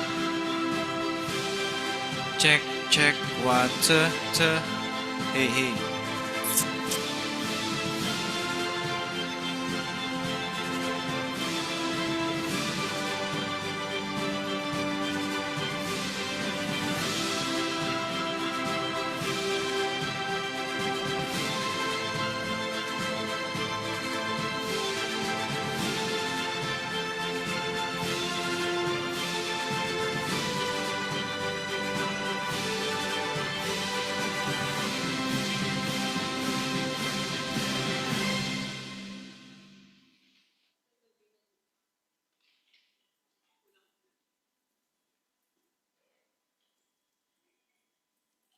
Check, check, check, check, 1, 2, 2.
petals like, do you love me or not? Head is spinning and they don't know when to stop. You said forever, babe, did you mean it or not? Hold on, hold on. You leave me on red, babe, but I still get the message. Instead of a line, it's 3 dots, but I can connect them. And if it ain't right, babe, you know I respect it. But if you need time, just take your time. Honey, I get it, I get it, I get it. Way you got me all in my head.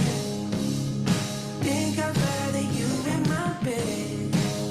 Whatever it is, you know I can take it. I'm counting the days, how many days till I can see you again. Oh, kisses like we a good human night. I'm Cupid with arrows, babe, I'm just shooting my shot. If I could get in, drop me a pin, hop in the whip and come over. Don't wanna be friends, just skin to skin, I wanna get closer. The way you got me all in my head. Think I'd rather you in my bed. Whatever it is, you know I can take it. I'm counting the days, how many days till I can see you again. Oh, my love, holding my feelings, baby. You got me on, loving all in my bed. You got me on, you got me on in my bed. You got me on in my bed. You got me on, you got me on in my bed. You got me on in my bed. Every time.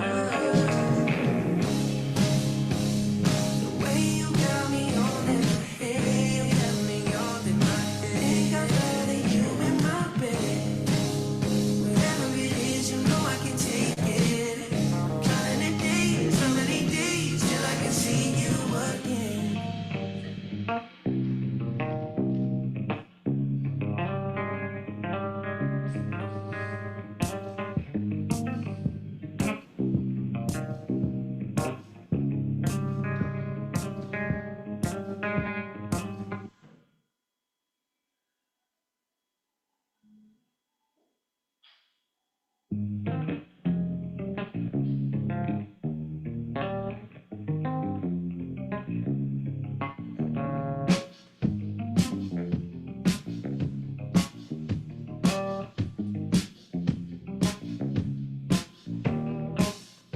Throwing petals like, do you love me or not?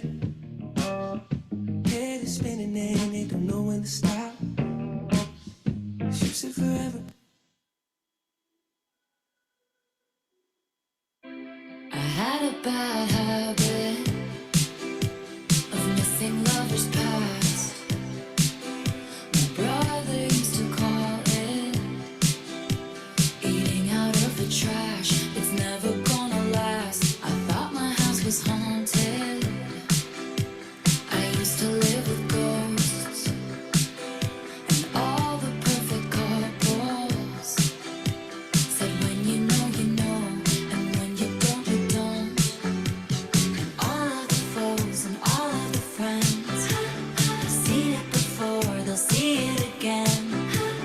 Life is a song, it ends when it ends. I was wrong, but my mama told me it's alright. You were dancing through the lightning strikes, sleepless in the onyx night. But now the sky is open light. Oh, oh, oh, oh, oh, oh, my Lord, never made no one like you before. You had to make your own sunshine. But now the sky is open light. Oh, oh, oh, oh, oh, oh. You couldn't understand it, why you felt alone. You were in it for real. She was in her phone, and you were just a pose. And don't we try to love, love? We give it all we got.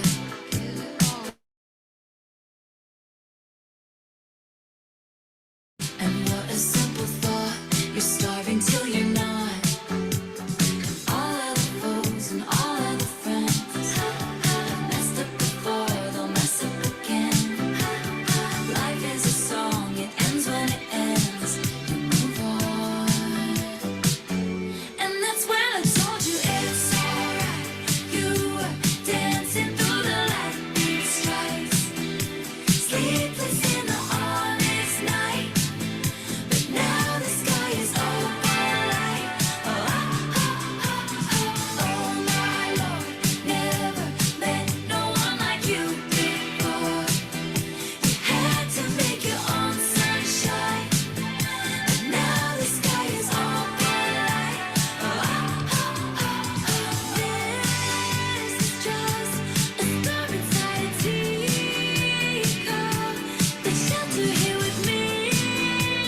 did you mean it or not?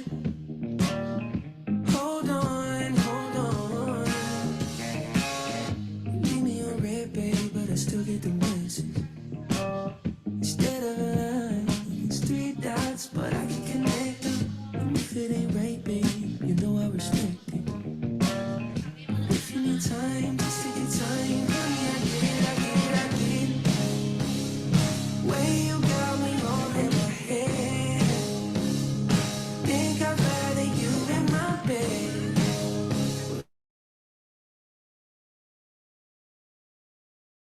Many days till I can see you again. Oh, kisses like we could you and I.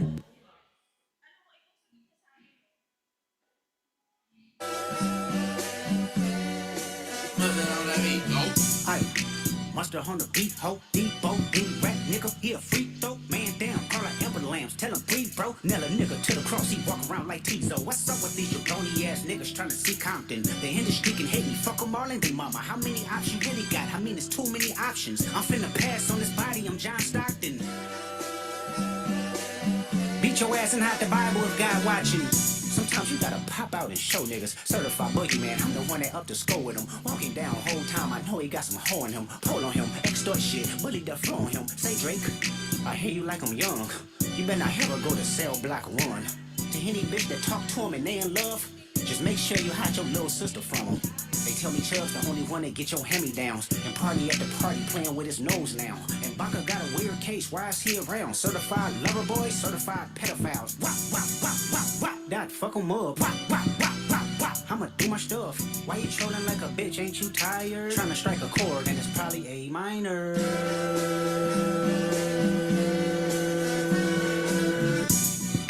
They not like us. They not like us. They not like us.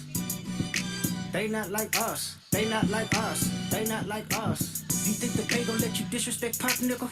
I think that Oakland show gon' be on that stop, nigga. They cold foul, I don't know why you still pretending. What is the owl? Bird niggas and bird bitches, go.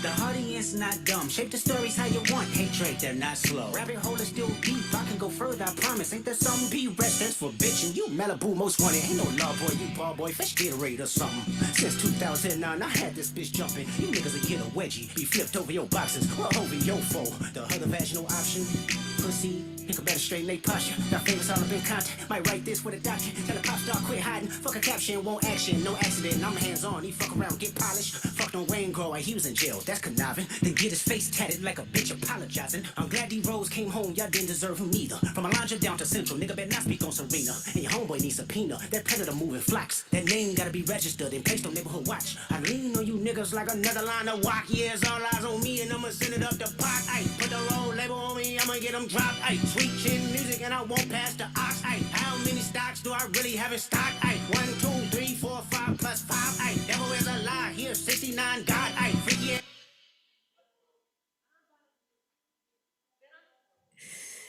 Oh boy.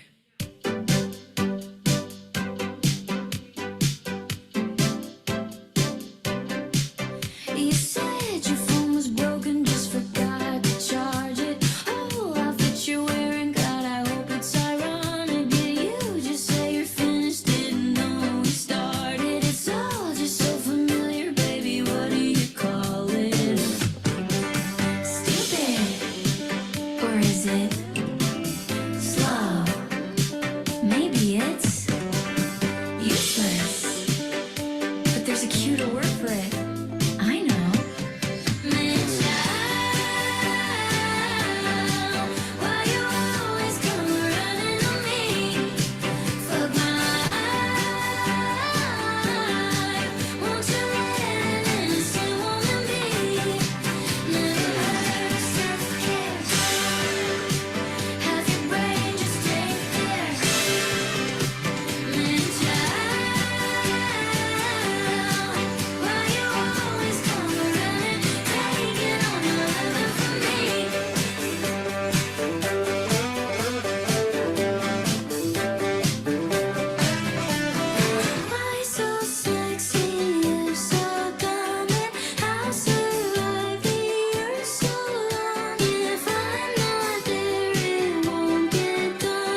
Just forgot to charge it. Oh, outfit you're wearing, God, I hope it's ironic. Did you just say you're finished? Didn't know we started. It's all just so familiar, baby. What do you call it? Stupid, or is it slow? Maybe it's useless, but there's a cuter word for it. I know. Why you always come running?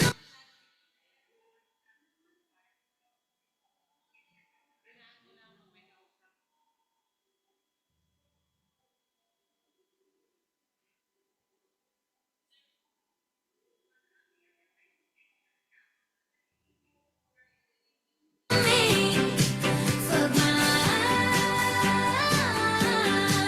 Won't you let an innocent woman be?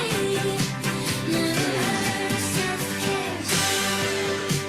Have your brain just ain't there. Man, child, why you always come running? Taking all my love from me.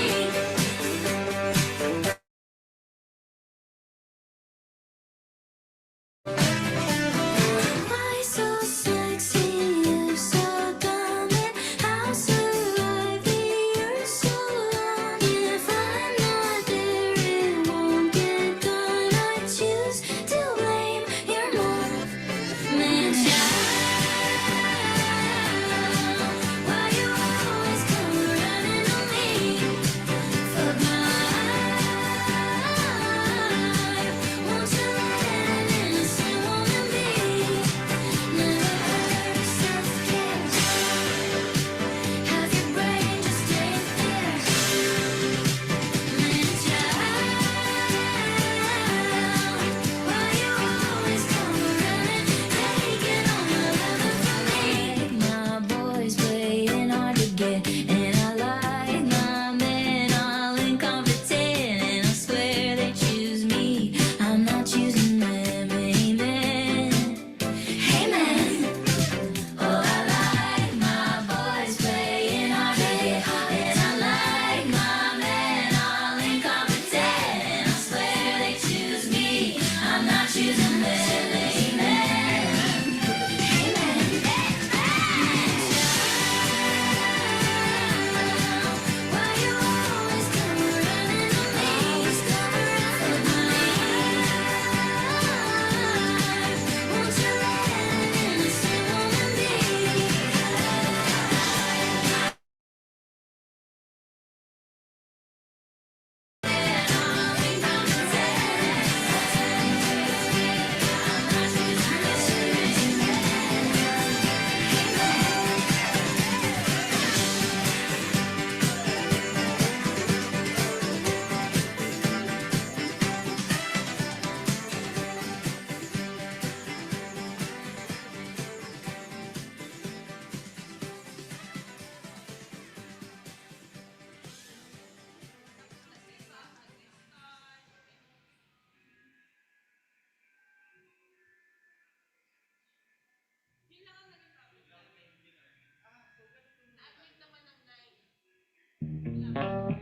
Keep it with arrows, babe. I'm just shooting my shot.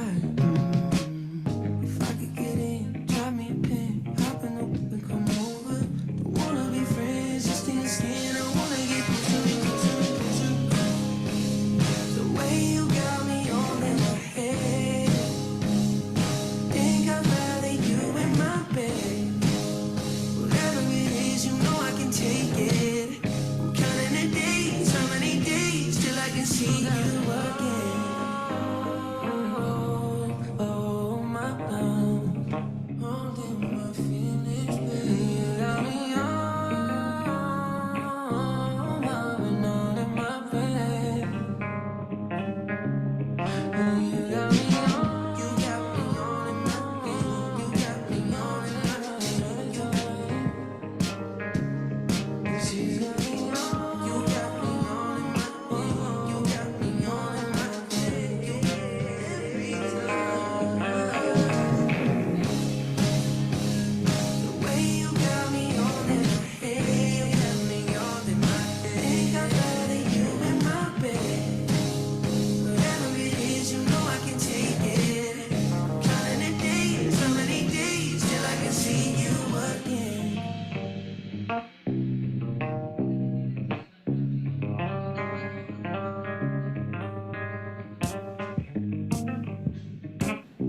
Throwing petals like, do you love me or not? Head is spinning and they don't know when to stop. You said forever, babe, did you mean it or not? Hold on, hold on. You leave me on red, babe, but I still get the message. Instead of a line, it's three dots, but I can connect them. And if it ain't right, babe, you know I respect it. If you need time, just take your time. Honey, I get it, I get it, I get it. Way you got me all in my head. Think I'd rather you in my bed. Whatever it is, you know I can take it. I'm counting the days, how many days till I can see you again. Blowing kisses like we a good human night. I'm Cupid with arrows, babe, I'm just shooting my shot. If I could get in, drop me a pin, hop in the whip and come over. Don't wanna be friends, just skin to skin. I wanna get closer, closer, closer. The way you got me all in my head. Think I'd rather you in my bed. Whatever it is, you know I can take it. I'm counting the days, how many days till I can see you again. Oh, my love. Holding my feelings, baby. You got me on, loving all in my bed. You got me on, you got me on in my bed. You got me on in my bed. You got me on, you got me on in my bed. You got me on in my bed. Every time. The way you got me all in my head, got me all in my head. Think I'd rather you in my bed. Whatever it is, you know I can take it. Counting the days, how many days till I can see you again.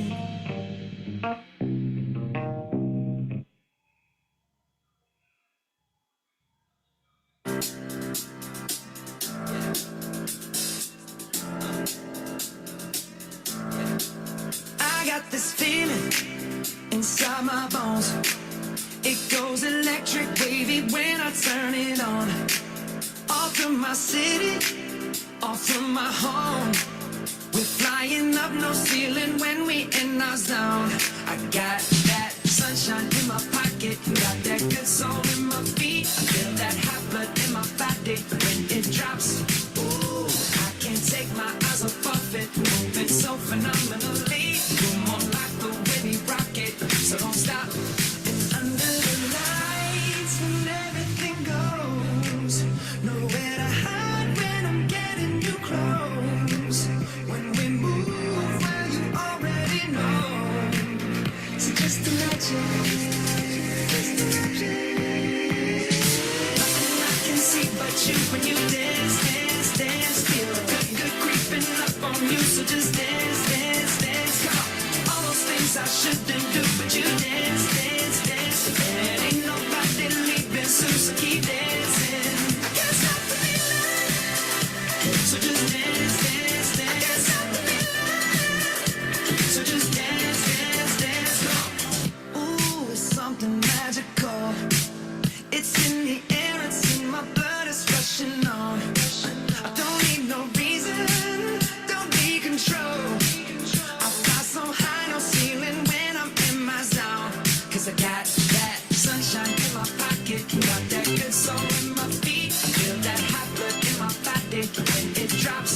Ooh, I can't take my eyes off of it, moving so phenomenally. You're more like the way we rock it, so don't stop.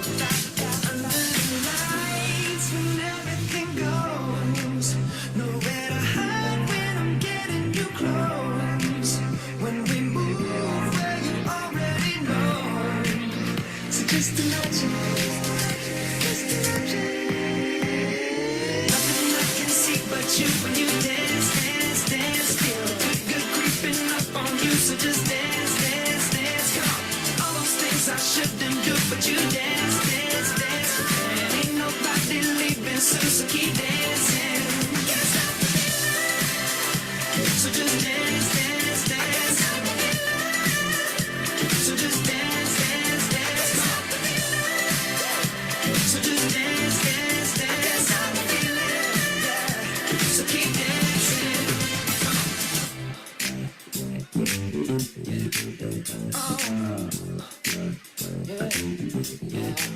I can't stop the.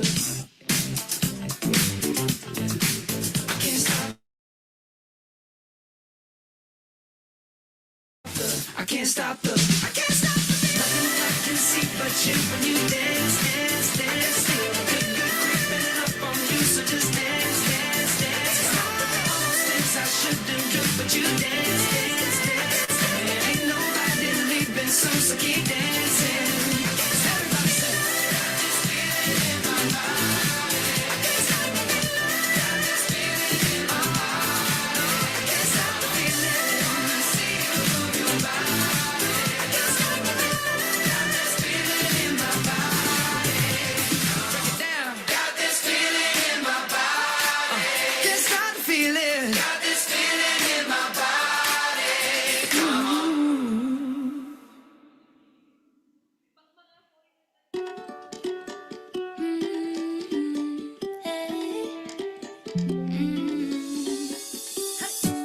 Don't think about it, just move your body. Listen to the music, sing oh eh, oh. Just move those left feet, go ahead, get crazy. Anyone can do it, sing oh eh, oh. Show the world you got that fire. Feel the rhythm getting louder. Show the world what you can do, prove to them you got the moves. I don't know about you, but I feel better when I'm dancing. Yeah, yeah. I'm better when I'm dancing. Yeah, yeah. And we can do this together. I bet you feel better when you're dancing. Yeah, yeah.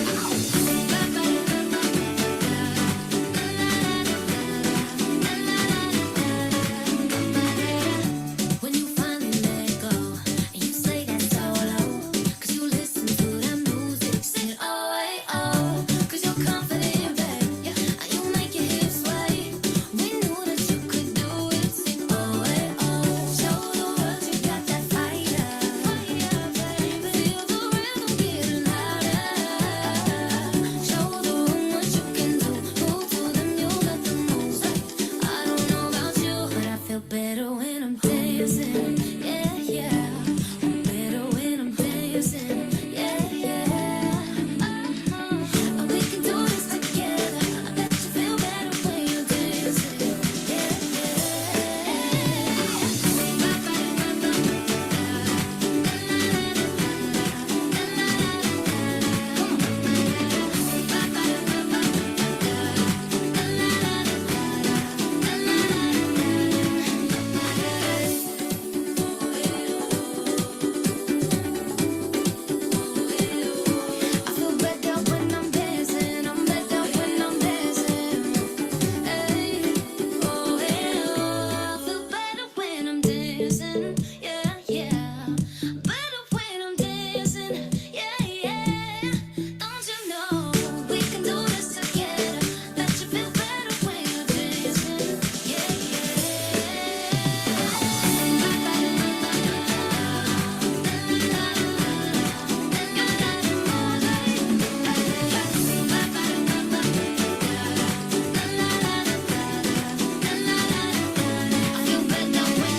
shake, shake, shake. Shake it out, shake it out.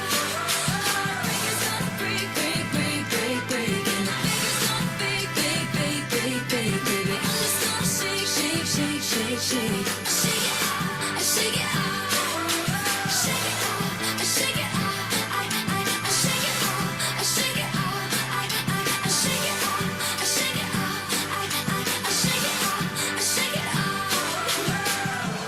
Hey, hey, hey!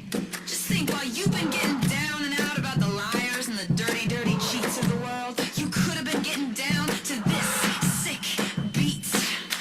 My ex-man brought his new girlfriend. She's like, oh my god, I'm just gonna shake into the fella over there with the hella good hair. Won't you come on over, baby? We can shake, shake, shake. Yeah, 'cause the play's gonna play, play, play, play, play. And the haters gonna hate, hate, hate, hate, hate, baby. I'm just gonna shake, shake, shake, shake, shake. Shake it out, shake it out. Heartbreak is gonna break, break, break, break, break. And the haters gonna bake, bake, bake, bake, bake, baby. I'm just gonna shake, shake, shake, shake, shake. Shake it out, shake it out. Shake it out, shake it out. I shake it out, shake it out. I shake it out, shake it out. I shake it out, shake it out. Shake it out, shake it out. I shake it out, shake it out. You got to shake it out, shake it out. I shake it out, shake it out.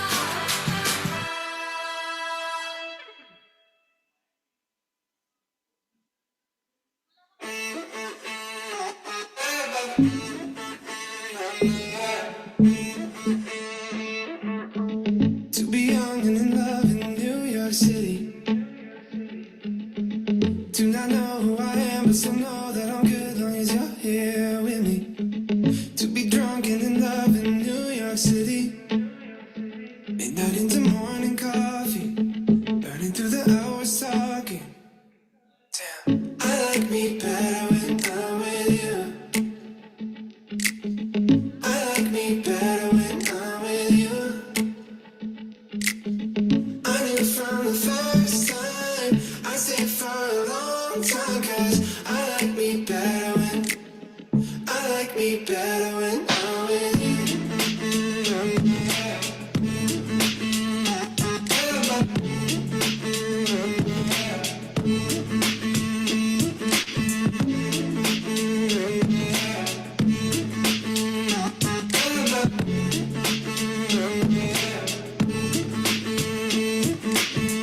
I don't know what it is, but I got that feeling.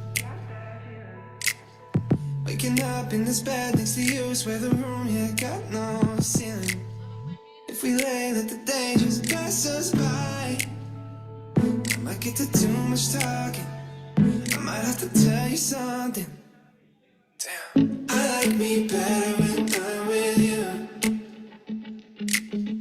I like me better when I'm with you.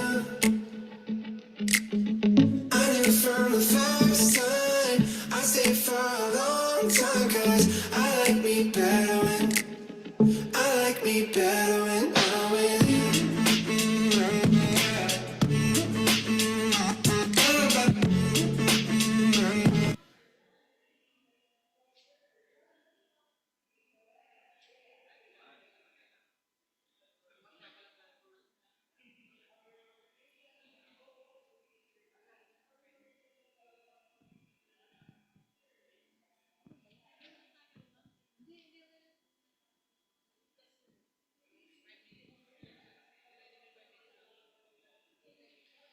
Good afternoon, everyone. Please settle down as we are about to begin our afternoon session in 5 minutes.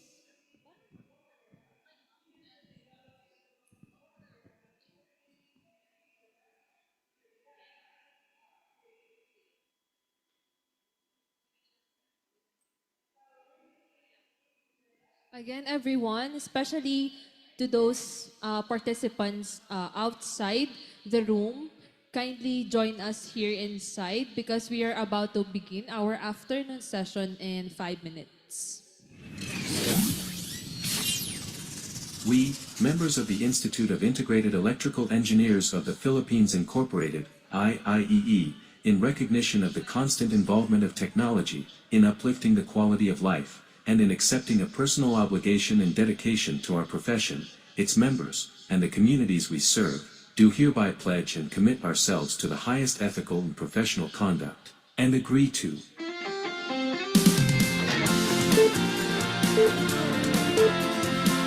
accept responsibility in making sound engineering decisions consistent with the safety, health, and welfare of the public, and to disclose promptly the factors that might endanger lives and the environment.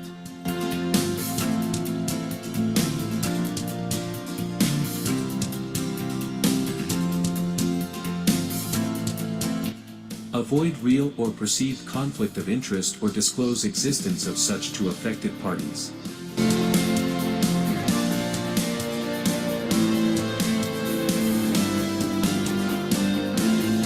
Be honest, objective, impartial, and realistic in stating claims or estimates based on available facts.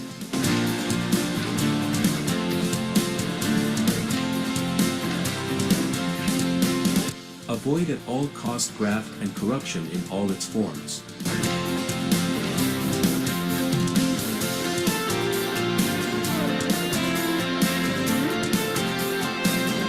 Improve the ethical understanding of technology and its appropriate application.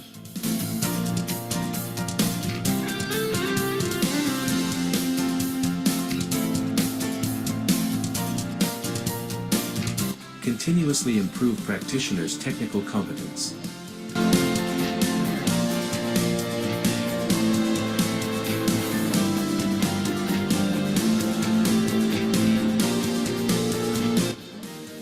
Disclose full pertinent professional and technical limitations.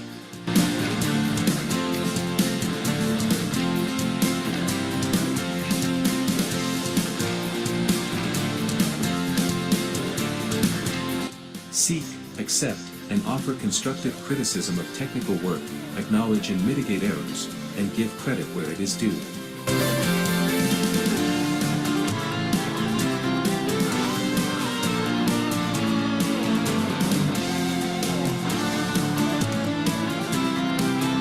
Equally treat all persons regardless of race, gender, physical condition, age, or national origin.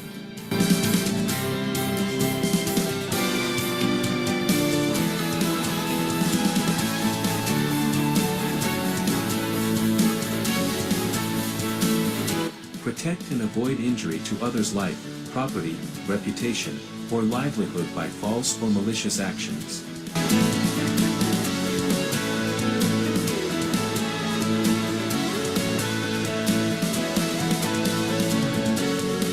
Observe utmost transparency, responsibility, due diligence and fairness, and accordingly, not manufacture, spread or disseminate false, incorrect, unverified or misleading information or data against any co-member or the IIEE, its officers, employees and representatives or agents, in any form whatsoever.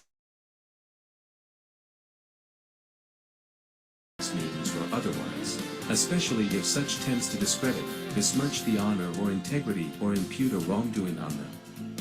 Part of a co-member of the IIEE, its officers, employees and representatives or agents.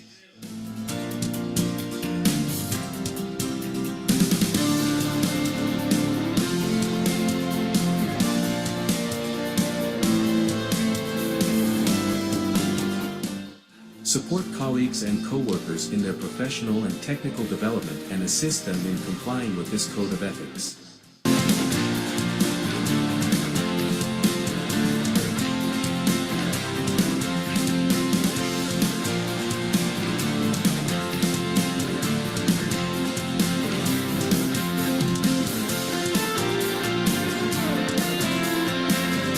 Timely and fully comply and abide with any and all of his obligations to a co-member of the IIEE, the IIEE itself or any third party, and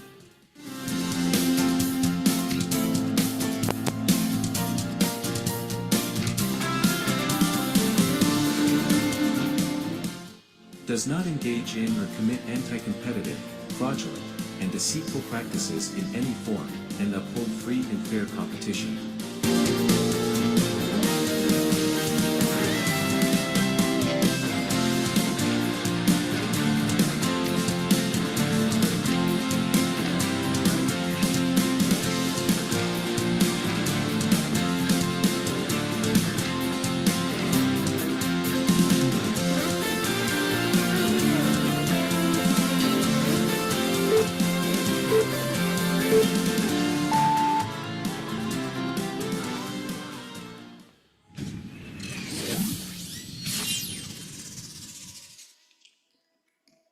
Once again, good afternoon, everyone. Uh, to the participants at the back, please kindly occupy the space in the front. To begin our afternoon session, may we invite Engineer Sandra Villarosa to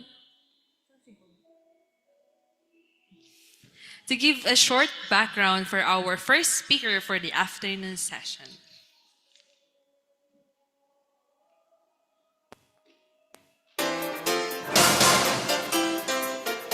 Hello, good afternoon, everyone.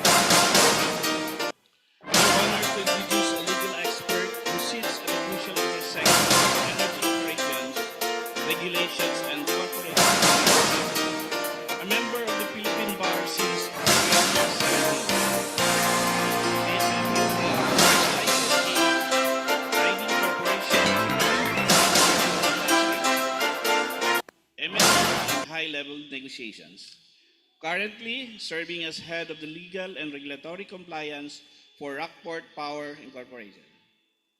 And previously the associate director of legal, regulatory, and compliance at Capital One Energy Inc. She directs legal strategies for over 25 entities. She handles high stakes decisions on joint ventures and government compliance, reporting directly to the group CEOs. Her impressive track record includes securing a favorable arbitration, decisions against market operators, as well as leading the compliance for Alter Power, Digos Solar Power Plant, the Malaya Thermal Power Plant, and the energization of the battery energy storage system plants in Zamboanga. Her experience spans from aviation with Philippine Air Asia to the full life cycle of power asset. Please.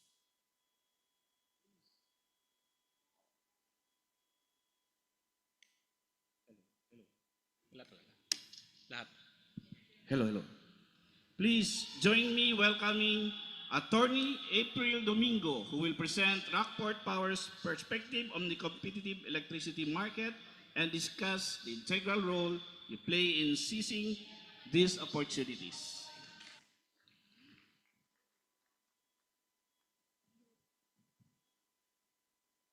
Hi, good afternoon everyone. Busog na ba ang lahat? Or hindi pa kayo kumakain? Well, ako kumain na ako and sana nakapag-lunch na rin most of you. Good afternoon everyone. I know that this time of the day is the most difficult day to stay awake.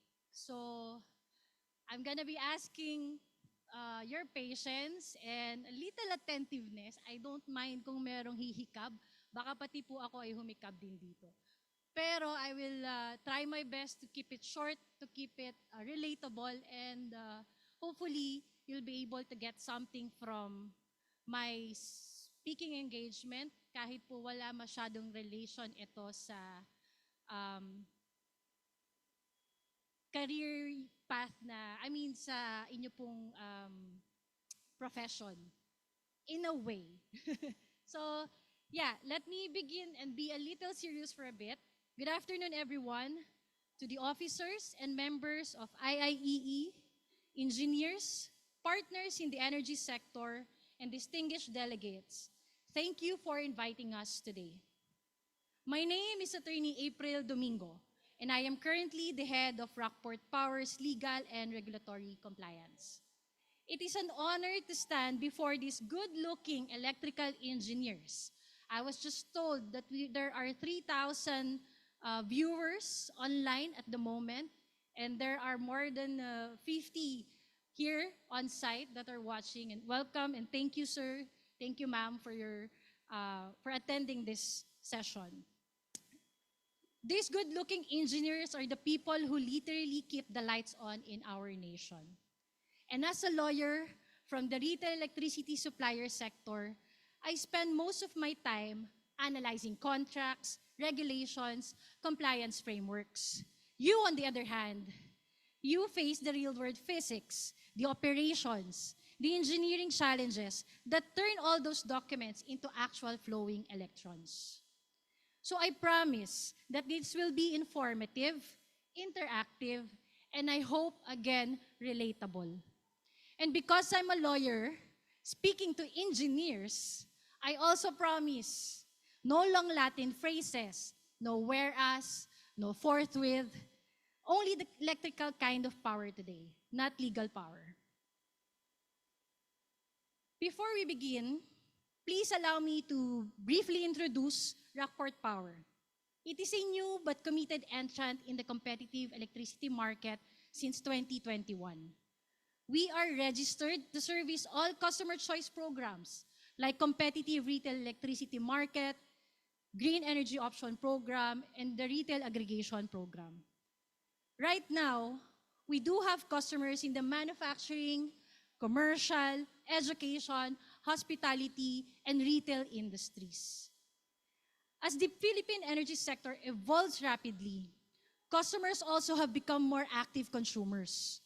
They are now empowered decision makers. In short, they are powered by choice. And as suppliers, the challenge to us is clear. If customers now have the power to choose, we must earn the right to be chosen.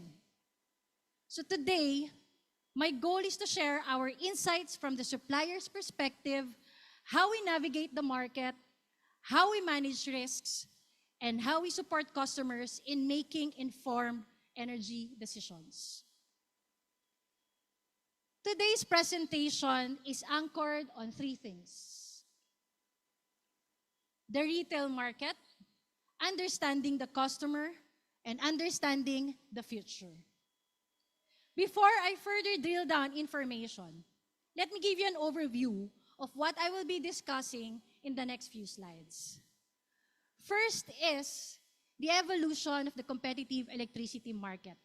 Konting background lang, konting history lang naman. Next would be the drivers of supply challenges in a competitive market. Next are the value-added services. Next is what customers should look for in a supplier. And lastly, the future of a competitive market. So this is the outline of my entire speaking engagement today. But hopefully, you get to finish all of it. Let's begin by understanding how we got here.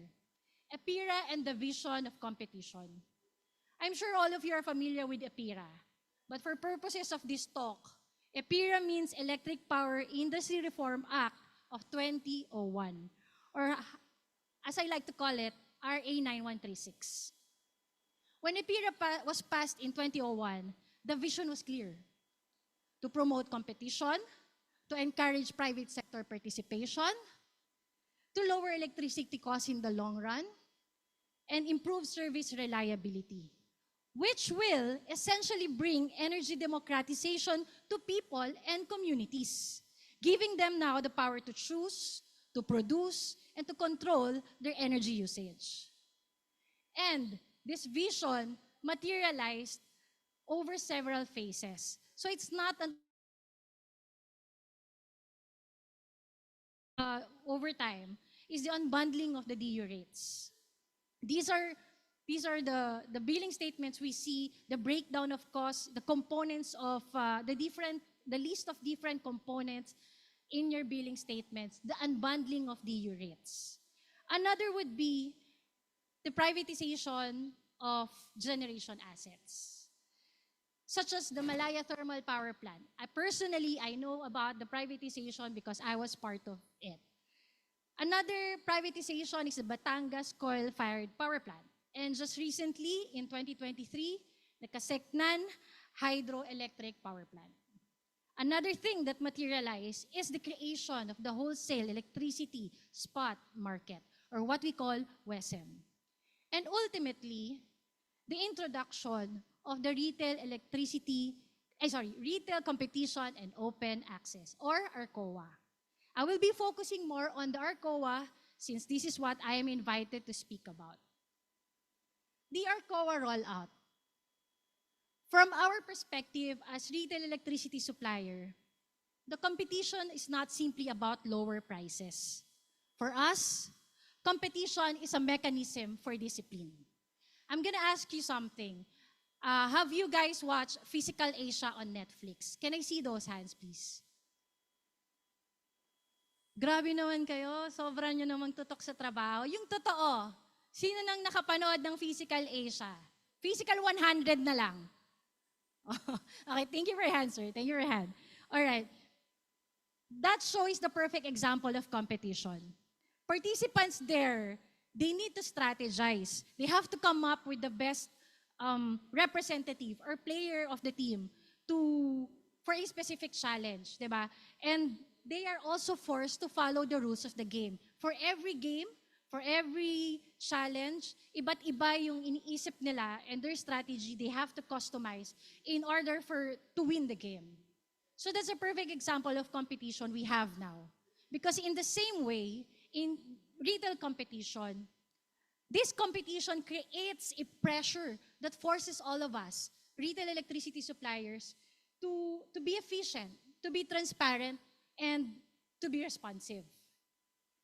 Because ARCOA introduced this idea that contestable customers now can choose their own supplier. It's very similar to how we as individuals can already choose our own telcos, our own ISPs. Yun talaga yung purpose ni ARCOA. And then, the ARCOA threshold decreased over time. Let me give you a roadmap of the threshold since June 2013, when the competitive retail electricity market, or CREM, was introduced. The threshold back then was 1 megawatt average peak demand. If you were to ask me, sorry po, ngayon pa lang, I really had no idea how high a 1 megawatt is. In fact, before I came in the energy industry, I was just comparing a 1 megawatt to the capacity of my power bank. That's how clueless I am. And so when I found out it's really high, in 2017, apparently the government also noticed. So they decreased it further to 750 kilowatt average monthly peak demand to participate in the ARCOA. And then to serve more customers, the threshold was further reduced to 500 kilowatt in 2021. In 2022, the Green Energy Program, Option Program, was also introduced.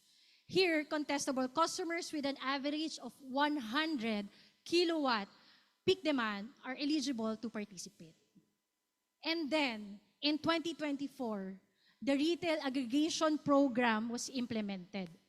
This now allows multiple small entity end users to combine their power demand to meet the minimum threshold and participate in the ARCOA.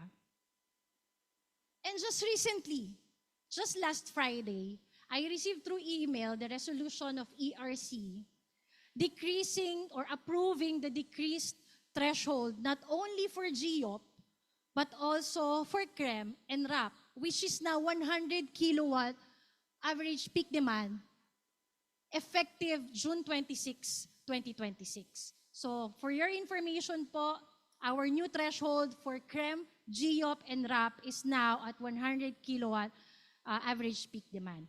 Although, bigyan ko lang ng disclaimer, June 26 pa po effective ito. And as a result of this lowering of threshold, there are no more choices for customers. At the same rate, there's more competition for us, retail electricity suppliers. So before I move on, for those who wish to participate by June 2026, ERC requires that the letter of intent be submitted to your respective DUs or electric cooperative not later than January 30, 2026 po. If you want to avail of the 100 kilowatt by June 26. So please note that, and let me move on. Okay. Today, the market hosts multiple electricity suppliers, each with different portfolios, strategies, and strengths. We are plenty in the market, I'm really telling you. But for customers, this means there's better pricing options, there's tailored contracts, more innovation, and higher service expectations. Meanwhile, for suppliers, this means the bar is higher, competition is tighter, service excellence is no longer optional, and compliance is definitely non-negotiable. Just remember, in a regulated monopoly, customers stay because they have to. No choice tayo eh. Wala akong kuryente pag hindi ako nagstay dyan. But in a retail competitive market, customer stays only if they want to. So they're now powered by choice. Let me show you a picture of how high the competition is in the retail electricity market as of September 2025. This was sourced from the Energy Regulatory Commission website. We are looking at total eligible CREM end users as of September at 3,691, 63% of which were already switched. But there are still 36.93 or more or less 40% in the market na pwede pang mag-switch at maging kliyente ng mga retail electricity suppliers.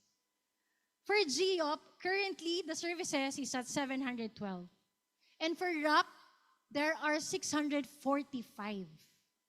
Imagine the competition. That's how huge it is. And as of today, there are 54 retail electricity suppliers or players in this retail electricity market that is joining the competition. 30 and also 30 local retail electricity suppliers. Okay, so yeah, let me move on to the next slide.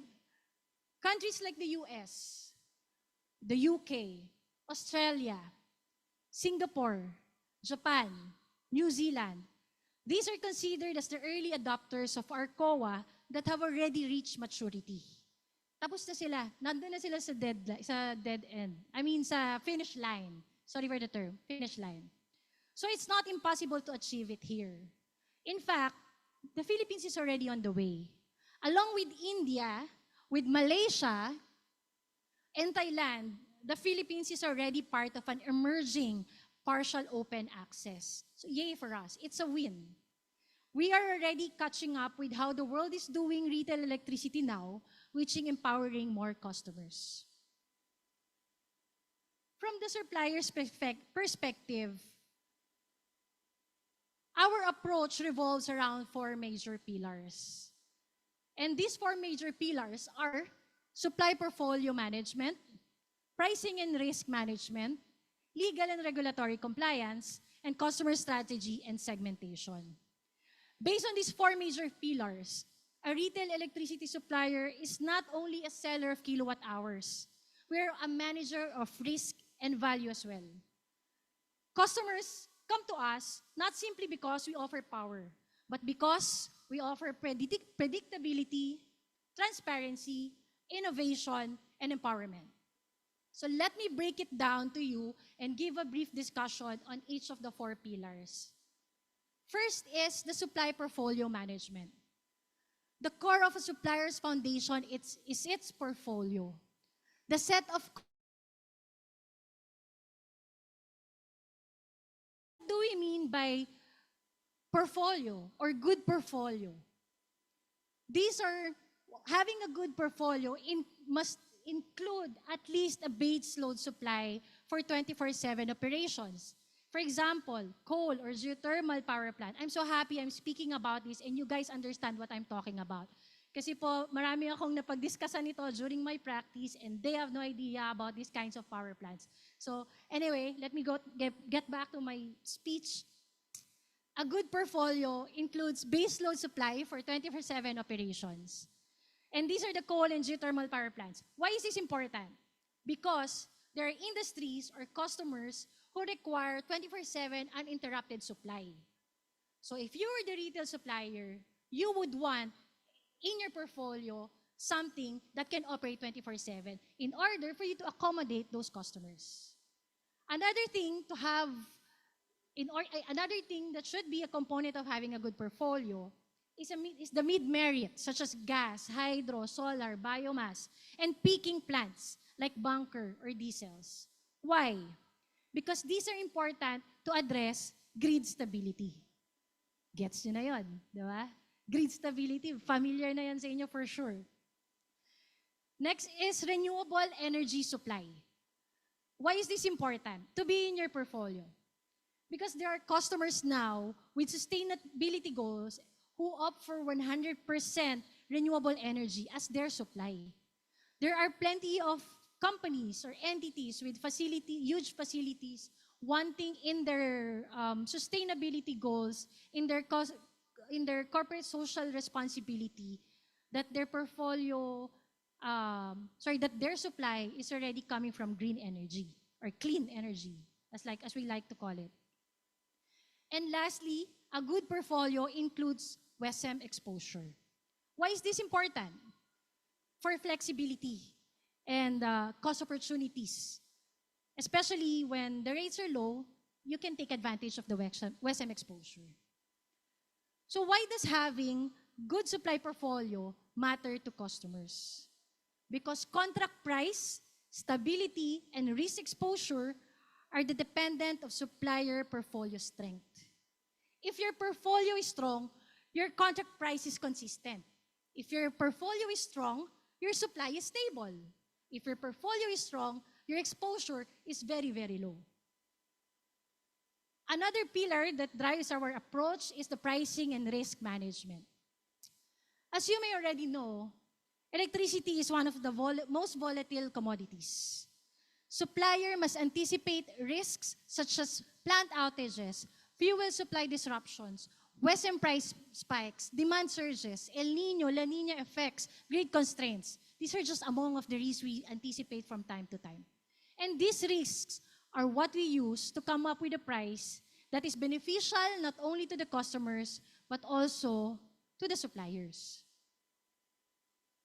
Why does pricing and risk management matter to customer?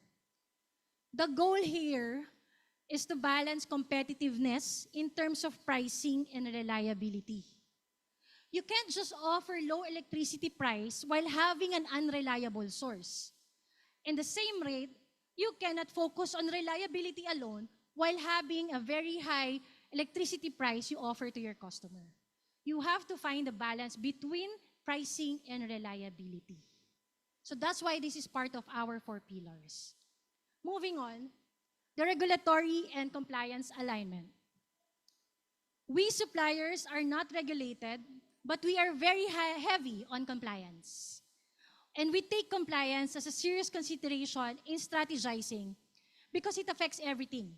Pricing, contracting, customer servicing.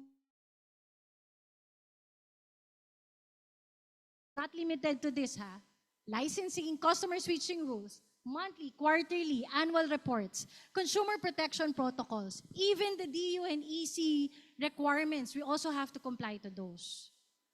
So why does regulatory and compliance alignment matter to customers? Because a supplier's credibility is reflected in its compliance discipline. Would you imagine a retail electricity supplier having so many customers but operate without a license? What will happen then? Affected ang customer, affected ang business. Compliance alignment is important. Even errors, simple errors, delays, or inconsistencies, it already directs customers. And to be honest, it's not an exaggeration to say that a single compliance breach can shut down a supplier's operation, just like my example earlier. So in this regard, the bigger the market grows, the higher the regulatory compliance. Meaning, the higher yung trabaho ko. But like I said, I won't be dwelling much on the legal stuff. So if you want to know more about the Customer Choice Program rules, please attend the discussion by Meralco's Competitive Market Group, which will be on November 27, 2026. I think that's already a face-to-face session, if I'm not mistaken. Next pillar, the last pillar is the customer strategy and segmentation. I have to tell you, I have never encountered a customer or two customers having similar or exactly identical demand. For sure, you cannot give me such kind of customer. Nasabihin nyo you've encountered that before. I'm sure they will differ at some point, whether it be in their load profile, in their operating hours, flexibility, sustainability requirements, payment behavior, o negotiation style. They all differ. Kahit tayo as customers, we all differ in what we want, in how we demand, how we want to pay. And suppliers must tailor solutions accordingly to these differences. So for retail electricity suppliers, in our perspective, we have to customize. Every customer, you have to tailor solutions for them. If they want this, you have to find a product. Your product should align to what they need, what best fits their need, something like that. So there really is customization. Because if what you are purchasing is customized to your liking, it gives you satisfaction, right? And the right strategy ensures the customers feel valued and properly supported. That's why it's very important for us to have customer strategy and segmentation. Okay. From a supplier's perspective, competition is healthy, but also extremely challenging. Let's look at some of the challenges suppliers face today.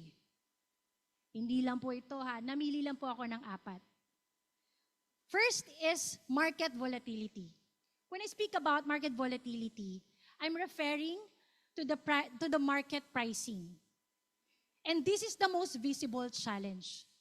Because now, customers compare generation rates, they compare supply charges, even contract terms.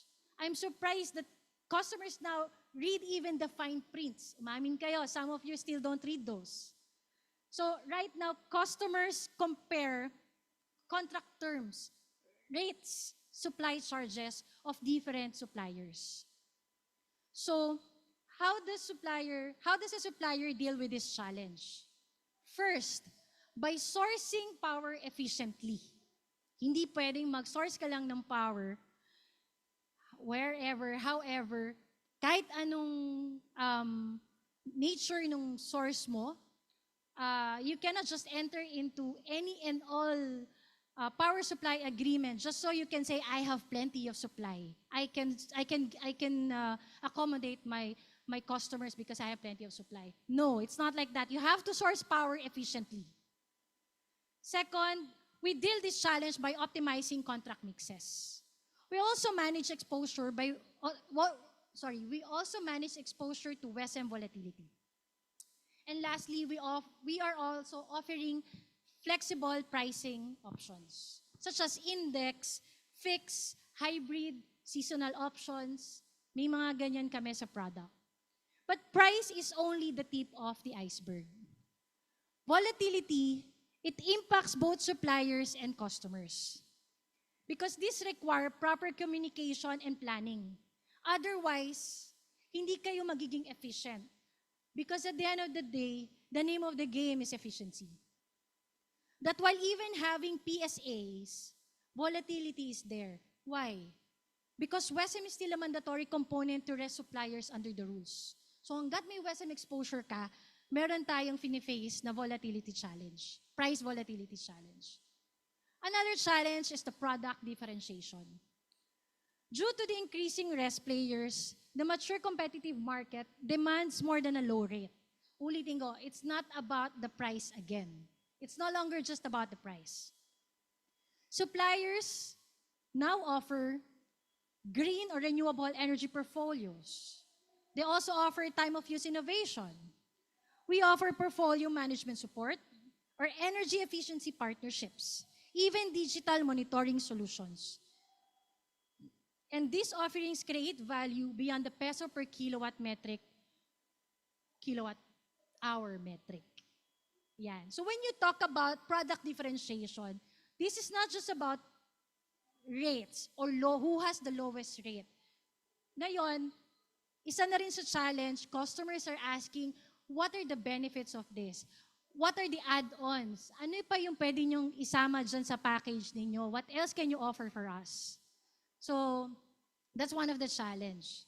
Another would be the frequent changes in the rules. We operate in a space where rules evolve continuously. A single circular, memorandum, or market advisory can fundamentally alter a supplier's business model.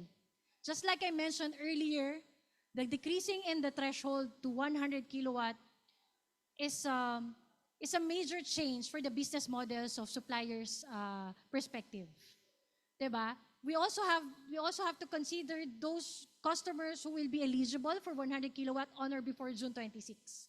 It changes a lot, and so your strategy will also have to change a lot, and it's a challenge. Other than the changes in the rules, there is also another challenge that we face, which is the maturing customer expectations. This is my favorite challenge. For this one, yes, it is a challenge, but they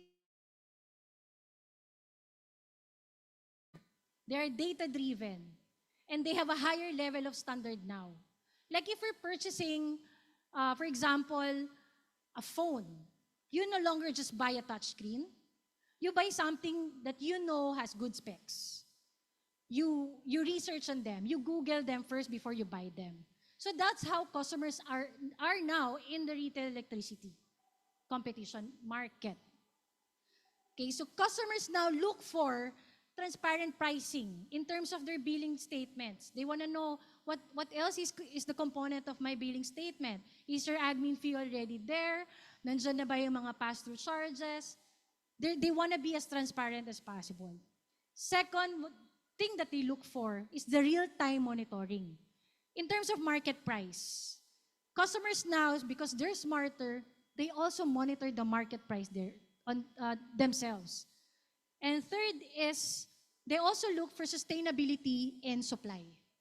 Siyempre naman, kung kayo ay pupunta sa kukuha ng supplier mo, hindi mo ba gusto yung merong sustained supply?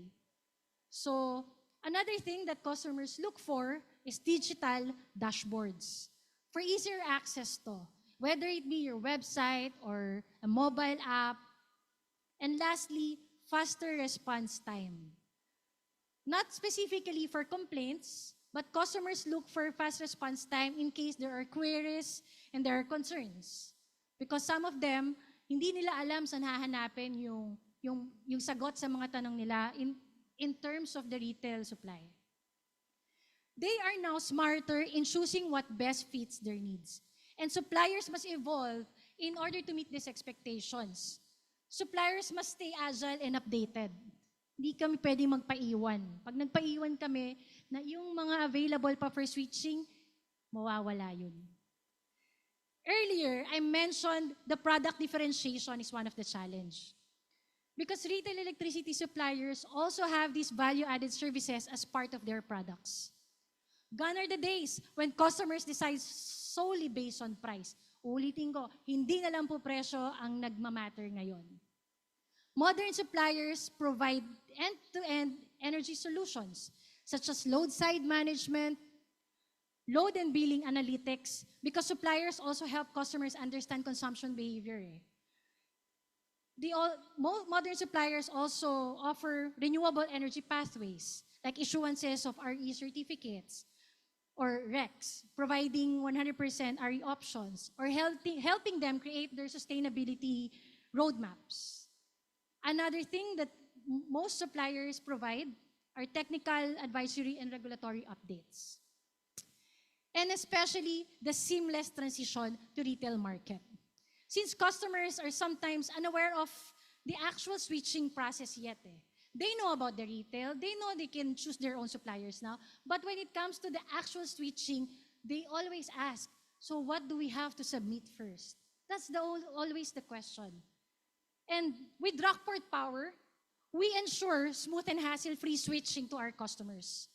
I know this for a fact because I'm part of the switching team who makes sure that every customer switched is aligned with the right requirements. So as much as possible, the goal of the team is to make it as smooth and hassle-free for customers. Choosing a supplier should not be based on price alone. Sabi ko nga, ulitin ko na naman, hindi po ito ang nagmamatter na lang. Customers should also evaluate portfolio strength. Customers should evaluate pricing transparency, customer service capability, ability to provide value-added services, regulatory reliability, and sustainability support. We believe that a reliable supplier should behave like a partner and not a vendor. Remember, our competitive market is on the way to maturity. So let's look ahead. Let me discuss the future of the competition. We can now see the acceleration of renewable energy. There are more solar, more wind, hydro, and hybrid systems coming online.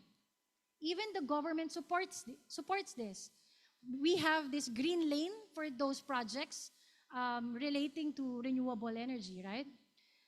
We will also be expecting gradual decrease in the threshold. Remember that the objective of a PIRA or 9136 is to reach the contestability at a household level. And right now, the government bodies are realizing ways on how to decrease threshold. I can't wait for that day when my billing statement at home will come from the supplier of my choice. And it will happen in the future. There's potential in the prices are entering through CREM now. We are also anticipating corporate sustainability standards. More companies are shifting to RE portfolios. Many companies are pursuing clean energy as part of their corporate sustainability standards, not only to enjoy the incentives, but also to demonstrate their stance on economy, environment, and society at large. You will see malls having gardens in the middle of it. So that's part of their corporate social responsibility and their corporate, what do you call that? Sustainability goals. Those are just examples. You will also see big facilities like malls or perhaps even this facility, I'm not really sure, that they also already put up rooftop solars. So we will be anticipating more of these corporate sustainability standards in the near future. Of course, there will be digital transformation, like real-time dashboards, mobile apps, AI-driven forecasting, and the introduction of new contracting models like hybrid renewable energy plus conventional plus storage, renewable energy plus storage. You know, ideas are unlimited. A lot of technologies coming from foreign countries are already brought down in the Philippines and adopted by us gradually. Diba? Before, what we have is just thermal plants, bunker plants, but now we have this. I just learned today that there is such a thing as pan solar, right? Is it pan solar, Miss Ness? Pan solar. So technologies are evolving, and we will be expecting more of this in the future. And lastly, we anticipate an enhanced compliance mechanism. There will be greater scrutiny, greater reporting, and regulatory discipline in place. And for you to be able to navigate this future, you would need a RES who believes in building relationships that go beyond contracts. More than price givers, we are your risk managers, your technical advisors, your compliance experts, your sustainability partners, your data providers, and long-term energy partner. Ito na. Let me close with a simple but powerful idea. Electricity keeps businesses running, but choice keeps the market evolving. Choice empowers customers. Choice pushes suppliers to innovate. Choice drives transparency. Choice forces us to be better partners. At Rockport Power, we believe our job is not just to deliver energy, but to help customers make empowered decisions, manage risks, and navigate the changing market landscape. In the age of retail competition, customers are not only powered, they are powered by choice. From the REST community, we look forward to working with you, not just as service providers, but as partners in nation building. Maraming salamat, and may we all continue building a market that is not only competitive, but fair, intelligent, transparent, and truly beneficial for all Filipinos. Yun po.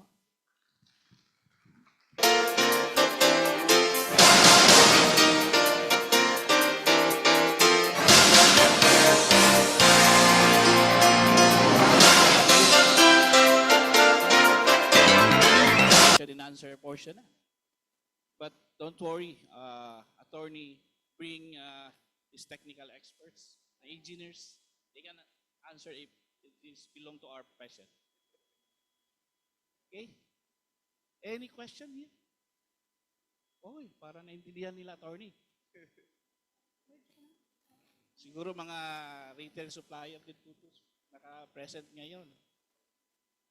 Meron pa. Okay, on the virtual, is there any pop-up question? Meron? Okay. Ma'am, this is one of our participants in the Zoom conferencing. So,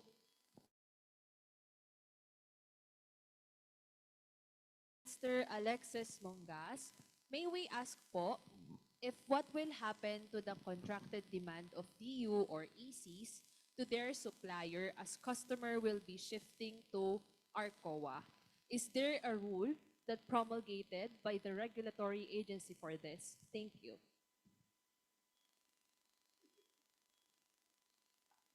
Too technical, too technical.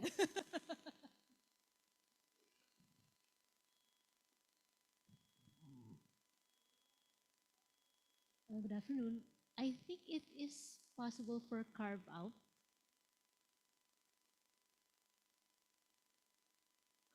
demand ng DU.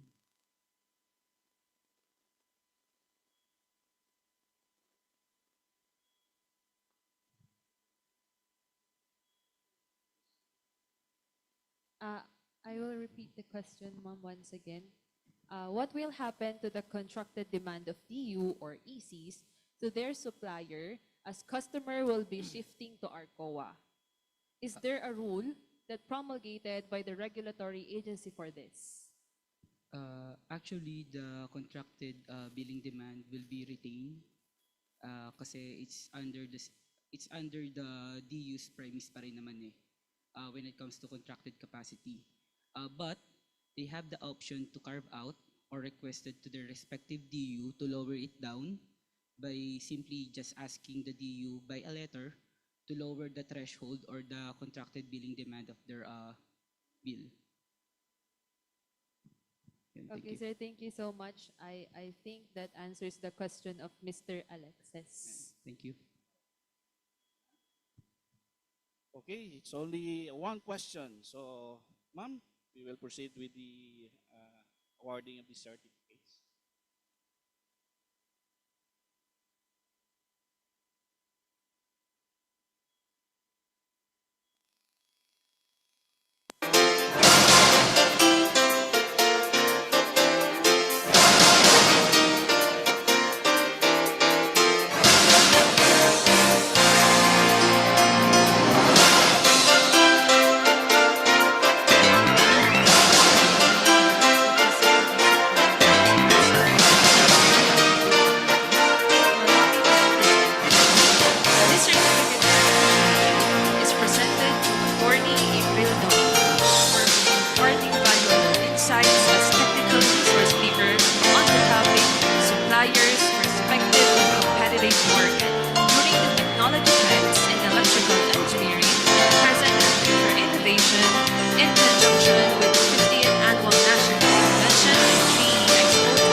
November 2025, signed by the TCP as the Chairman, National Secretary, National Vice President for Technical Affairs, and the IIEE National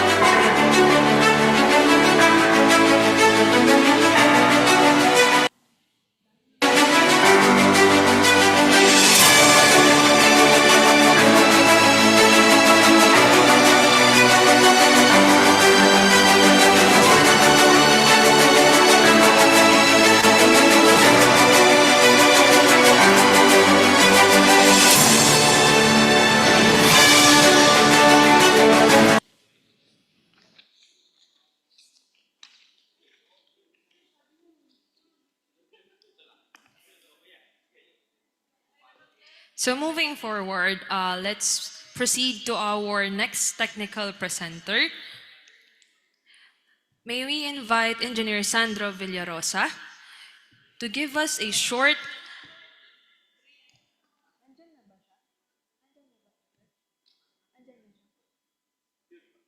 Okay, so our next presenter will be presenting on the Zoom conferencing today. So Engineer Sandro Villarosa will give us a short background for our next speaker.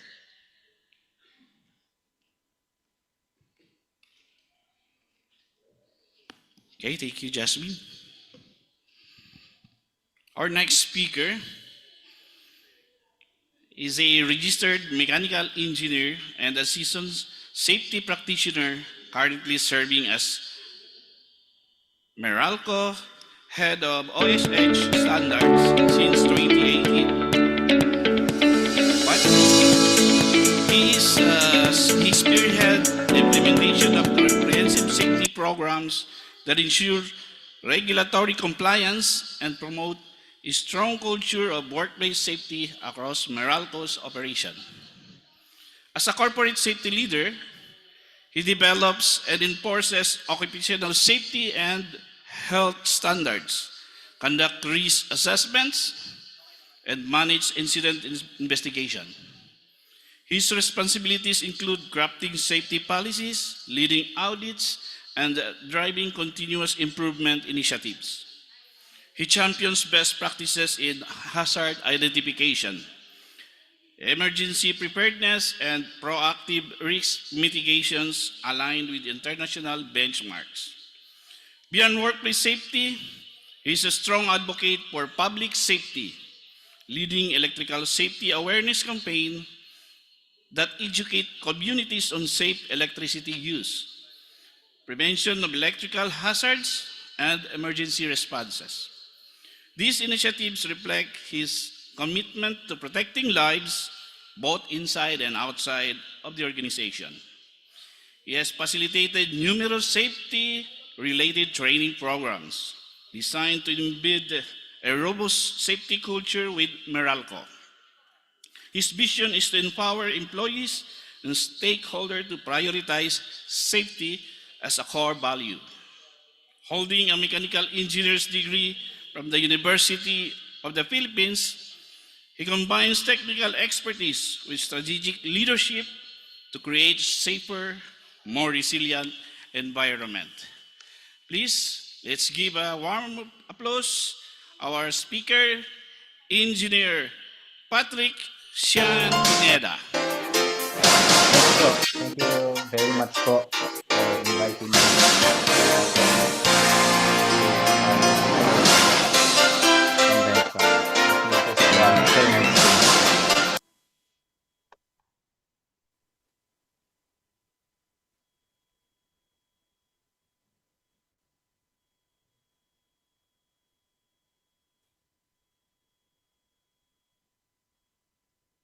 Again, thank you very much po for inviting me to attend this IIE convention and with the topic with the theme technology trends in electrical engineering present and future innovations. So I'm as mentioned by the gentleman that I am a safety of engineer here in Meralco. And here in Meralco, of course, as the biggest DU no in the Philippines, we also are very mindful and aware that our public no? The customers that we serve, not just yung end users natin, no, but also the public that we are working in, no, the where our facilities are installed and located, poses hazards, no, and we are always there to inform everyone, no, and give them awareness on how to maintain electrical safety, no. Sige po. So ito lang po yung brief overview ng aking of my presentation today. First is electrical hazards. Second is electrical risks, the 10 golden rules of electrical safety, and electrical safety for building work sites. So what is the importance of electrical safety? Of course, electricity is vital in running households and operating our businesses. However, if it is not controlled or properly used, electricity can be very dangerous and may result to accidents. So electrical safety is all about recognizing the hazards associated with the use of electrical energy and taking precautions to avoid injury or death. So start muna tayo with the hazards. As a safety officer, it's important that you identify hazards. No, there are different kinds of hazards. As mentioned nga, a hazard is any source of potential damage, harm, or adverse health effects on or someone. No. So what are the types of energy or energy sources? No? So marami yan. We have mechanical, electrical, chemical, motion, pressure, radiation, sound, and the rest. And there are also types of hazards. There are two types actually. We have the unsafe condition and unsafe practices or unsafe behavior. So one is more environmental, the other one is more behavioral. Diba? And as a brief statistic, we here in safety, as a safety practitioner, we believe that 98% of all accidents are preventable, no? 2% lang po siguro yung magiging unpreventable, right? So some will ask me, sir, what constitutes or what defines uh, preventable and what defines a non-preventable incident, no? Simple lang po. If you have followed all safety protocols, right? I'll just give an example, a visual example. You are driving along EDSA. You are a defensive driver. You have been driving for almost 20 years. And all this time, you've been following the road rules, no? And you've already mastered the weaving through, no? A busy EDSA street or busy street in Metro Manila, right? And it's traffic. So we all know the traffic level in Metro Manila in EDSA. And while you are stuck in traffic, the sky being clear as day, no, suddenly out of nowhere, lightning strikes your car. Yeah, that is non-preventable. Another example would be you are walking along the sidewalk, no? And you are been following safety, the proper pedestrian rules, no? You have been walking on the side. You don't just walk on on the vehicular road, no? And then there are, as you all know, no, along EDSA there are barriers set by our good friends from the MMDA, no, to just ensure that people stick to walking on the sidewalk. But out of the blue, suddenly the sidewalk opens up and a sinkhole appears, and you are one of the lucky or maybe unlucky people to be swallowed by the sinkhole. That is, again, ladies and gentlemen, non-preventable. No? So, to quote one of my safety mentors, Sir Jimmy Reyes, when that happens to you, it's simple. It's your time, baby. It's your time. So, someone, it's your time to go to heaven. So that's the only non-preventable incident, no? But all else, so if it doesn't fall in any of that examples I gave you, then all incidents are preventable. In safety, we believe that there are no accidents, random accidents. There has always been a reason, a root cause That is why when safety, when something happens in our company, we do our very best to investigate to find the root causes, no? And of course, when the investigation ends, we find out that most of the root causes is because of unsafe condition, or mostly actually majority is unsafe behavior. That is why it's important that we identify these hazards. No, sige. Continue with my presentation. So first, as I mentioned, there are unsafe conditions related to electrical energy, no? So what are the unsafe conditions with regards to electrical hazards? First are exposed energized facilities. So usually exposed circuit breakers and the like, no? Or sometimes not just exposed, but energized facilities that have no barriers. So that's already also another definition of exposed. So it's a hazardous facility that people should have a safe distance from, and yet there are no barriers to prevent people from coming close to the energized facility. So that's also exposed. Even if that has covers, but it doesn't have the right barriers, that's still an exposed energized facility. Overloaded electrical circuits or equipment. Yeah, so that's another unsafe condition. And then another unsafe condition is the loose or lack of grounding connection. Um, Again, it is also actually more than anything. This also creates an unsafe. This actually is an unsafe behavior, no?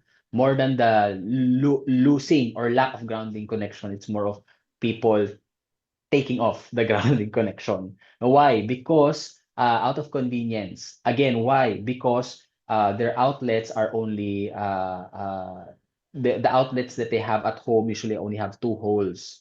So that's what I keep reminding our public, no, that your outlets themselves have to have grounding connection. No, so if you are forced to take away that grounding pin, then that means that your house is actually the circuitry of your house is what's actually unsafe, no? Because that grounding pin means that it ensures that there's proper grounding. So if something happens that the house suddenly receives a surge of power, it will protect the device that has a grounding pin, or vice versa. If the device that you are using malfunctions, it won't affect, diba, the other devices inside your home. So that's another unsafe condition, no? Another other examples of unsafe conditions po are damaged wire insulations.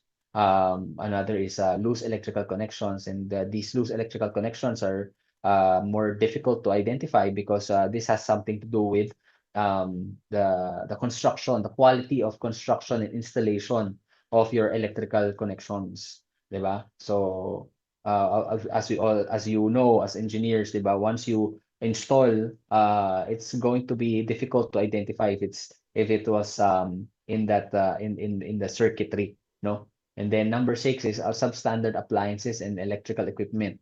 So there are no quality markings to assure that the device or appliance that you bought has passed through rigorous testing, no, and rigorous quality control. That's another unsafe condition. Other examples of unsafe conditions, blocked or inaccessible panel boards. This is common, no? Believe it or not, this picture that I'm presenting to you right now was taken in a government facility. I won't mention what government facility, but again, blocked. The panel board was blocked. So in case of emergency, and if something has to be shut down, no, it wouldn't be easy, no, to shut down. Next is dirt and dust accumulation in electrical installations. And that's another unsafe condition because the dirt and the dust and likewise the nesting of insects or small animals can lead also to unsafe conditions. And then conductors installed without conduits or raceways. Those are also unsafe conditions. Other examples of unsafe conditions, open wiring, no insulation, improper wiring methods, or improper wiring methods. So both improper wiring methods, number 11 and 12. Actually, all these three are are connected in a sense that they did not follow proper standards. No? So those are unsafe conditions led by not that led resulting from unsafe behavior. No, so yon yung not following for this case PEC, no, Philippine Electrical Code Standards.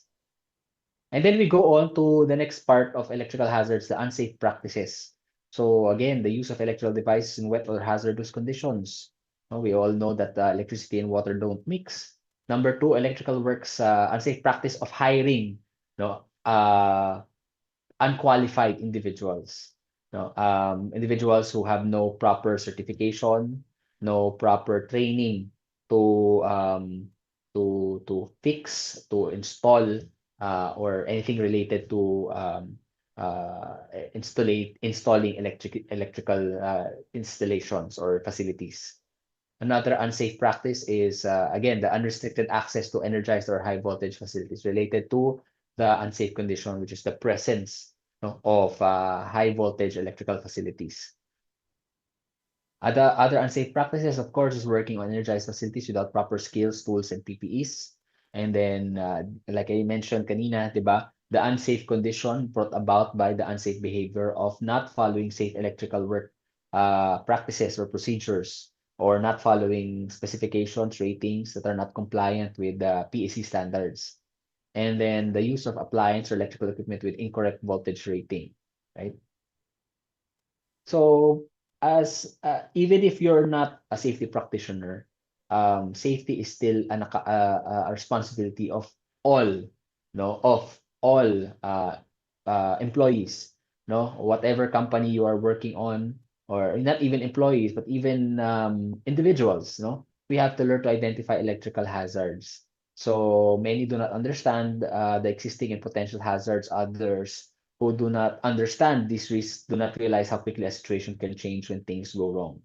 So in safety, we always believe that there is when an incident happens, it's an unsafe condition, an unsafe act that has not been addressed for so long. That leads to two things, no? Either near miss. So near miss meaning for the longest time, so many near misses have happened, no? But the unsafe act or the unsafe condition has already been there ever since. But then that's how quickly things can change when that near miss or when the right time happens where the unsafe condition and unsafe act, no, or individually, no, will set a trigger to lead to an accident. So that's how quickly things can change when it comes to the safety of our of individuals, of public, of our employees. No? So with that, we proceed to, if we now know what the hazards are, what then are the risks related to electricity? But before we proceed, ito yung siguro share ko sa inyo, no? Yung difference between the hazards and risks. So hazard, again, is something that has the potential to cause harm.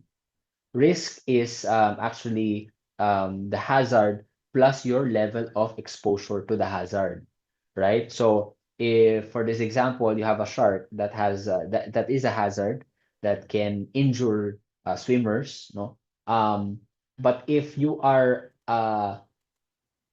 in the middle of the shark is in the sea and you are in the middle of dry land, no, the risk is zero, right?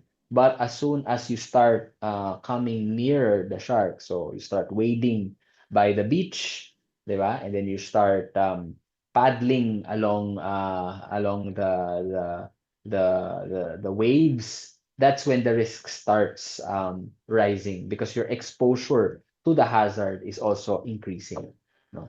So risks, what are the types of risks that we deal with electrical energy? So these are the risks, and I'm pretty sure you all know what these risks are, but we'll just go through each and every one of them. So this is what we inform the public, no? What the hazards of electricity are, what the risks of electricity are. So we tell them that first and foremost, one of the risks is, of course, electrical shock. To be electrocuted, we inform the public that at 100 milliamperes, it can, if it if that kind of current passes through your heart, it can stop your heart from beating. We also inform them that at 300 milliamperes, it can prevent current like that can already prevent your lungs from pumping air. That's why we remind them of the dangers of dealing with electricity. No, so the higher the current, the more severe the impact to the victim. And we also share to them that electrical shock also is the effect of an electrical shock also depends on the duration, no, of course the strength of the electricity of the current, the duration of exposure, no, and the pathway of the current, no. So if so that's why some people we clarify to them, that's why some people with the same kind of current survive, and then others don't, and we explain to them, no, so that they won't have the wrong assumptions. Some of our public have had the wrong assumption that 100 200 volts, that's nothing, we can survive that. But again, we tell them that directly proportional the voltage is directly proportional to the current in milliamperes. So technically 200 volts is within the danger zone or the fatal zone, no? So we tell the public that we have to be very careful, no matter how they assume how low the voltage or the current may be. We always have to be aware of the risks involved. And then, of course, electrical fires. So overloaded, damaged insulation, or loosely connected electrical components can become an ignition source and start electrical fires. And we tell the public that according to the BFP statistics, no, even this year, fires, causes of fires are majority of the causes of fires are still electrical in nature, no. So something to do with the electricity, no, that's what causes fires in Metro Manila. And then, of course, for those that are exposed to live high voltage works, no, we always tell them that our flash or flash over is always a risk. We would know as Meralco since our linemen are always exposed to high voltage facilities, no, and it is something that we constantly remind our workers to be careful of and to be mindful of, no. That's why we are very strict with our linemen to follow proper work procedures, proper donning and doffing of PPEs, right? And proper behavior when it comes to working in the presence of live line. So as you can see from the video that was just played, no, it is an explosion that can reach temperatures as high as 19,400 degrees Celsius, which can ignite clothing and burn the skin of anyone within a few feet. And we also inform, of course, our linemen, no, that them wearing their PPE should not be an assurance that they will not be injured. I keep reminding them that your PPE is your last line of defense. That in controlling hazards, the first thing that you should do when you want to control hazards is to eliminate the source of the hazard. And then after elimination, you go through substitution and then engineering, administration, and then the last line of defense is the PPE. You should actually remind. I actually remind our linemen that the PPE is should be a wake up call for you that you should be extra careful because that means that you were not able to eliminate the hazard. So all the more while wearing the PPE, since you have no choice but you are exposed to that hazard, you have to be careful, no, and more aware of the situation of your surroundings.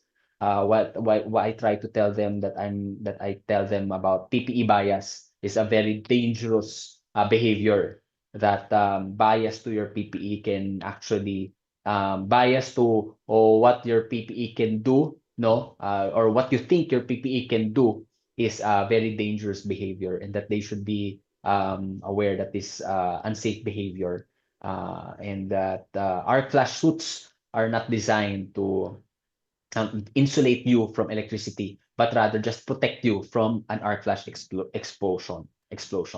Okay. And then we have the last risk, which is are the electrical related trips and falls. So of course, the risk of once you get electrocuted, right? You have no control over your muscles, over your nervous system, no, and that can lead you to an imbalance, and therefore you fall, and the fall injures you or leads to a fatality. No? So we inform the public about the hazards and the risks, and we also share to them what we call the 10 golden rules of electrical safety. This was developed by IAEE together with Meralco as like the 10 commandments, no, to ensure electrical safety. So what are these rules? First is comply with all applicable industry technical standards. So in the design, installation, operation of electrical systems.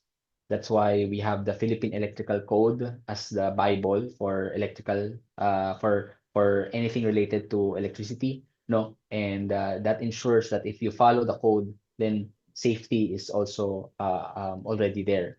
And then, of course, aside from the PEC, you also have the Fire Code of the Philippines, the National Building Code, right? And then number two, treat all electrical systems as energized. If there is work to be done on any part of the electrical system, isolate it from the power source and install appropriate tag, or what we call the lockout tagout system, right? So never assume that the wires that you see are have no electricity running through them. No? So always ensure that before you work on something with electricity or with wires, that they are properly cut off from the source.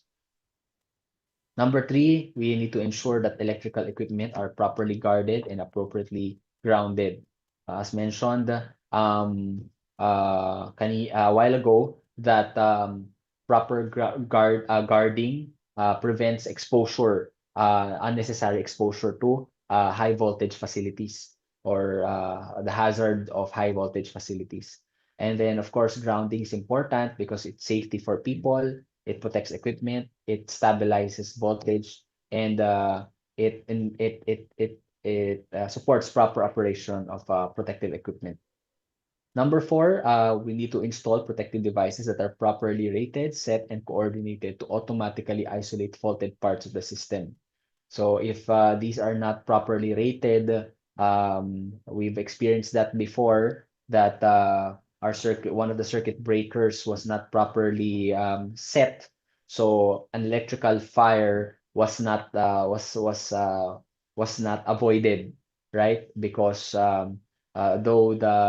though there was a circuit breaker, but since the circuit breaker was not properly rated to the device that was charging, no, so the device was overloaded, and yet the circuit breaker did not turns off. So that is why the fire continued. No, so that's why it's important to install protective devices that are properly rated, set, and coordinated. The number five, consult and engage the services of PRC licensed electrical practitioners, PEE, REE, RNE, and TESDA certified electricians. Number six, ensure the electrical equipment are correctly labeled, conductors are properly color coded, electrical diagrams are always available, and safety signages are highly visible. So this is very important, so that the electrical practitioner who is working on your electrical system can correctly assess the the problem, no, or can correctly diagnose what the problem is, and of course give proper proper solutions. And then of course electrical signs are very important to always remind the public that these facilities are hazardous and should be stayed away from. And then, of course, there has to be regular monitoring of electrical system components to ensure they are within their rated capacities. Upgrade immediately if necessary. So we tell the public about this, that you should be aware of the loading that you currently have versus the load that your house or your office can carry. No, some people some of our customers have reached out to us and asked why their circuit keeps shutting down. It's because the load of their circuitry cannot already carry the load of their appliances, devices in total. So we always tell them, oh, you need to upgrade. If you need to upgrade, you have to upgrade. So warning signs of an overloaded electrical system, there's always frequent tripping, dimming of lights when other devices are turned on, buzzing sound from switches or outlets, discolored outlets, and appliances that seem underpowered. And then number 8, periodically inspect and maintain electrical system and equipment. Right. So this goes for companies, manufacturing companies, and even households. And then number 9, of course, wear appropriate PPE and use proper tools when conducting electrical work. And then number 10, provide disconnecting means for local and manual isolation of electrical equipment during emergencies. So number 10 is more of for business continuity and emergency response. No, if your facility or if your house or your home is has always the threat of flooding, the area has always a threat of flooding, then you should have this to ensure safety of your family or of your employees if an emergency happens. So those four are the 10 golden rules of electrical safety. So these are the things that we teach the public, no, for them to, and we designed it to be easily understood, no, and easily shared and easily to be remembered, no. And then my final topic for this afternoon is what we also share to construction sites, no? Electrical safety for building work sites. So these are some of the safety reminders that we share to construction workers. First, we inform them of the properties of electricity, no? That a safe distance from any electrical facility, especially distribution lines, would be 10 feet. No? So 10 feet clearance zone. So if you breach that zone, we all know the property of electricity where it's always seeking a path to the ground. So even if you did not touch the distribution line directly, there's a risk that if you breach that 10 feet clearance zone, you might or you can get electrocuted, right? So that's why we keep informing the public to always be aware of your electrical lines and stay away from your electrical lines. We also inform them of what are the parts of the distribution facility that are dangerous, right? The pole is not, right? But the subtransmission lines are dangerous. So those are the lines that you have to avoid. Number 4, primary lines are also dangerous. Number 5, secondary lines are also dangerous. And of course, even service wires, those that are insulated are still dangerous, no? So the public should be aware. And so this is what we also share the construction workers to be able to identify these facilities, no, and to ensure that they do not come near these facilities. Or if they have no choice and they need to come near these facilities to reach out, no, to Meralco, and so that we can see what we can do to help them. And then, of course, we tell them, construction workers, what are the effects of in the body if you get electrocuted. So I'm apologize for some of you who might have some uneasiness with seeing these kinds of pictures, but these are very effective. We feel that are very effective to emphasize the point, no, to construction workers that these are the possible damage to your body if you are unaware or if you are not aware of your surroundings, no? And we also show them that there are fatal and non-fatal injuries, no? But again, the current it also depends on the pathway of the current to their body, no? And then we also remind them of what are some of the examples of the activities that can lead to electrocution, or that can bring them or can increase the risk of them being electrocuted. Again, diba, we already mentioned hazard is the object or situation where it can cause harm. Risk is your exposure to that hazard. And we keep telling them that, again, that the hazard here is the electrical facilities and that the risk here is that you are working near these electrical facilities, right? And the closer that you get Even if you say that you did not touch that electrical facility, still within that zone, the 10 feet zone, there is a high risk, right? So examples are carrying materials, construction materials. Examples are painting, them not being aware that their painting brush or painting extension tool is already near or has breached the 10 feet clearance, or even the use of heavy equipment. Sometimes they are unaware, that there are already electrical facilities nearby. So this is what we remind the construction workers and their team leaders and the owners of the owners, the contractors, right? So it's always important to check, identify what are the lines, the power lines that are near their construction site. Second is to always maintain a safe distance of 10 feet from those power lines, and to call or consult with Meralco if they need conductor covers or they need help or assistance in putting a safe distance from power lines. So we tell them that you can always contact these numbers if you need help and assistance. So as a proactive thing that Meralco does for the public, because Meralco is concerned with public safety, we regularly conduct building worksite orientations to educate construction workers on electrical safety. And this is the poster that we share them and we leave to them so that they can be reminded. They can post it in their construction sites as a reminder. No, and we also share this with even not just construction workers, but even the general public, so that usually based on our database, there are still many from the public that get electrocuted. Why?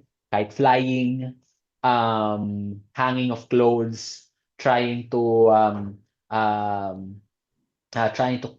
catch their pet doves who have flown onto the power lines. No? Simple projects that involve carrying materials that are of significant length that get in contact with power lines. So that's why we also share to non-construction workers, or to the public that are not related to construction, because this is also very helpful information for their safety, right? So it's all about adopting a safety mindset. So we always remind everyone that you have to use equipment that's meant to be used. You have to be aware of your surroundings. You also have to be aware of your limitations, so that do not overextend or overexert yourself, and always report problems or incidents. No? And again, we remind them that anything that falls below the standard is substandard, and substandard is not acceptable, and then especially when it comes to electricity, or dealing with electrical energy, right? So as a reminder to everyone, to save lives, businesses, and property, let's always practice electrical safety. Maraming salamat po.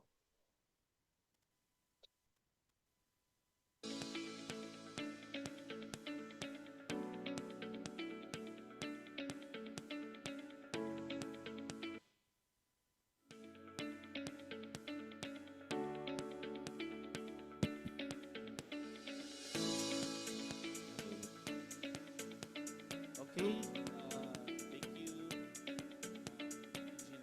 Pineda. So, any question and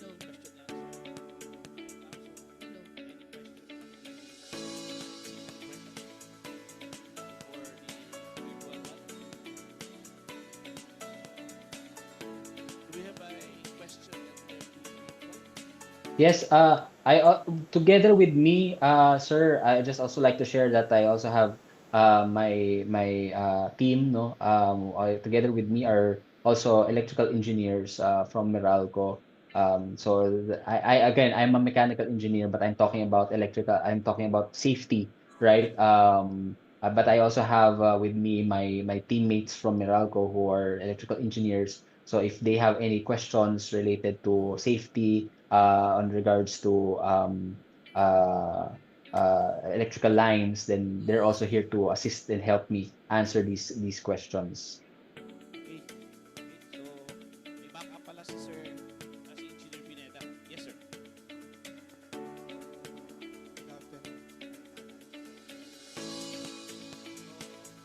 Sorry, the background music lang po is too loud. Ayan, so that we can hear the participant's question. Thank you po.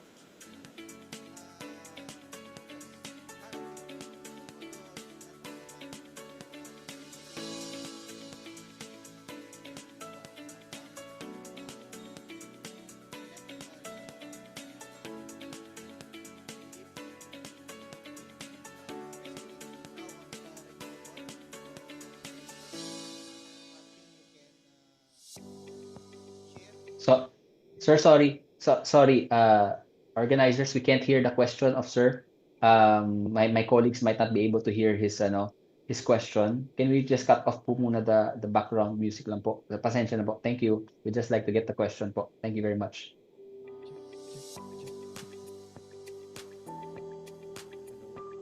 Hello, hello. Medyo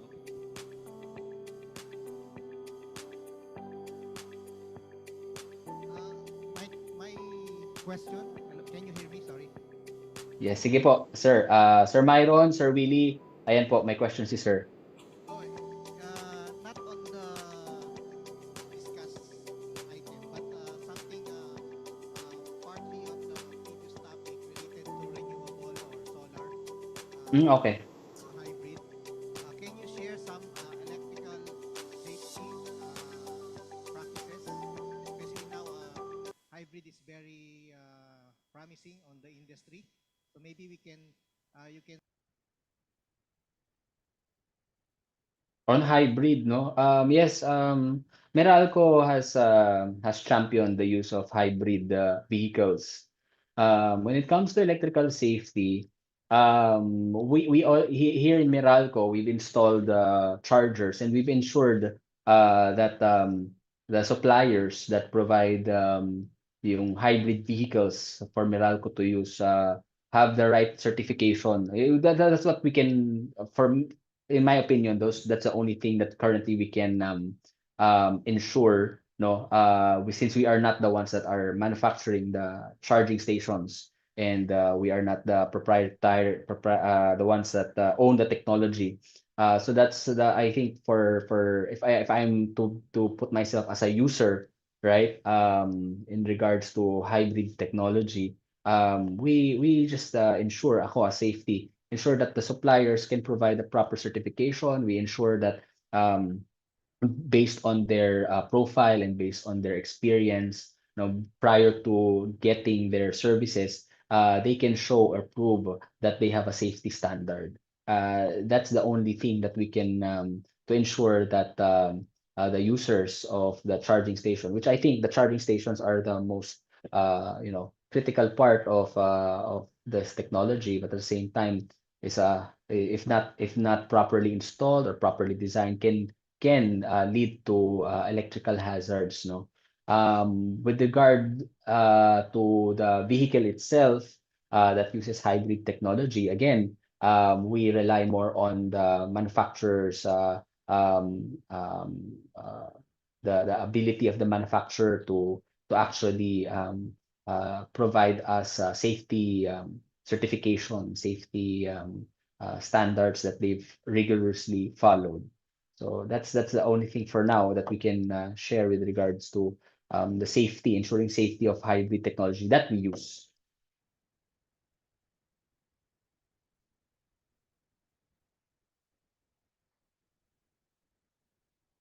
Sir Willie, Sir Myron, baka you might have something to add sa question ni Sir.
Ayun po, if there are any other questions po.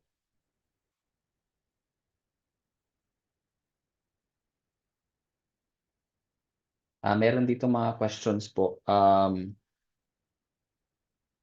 Should regulations mandate that all appliance and wiring device manufacturers incorporate ground prong provisions in their designs, given that many households still lack them?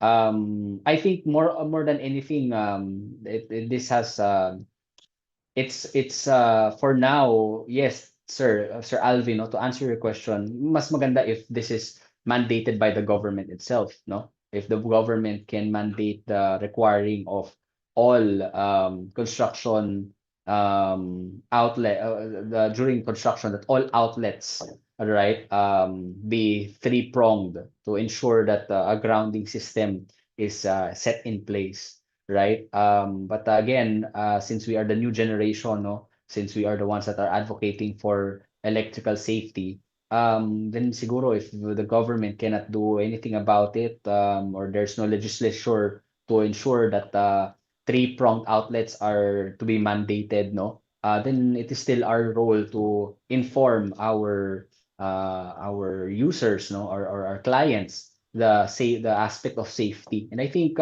they would agree naman, no? That this is something that we have to bring to awareness of the end users, why it's more important to have three hold outlets to ensure that there's proper grounding and proper safety. Meron pong anonymous attendee po na nagtanong, is the safety manual standard information dissemination presented by Meralco aligned with other DUs? This is for purposes for standardization across the whole DU. The safety manual or standard that we shared, I think, is the 10 golden rules. This has been promulgated by the IIE, no, for several years now, especially the Electrical Safety Committee of IIE. So I think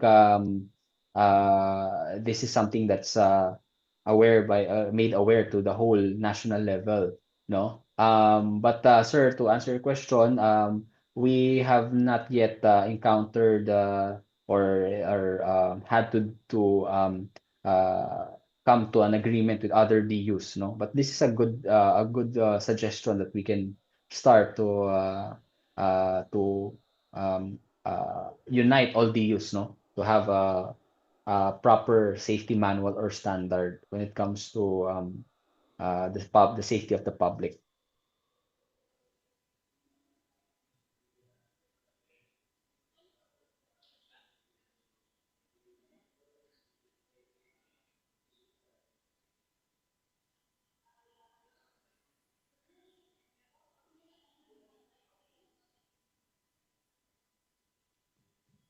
Hello. Sir, may another question from the virtual. At present Apo. where flooding due to heavy rains or typhoons, residential power supplies normally are affected and being cut off. Owners used to run their genset unknown of the danger when directly plugged into normal outlet while the mains are still closed.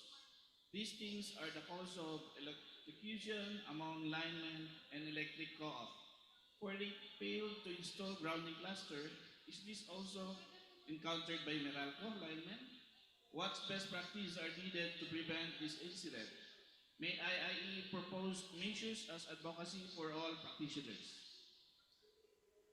Mm, well, this is something my other my teammates can also answer in a while. But for me, working in Meralco for 10 years now and working with our linemen, we've never really had a problem with our linemen forgetting to put grounding clusters. I think it has been drilled to them since we have what we call lineman training courses. Our linemen, I don't know if this is also with other DUs. Our linemen in Meralco have several levels. So third class, second class, first class, and then leadman, and then foreman. So before they get promoted from third class, which is the lowest in the crew, no, who are usually the ground men, and they are not allowed to work on or use the basket trucks yet. So before they go there, they need to go I think 6 months training in our own facilities, no, to be able to be, and once they finish the training, then they will be promoted to second class, and then the same with first class, and then the same to lead man. So I think it's been well ingrained during their trainings the importance of always having grounding clusters. So I'm just basing this on my experience. For the past years that I've been working in Meralco, and based on the database that we have on incidents, it's not usual. We've never really had a problem or incident due to grounding clusters not properly installed. No, so that's just based on my experience. Sir Willie, Sir Myron, baka meron kayong experience na ganyan na ganito?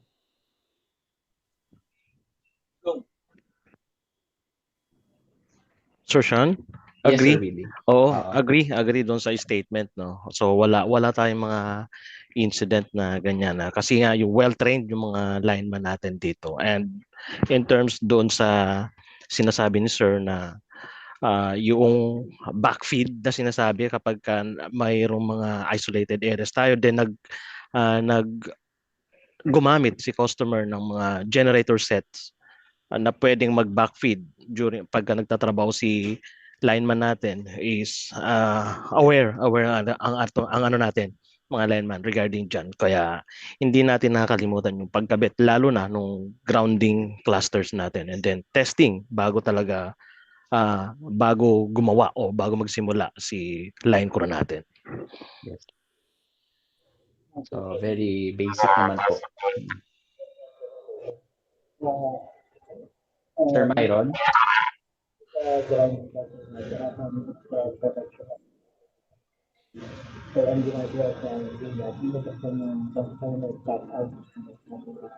Sir Myron, medyo unclear yung ano mo, yung audio mo.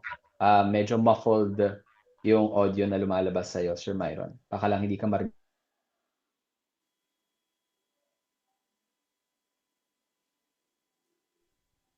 Sir Myron. Ayan.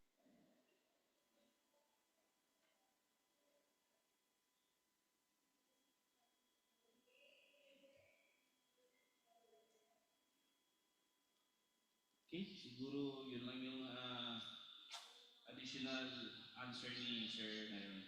Sir, this last question from Ryan John Valdez. May tanong po siya, parang from electrical safety to eh. Bakit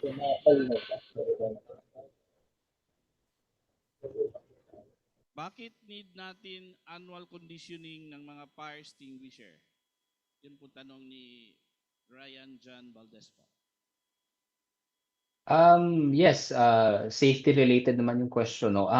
We need annual conditioning of fire extinguishers because we are maintaining what we call a safe pressure, no? And ensuring na the canister is holding the right amount of pressure, because this is something, yung fire extinguisher is something that we use in emergency, right?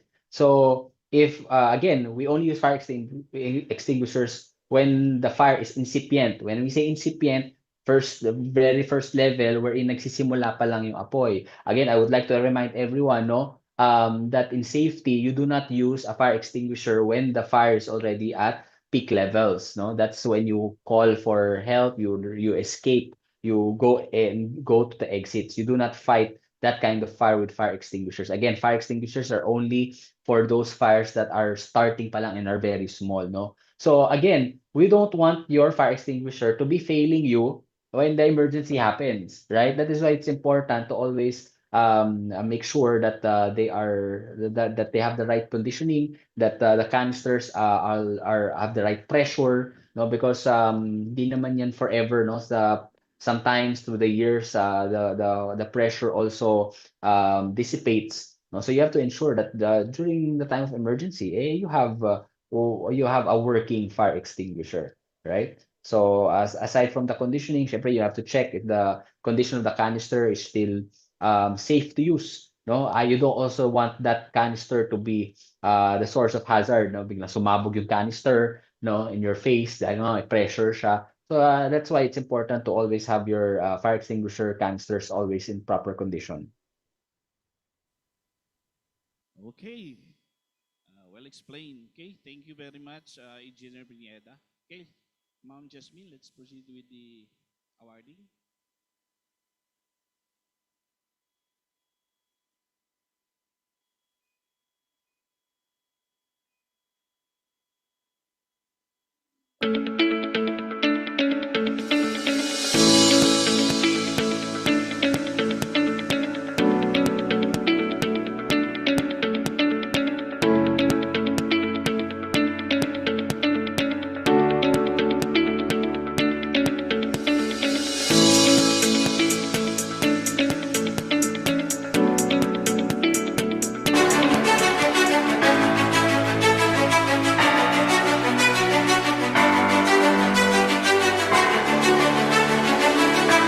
During the technological trends in electrical engineering, present and future innovation in conjunction with the 50th Annual National Convention and 3 Expo 2025, with the theme IIEE celebrating 50 years of integrity, innovation, empowerment, and excellence, given this 25th day of November 2025, signed by Engineer Joseph Darren Claire S. Solicar, TCPDC Chairman, signed by Engineer Cleofity Kaidik, National Vice President for Technical Affairs, signed by Engineer Jedper N. Castro, National Secretary, and our 2025 National President, Engineer Alberto R. Herrera Jr.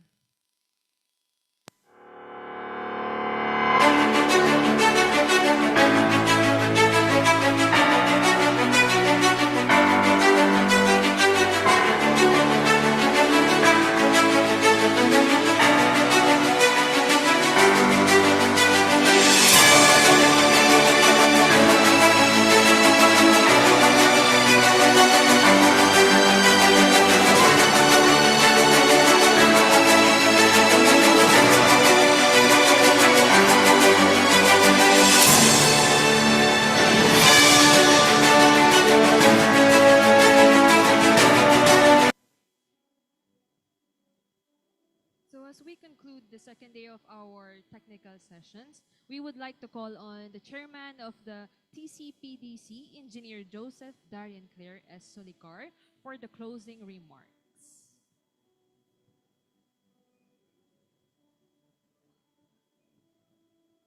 Apologies.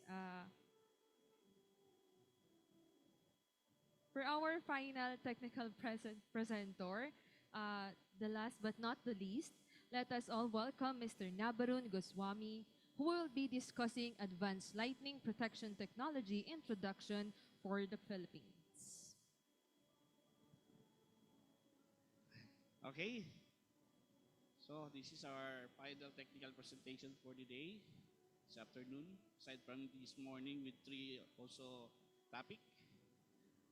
So Mr. Nabarun Goswami works in the field of earthing and lightning protection for infrastructure safety. He focuses on earthing design, measurement works, lighting protection risk analysis, and CAD-based project planning. His experience covers industrial sites, renewable plants, telecom facilities, and general infrastructures. He is the director and partner of Ampere Protection Services LLP in India. He also serves as director for business development at Euro Engineering International Ltd in Bulgaria. He provides consulting services to firms in India, Bangladesh, and other regions where he supports technical studies and system reviews. Mr. Goswami has delivered presentation on lighting protection for universities, industry groups, and partner companies. He has spoken at events in Manila, Kolkata, Kazakhstan, and across India. He has also taken part in technical conferences such as Lightning Resilience India Conference, the Solar Power Exhibition in Dhaka, and CPD session in Dubai. He holds a Bachelor of Commerce from Osmania University and MBA from the Institute of Integrated Learning in Management, along with a diploma in computer application. He has received recognition for his work in lightning protection, for renewable energy, and for his participation in technical programs. His works reflect steady practice, field knowledge, and clear approach to infrastructure safety. Let's help me welcome our technical speaker, Mr. Navarud Goswami. Sir.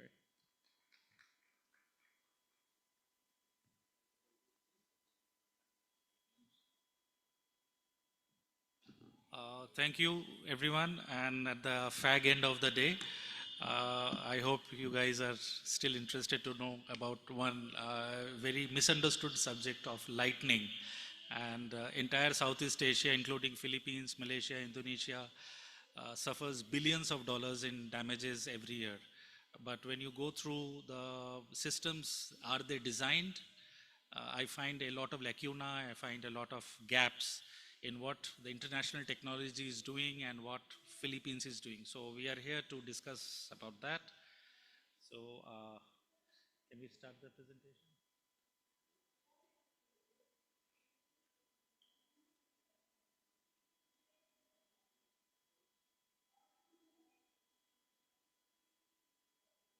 Okay.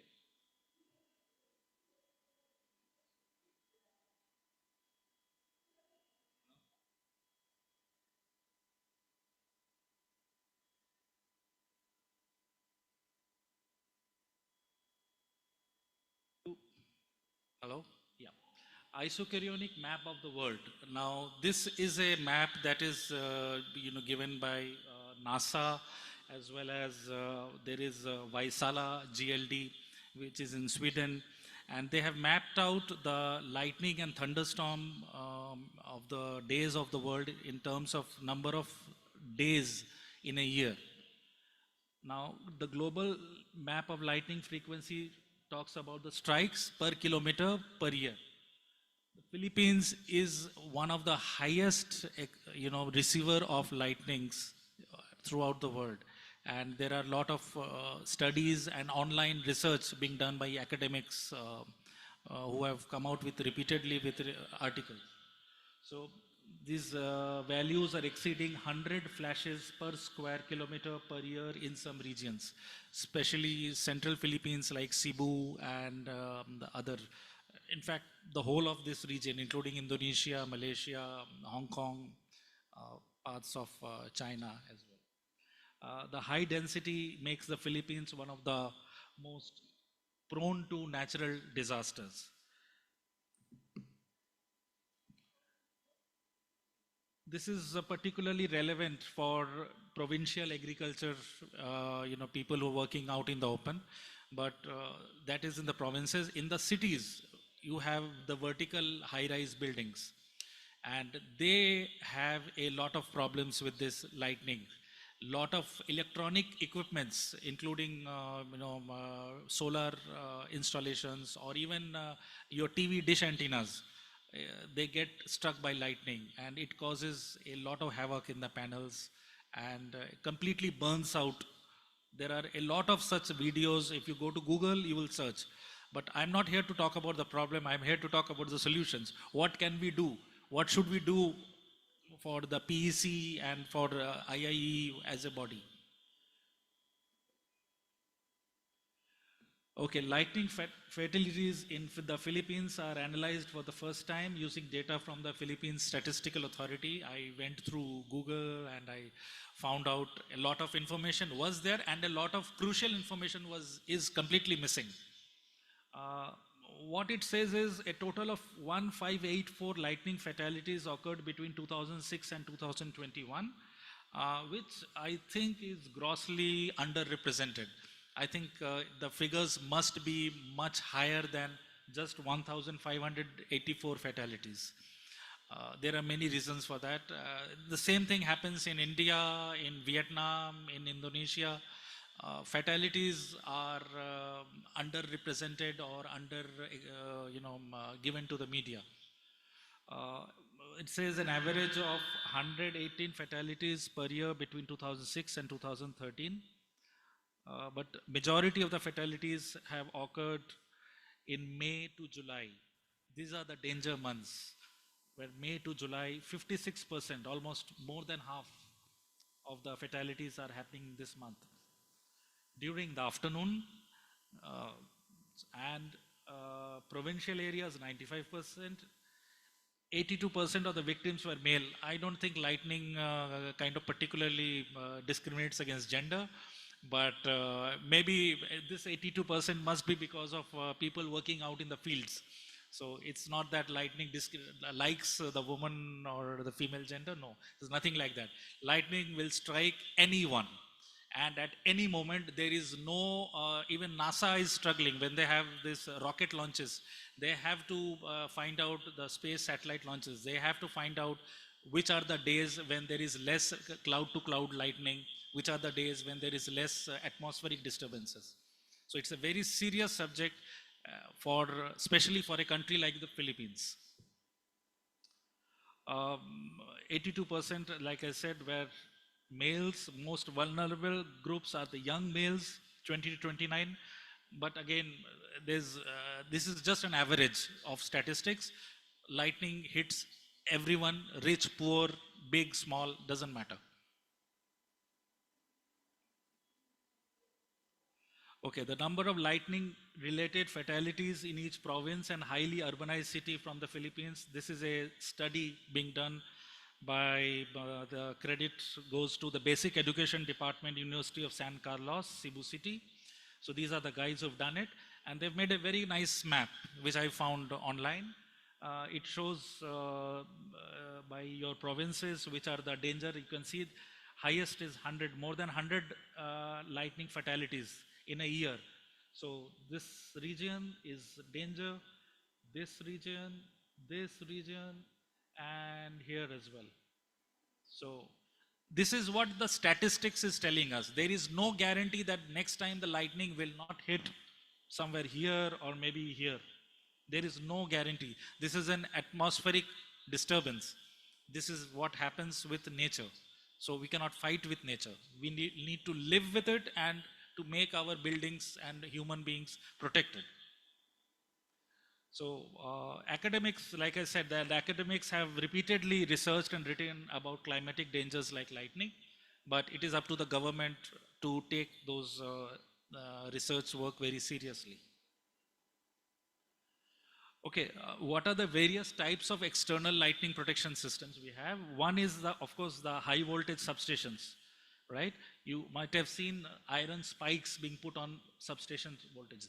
So those are, and they also use this kind of porcelain shield wires. Here you can see shield wires being used as lightning protection. This is a very rudimentary and form of lightning protection. Not very effective, but still it works to an extent. These kind of porcelain and silicon lighting protection systems for medium to high voltage, they are measured from 4x10 and 8x20 waveforms. Transmission lines use iron spikes as seen on high light masts too. Here you can see this mast, iron mast. This is also called a Franklin rod. High masts use this as a lightning protection system. Okay, but I'm not going to talk about these things. I'm going to talk about here, buildings and factories and structures. So now, what PEC currently follows is the NFPA standard. The NFPA is the National Fire Protection Association of the United States of America, and the PEC is largely modeled on the NFPA. The NFPA also does not cover the entire subject of lightning as such on buildings. It is very good for, like I said, on substations and for high mast. But for buildings and like schools, malls, churches, even historical places, that kind of a lightning strike may not work fully. So I'm going to code the French have developed various kinds of codes and their own technologies. They are very good in defense equipments, railway technology. France is the leader in that. So the French code NFC 17102 is followed in almost 70 countries of the world. This system is all for buildings and infrastructure systems with minimum conductors and drilling. So when you try and put something like this, the rods as per NFPA and IEC 62305 on a building, it will cover almost the entire terrace, so making it practically unusable. So there is a limitation in that. So, and there will be the number of down conductors. The number of down conductors to be earthed will be multifold. So the French code has come out with a different kind of a protection system, which uses minimum conductors and drilling modifications, which actually means huge savings in project costs. So I wanted to ask, why is Philippines silent about it? So I'm sure IIE members and PEC members should talk about it and adopt it into their own countries. Whatever is good, like I said, this French code is followed in 70 countries of the world.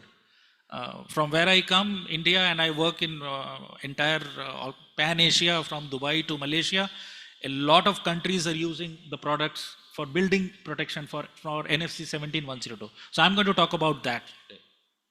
Now this system is called the early streamer emission.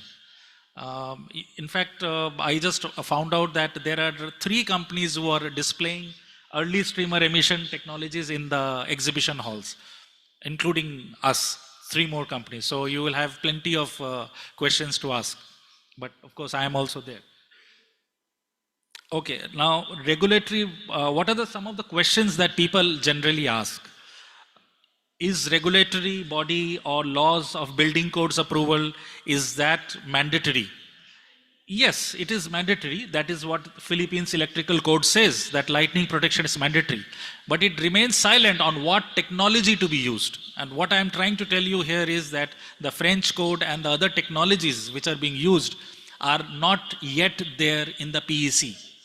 So therefore there is a gap and there is a lacuna. The PEC needs to upgrade that through the IIE seminar, maybe the white paper.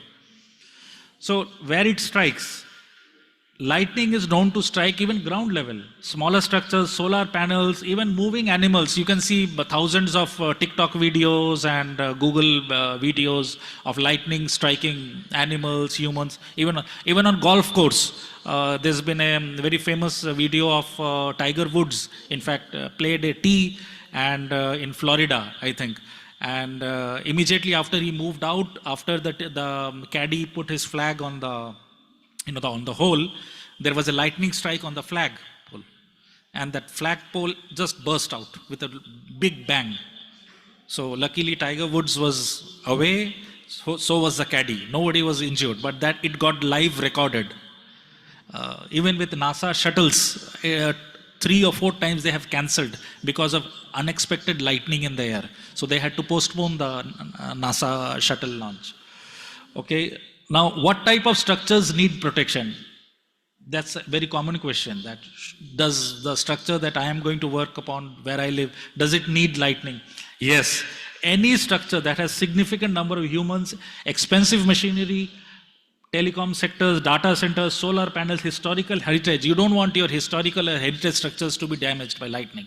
There are a lot of such things on, I think last year, Makkah in Saudi Arabia and Medina, one of the spires got hit by lightning. Imagine in Saudi Arabia, which is a desert country, it got hit by lightning and it was damaged. So that also is recorded in Google, you can go and see.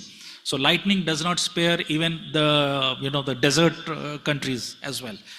Forget about Southeast Asia, which are all islands, and Philippines is an island which is surrounded by oceans, surrounded by thunderstorms.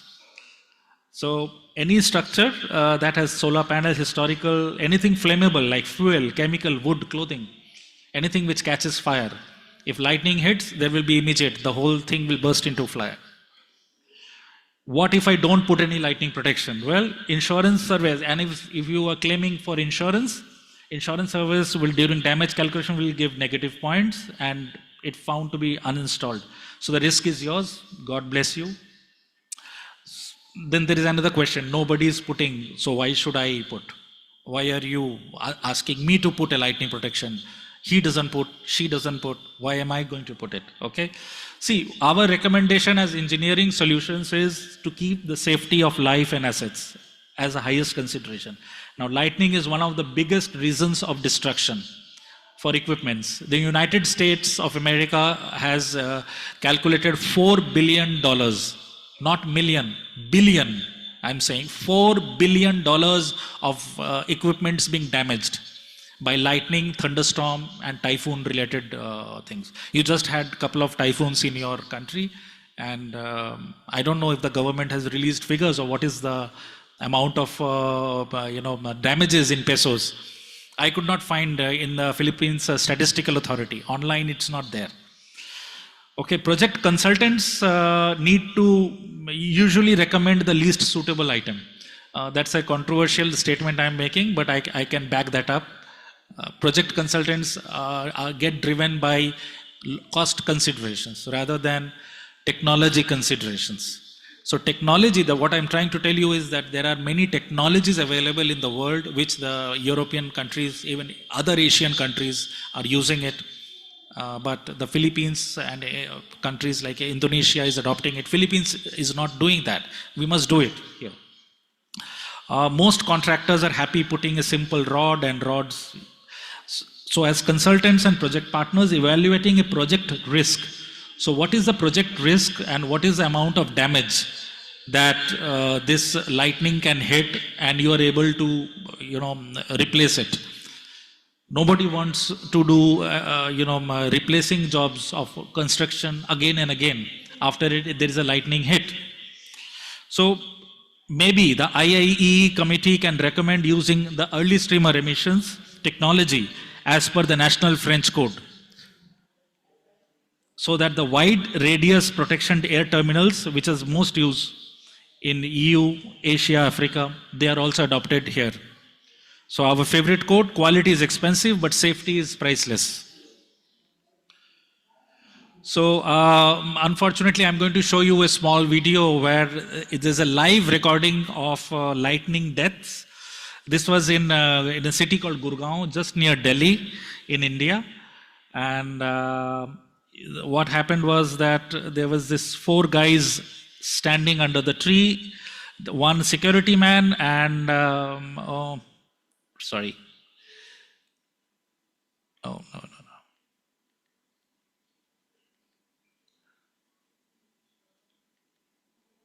No. Can we play it from there? Is it possible? No.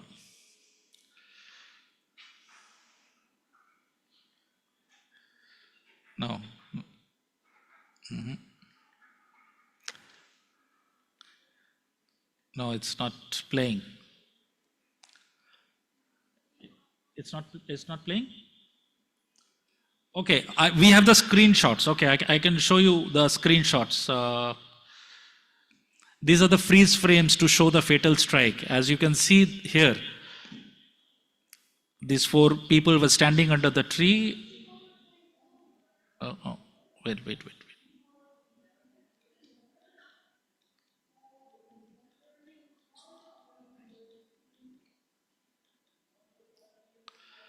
Yeah. This is the strike. And you can see note, it's 7 seconds something. Sorry, 0.1.78 seconds. So lightning hits in 0.1.73 seconds. And here it's doing the damage. It's unfortunately all the 4 people were burned. From here 0.178, you can see 0.1.83. This is the freeze frames. So this is almost 5 seconds. Within 0.5 seconds. And next is 87, which is 0.6 seconds. This is the trees burning. The leaves are the burning. after the lightning strike. All 4 of these people were, unfortunately, they died. And I'm sorry, I don't know why the video is not playing, but it's supposed to play. No.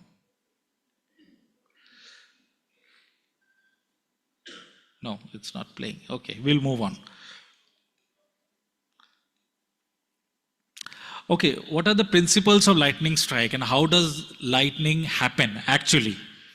So, this is a hand drawing diagram from a professor, and as you can see, the cloud is charged with positive charge and there is negative charged clouds.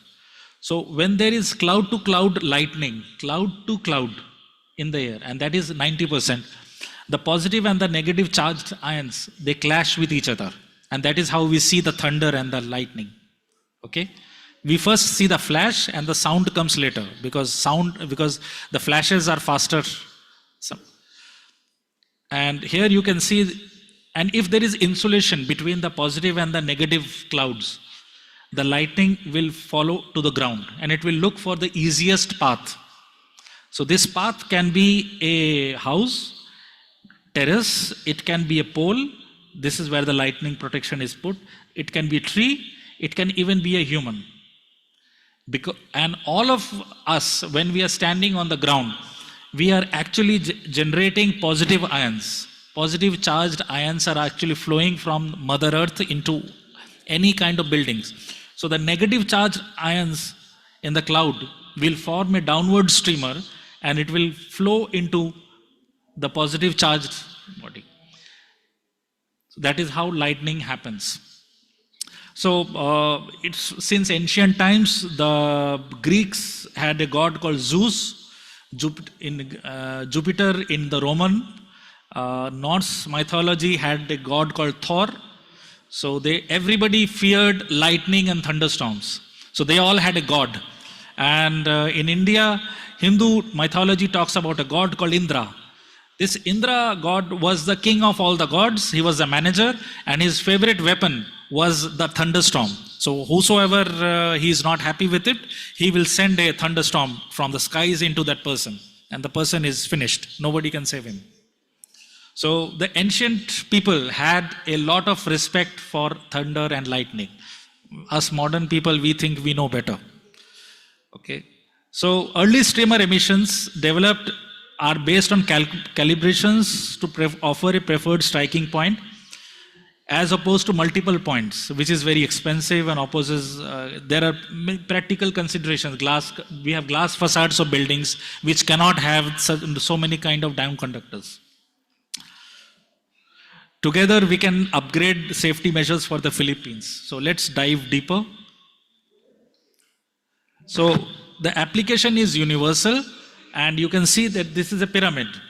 This is the 3-step pyramid for the basic safety fundamental architecture of electrical safety, or the fundamental architecture of electrical safety. So what you need is a direct strike protection, which is on the top of the building, whatever it is. You need surge protection device, which are inside the building. And finally, you will have earthing and bonding, which is very important. These 3 steps will alone protect a building or any structure from lightning hazards or from any kind of electrical disturbances which is coming. If you miss out any one of these 3 steps, well, God bless you. I don't know what will happen. So now rapid technological advances are not yet incorporated in the PEC. I request the IEE to take a look into that, and I hope they take a look into that and make some recommendations. I hope the seminar white paper must highlight the gap and the need for upgradation of the PEC for safer lightning protection, surge protection and earthing specifications, and we can help you in this matter. We are here for 3-4 days and we can help you. Okay, 45 years back, there was a lightning strike on an atomic power plant or a nuclear power plant. Now this nuclear power plant was in a city called Kozlodui. It's in Bulgaria, a very small country on the Balkans, on the Black Sea. This is the Black Sea. This is Greece, this is Romania, this is Italy, and this is Bulgaria, right? So there was 45 years back, there was a lightning strike on a nuclear power plant or atomic power plant. All the cables got burnt, and there was it was, when a nuclear power plant gets attacked or whatever it is, if there's an accident, the word reaches right till the chief of army staff and the prime minister and the president, right? So it was a very, very serious event. So the prime minister's office, the president's office, the chief of the army staff, they all thought it was maybe a terrorist attack. Later they did the analysis and they found out there's no, it's not a terrorist, but it is a lightning, which is even worse than a terrorist actually. So next, so this thing, there's a person called Mr. Ristomir Nikolaev. He was the engineer, and he designed lightning protection systems, which I'm going to talk about. Benjamin Franklin is credited with the first experiments on lightning in 1753. It was done. And cage over the building, which is called the Faraday cage, which is very, very unpractical, and nobody uses, no architect allows that. So there's a problem using Faraday cage.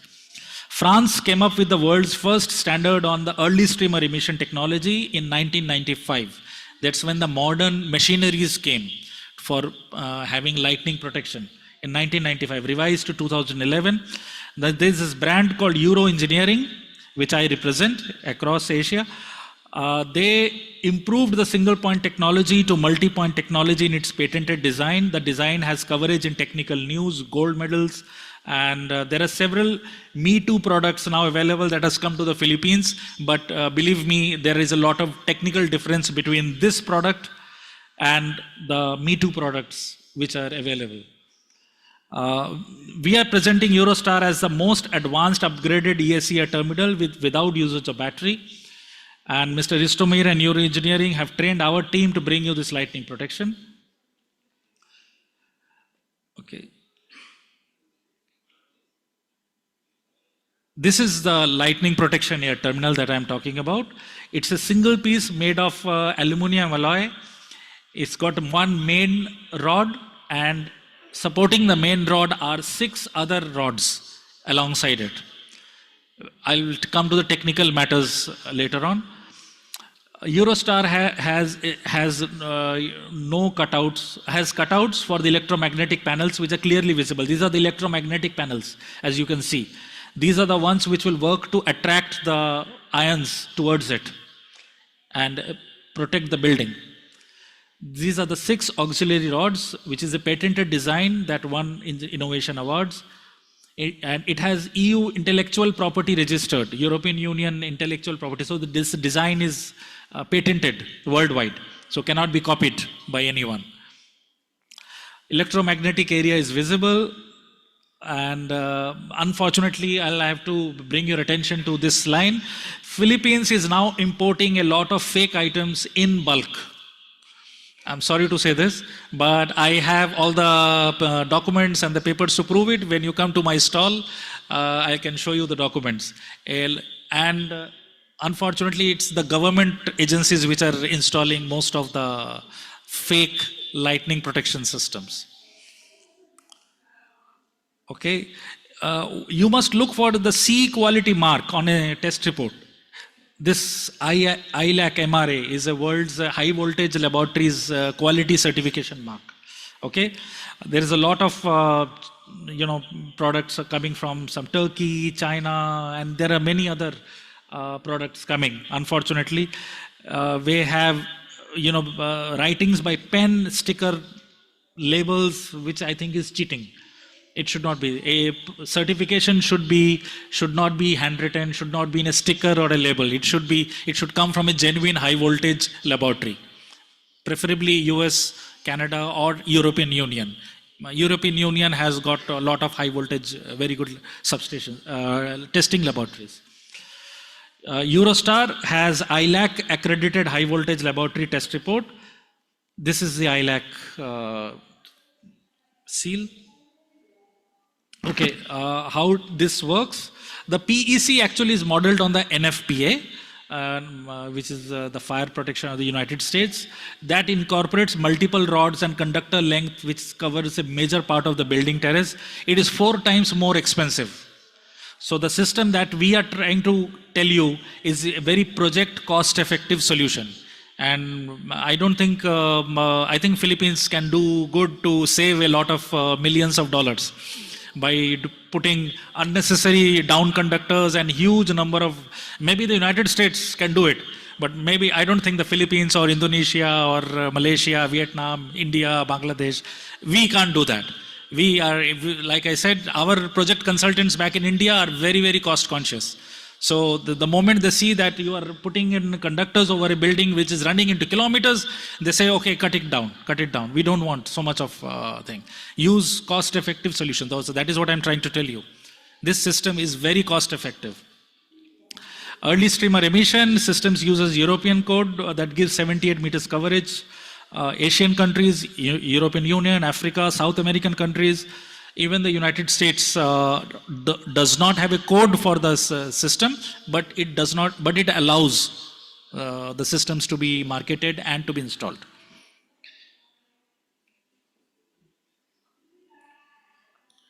Okay. Okay. I was talking to you about some of government agencies which have put in questionable lightning protection system. Says one is the Philippines Drug Enforcement Agency at La Union, Raya La Union. I have no idea about this. Okay. So this system, I've gone through this, what they have put. It's not the best system to be put. It's very, very outdated. There's one in, there's a park called La Masa Eco Park, Quezon City. They have put these systems. There's one on the Air Force also, which I don't want to show. Please, my request is that the NFC 17 document specifies the air terminal to be tested in 10 by 350 waveform, whereas most of the companies are using 8 by 20 waveform. Okay, this is the system in comparison. You can come to our stall and I can show you the actual system and we can discuss more about it. Let me rush through. These are some of the other materials that we have. We can show you in our stall.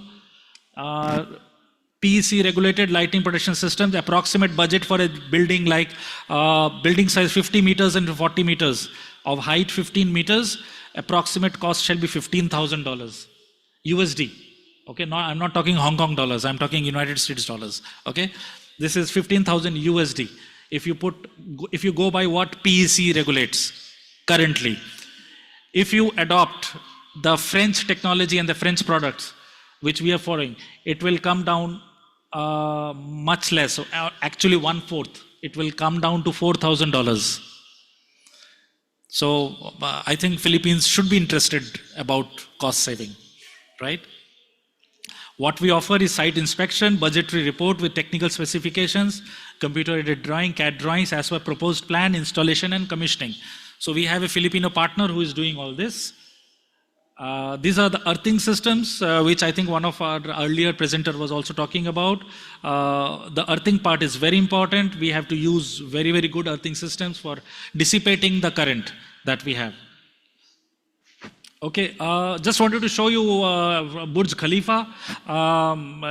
This is Sheikh Hamdan, is Prince of UAE. I was part of the project that put a lighting protection system on Burj Khalifa 15 years back.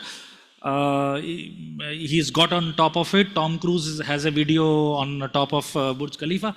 You can see the lighting protection system behind the UAE flag. This is the lighting protection system. This was a French product that we had installed at that time, 15 years back. But Sheikh Hamdan advertising our product very nicely. So thank you for that. So, like I said, equipotential bonding around the tower as per, this is a hybrid system. It has also got features of what the PEC regulates as well as this. So currently the Philippines is installing imported ESC from vendors who are unregulated and follow no codes at all. So we need to be very careful, and I request IIE members to take a note of this, and we can discuss about this later on. So unless Philippines regulates the codes and introduces stringent technical specifications, the situation is very risky. So unless the codes are very strong, the contractors will install the lowest possible product, right? I am also part of the contracting community, so I know. So if the code does not specify that this is what you require, and if you leave it to the contractor, he will put up a simple rod and say, this is lightning protection system. Thank you. Just a couple of points. This is some of the things in Europe. We do online video trials and thing with a lot of people, and weather monitoring and lightning warning systems is extremely important for Philippines, and we are going to introduce these products very soon. Lightning with music. Does this play? I wanted to show you a lightning. Can it play? Can this play? Can this video play in the presentation? No? No? Oh, there's something is happening with, okay. Oh, okay. Let's move on. Okay, here is what I asked from you, honorable IAE members and all you engineers. Can a white paper, IAE white paper, recommend to the Climate Change National Building Code PD 1096 or the relevant ministry to adopt more technologically safe lightning protection for buildings in the Philippines? Can we do that? We should say yes to that. So please get your counselor or get your people to bring these changes, because it has to be a people's movement. Specifications, that is very important. What specifications are you going to recommend? Certificate of origin, high voltage tests from accredited laboratories, not some low grade laboratories. Technical definitions of the lightning protection systems must be mentioned. I went through ChatGPT to find out from the Philippine Statistical Authority what are the damages in pesos or in dollars. Nothing. I got zero.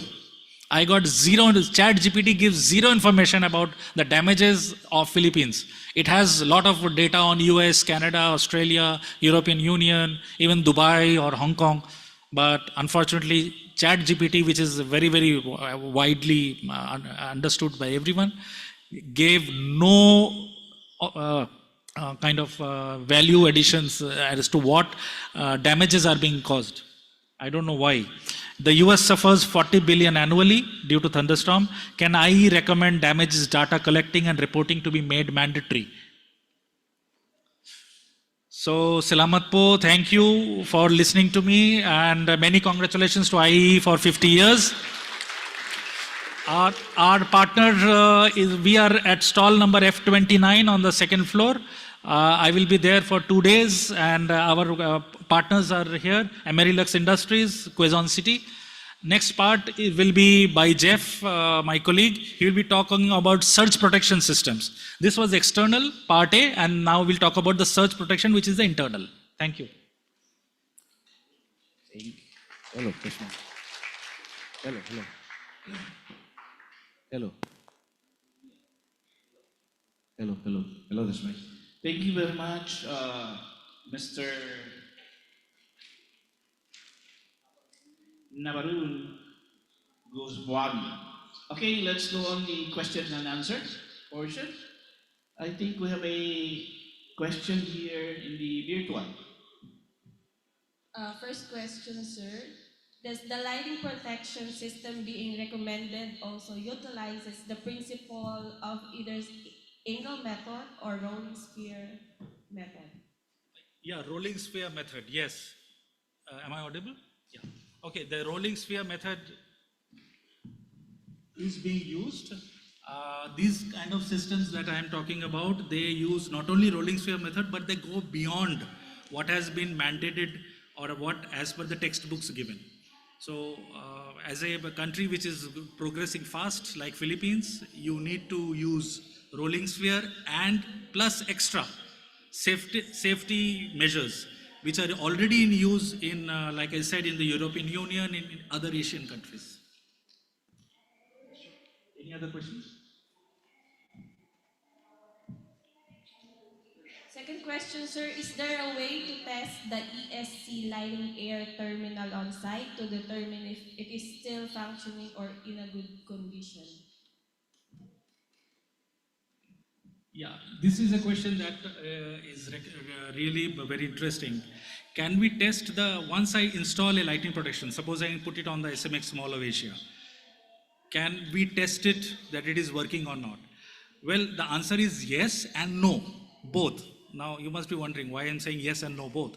Yes, we can put a wire conductor, we have test meters where we put a small amount of voltage. Typically these small test meters work on 3-volt batteries, small 3-volt batteries. Okay, so 3-volt, 3-volt, 3-volt, 3 batteries is 9 volts. Why I say that this is a complete failure? Because lightning comes in kiloamperes, Ka. For an island country like Philippines, the Ka rating is something like 50 Ka, 70 Ka. Ka means kiloamperes, thousands, 50,000 amperes. So how can I test 50,000 amperes with 3-volt batteries? Is that even comparable? So there are some companies which make these meters and they test it and they said, yes, there's a green LED. Oh, the green LED is switching on. So your system is working fine. Well, brother, you have just tested it on 3-volt batteries. What about kiloampere? 50 kiloamperes, 100 kiloamperes, even 100 kiloamperes lightning has come. There is no way to test on site. Unfortunately, that is the hard truth. I cannot recreate nature's, such kind of charge of electricity from a cable or from a down conductor. It's not possible. Maybe Elon Musk can do it after 50 years, but not as of today, not today, it's not possible. Any other questions? Do you have other questions, dear? Question?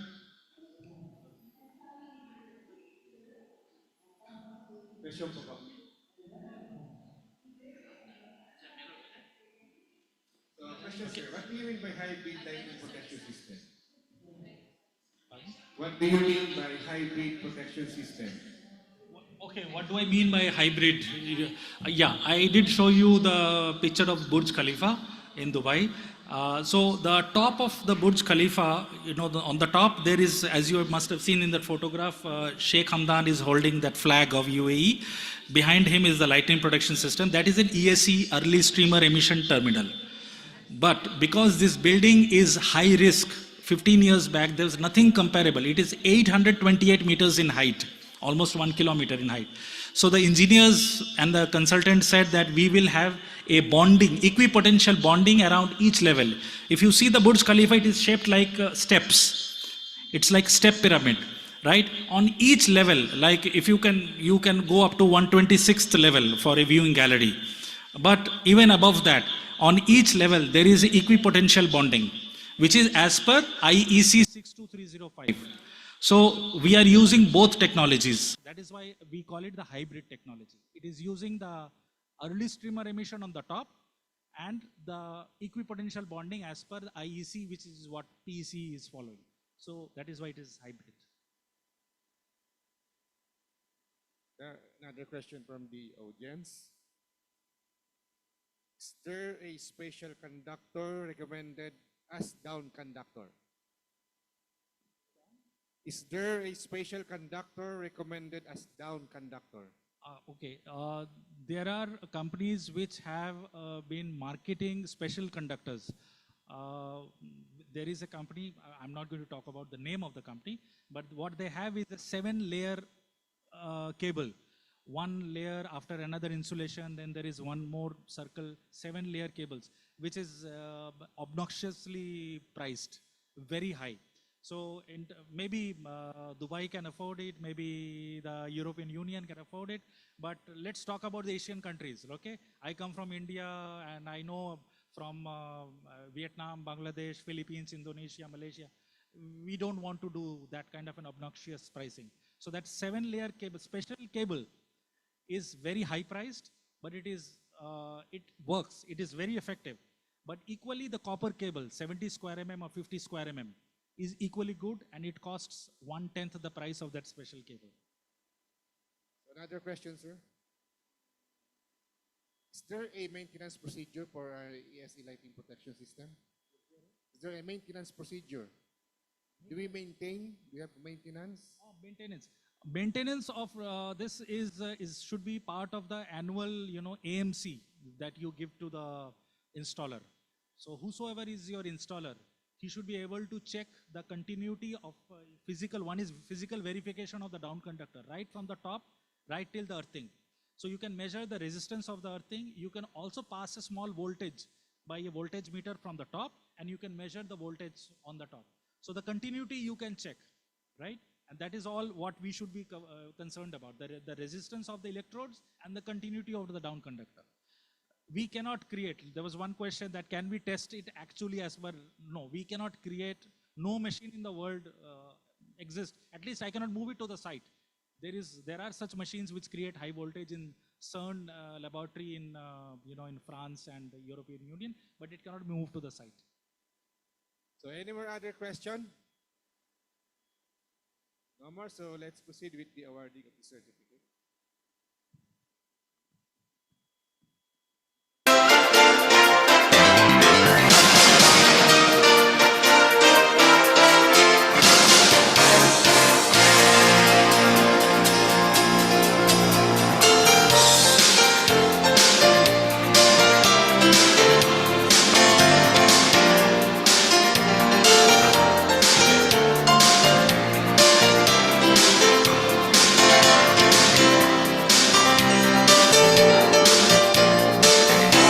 Present and future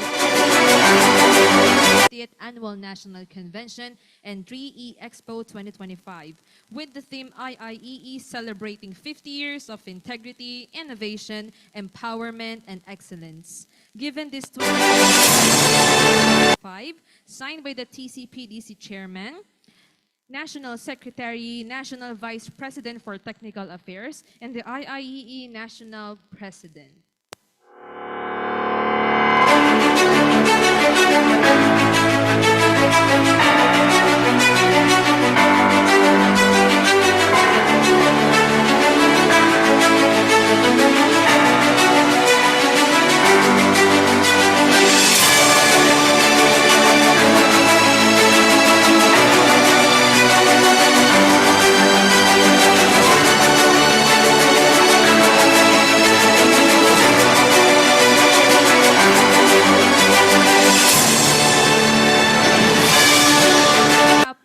The second day of our technical sessions, we'd like to warmly invite the chairman of TCPD Committee, Engineer Joseph Darian Claire S. Solicar, to share his closing remarks.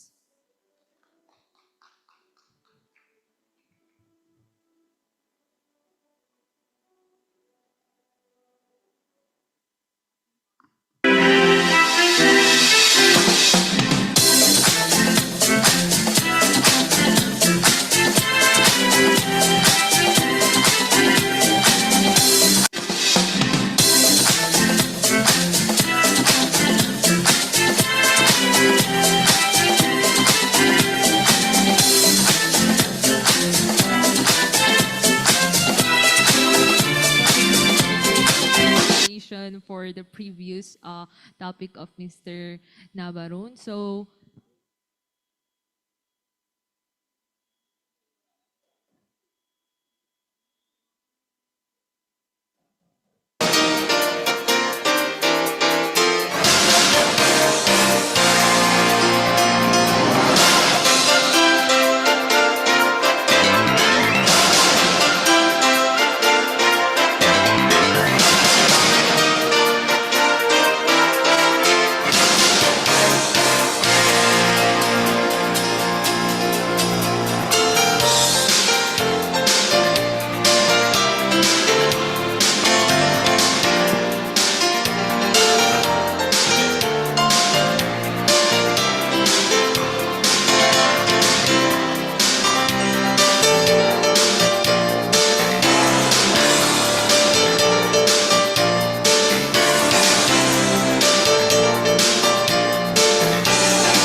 also welcome Mr. Jefferson Murillo to discuss the search protection devices.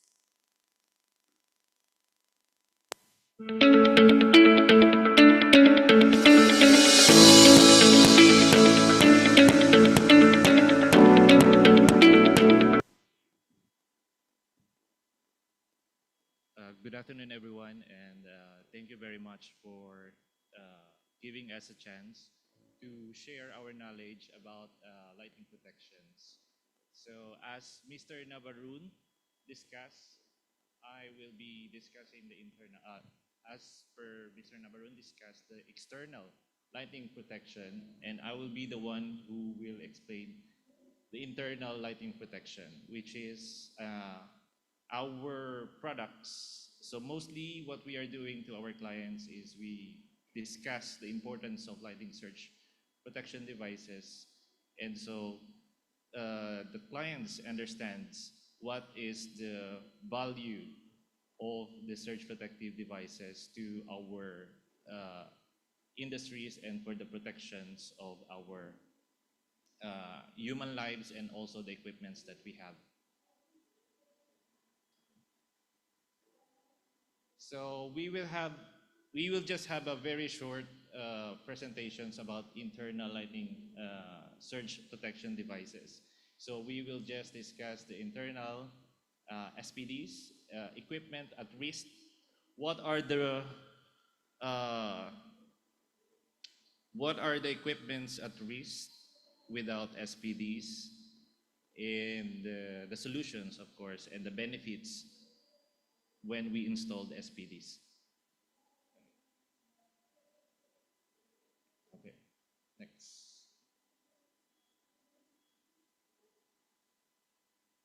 The internal lighting protection focuses on preventing dangerous surge voltages and potential differences from spreading inside the building. It uses equipotential banding and surge protective devices, SPD, to protect electrical, electronic, and communication system. Mostly now our devices uses microelectronics, which is more susceptible for surges. It is now more easily damaged, can be damaged by the surges. And as part of external lightning protection system, if we installed only lightning protection system, we cannot complete the protection without internal lightning protection system. So we normally installed surge protective devices to protect the equipments that we have in any industries. For example, manufacturers, hospitals, airports, those industries that cannot afford the disturbance of the lighting surge protection of the lightning. Next, please. So here I write down some, but actually almost everything that the devices is connected, everything that equipments that is connected to electrical. So from power and electrical systems, we have main switchboards and distribution panels.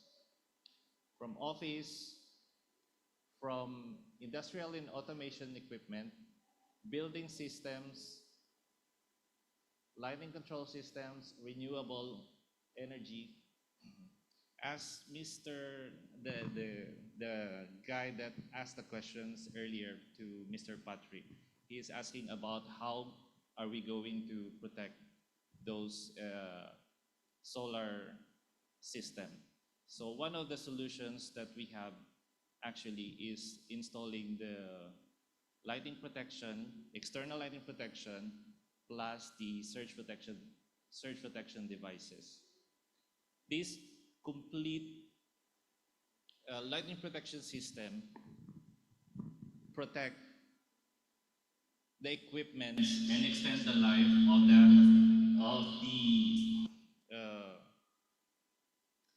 charge controller of our solar system. So without SPDs, any device connected to power, data, or communication lines is vulnerable to voltage surges from lightning or grid switching. Damage can range from immediate burnout to gradual degradation, leading to downtime, data loss, or even fire risk. This is the reason why we need to install SPDs, because of course we really need to avoid this risk. And most of the time, this is the negligence, and most of our clients, they only realize it after they experience the damage by the lightning. Next, please. So what really happens during a surge? Actually, this is just uh, one famous scenario, but it could be a lot of different source of surges. But we have like lightning strike on grid fluctuation and goes to the power line, excess energy travels to your home, surge enters, and then appliances equipment fails. If you remember, I think before, during the lighting, if there is a lighting outside, we normally plug out our refrigerators and the expensive like computers. We normally let our normally our parents let us remove the plug so to avoid the damages of this like for example refrigerator. By installing surge protective devices, we can avoid these problems. From the previous experience of my colleague, most of the time during the lightning events, or if there is a lightning in stocks exchange, they need to plug out all the computers just to avoid these computers to be damaged. But after using surge protective devices, we don't need this. We don't need to do this. So we can make sure that even at night there is a thunderstorm, we don't need to get up and unplug those computers. Next, please. So broken surges. What is the hidden charges between the surges or lightning surges? Most of our clients only realize after they experience.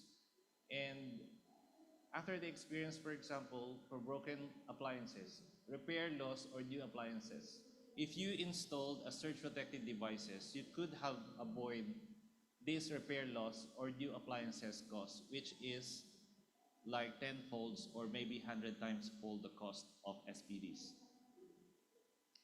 Downtime and lost time. Most of the industries now cannot afford this downtime. For example, airports and stocks exchange, banks. So these are the industries, and there are a lot more industries that cannot afford downtime, and it will cost a lot if it happens. So data loss, of course, for communications. For communications, of course, we also use all the things that we use power, especially the signals. It could be at risk. It could be the business at risk when there is a data loss due to surge damages. And of course, last but not the least is the fire hazard. We do install surge protective devices to avoid this, to avoid catch fire during the lightning events. Next, please. Solutions and benefits.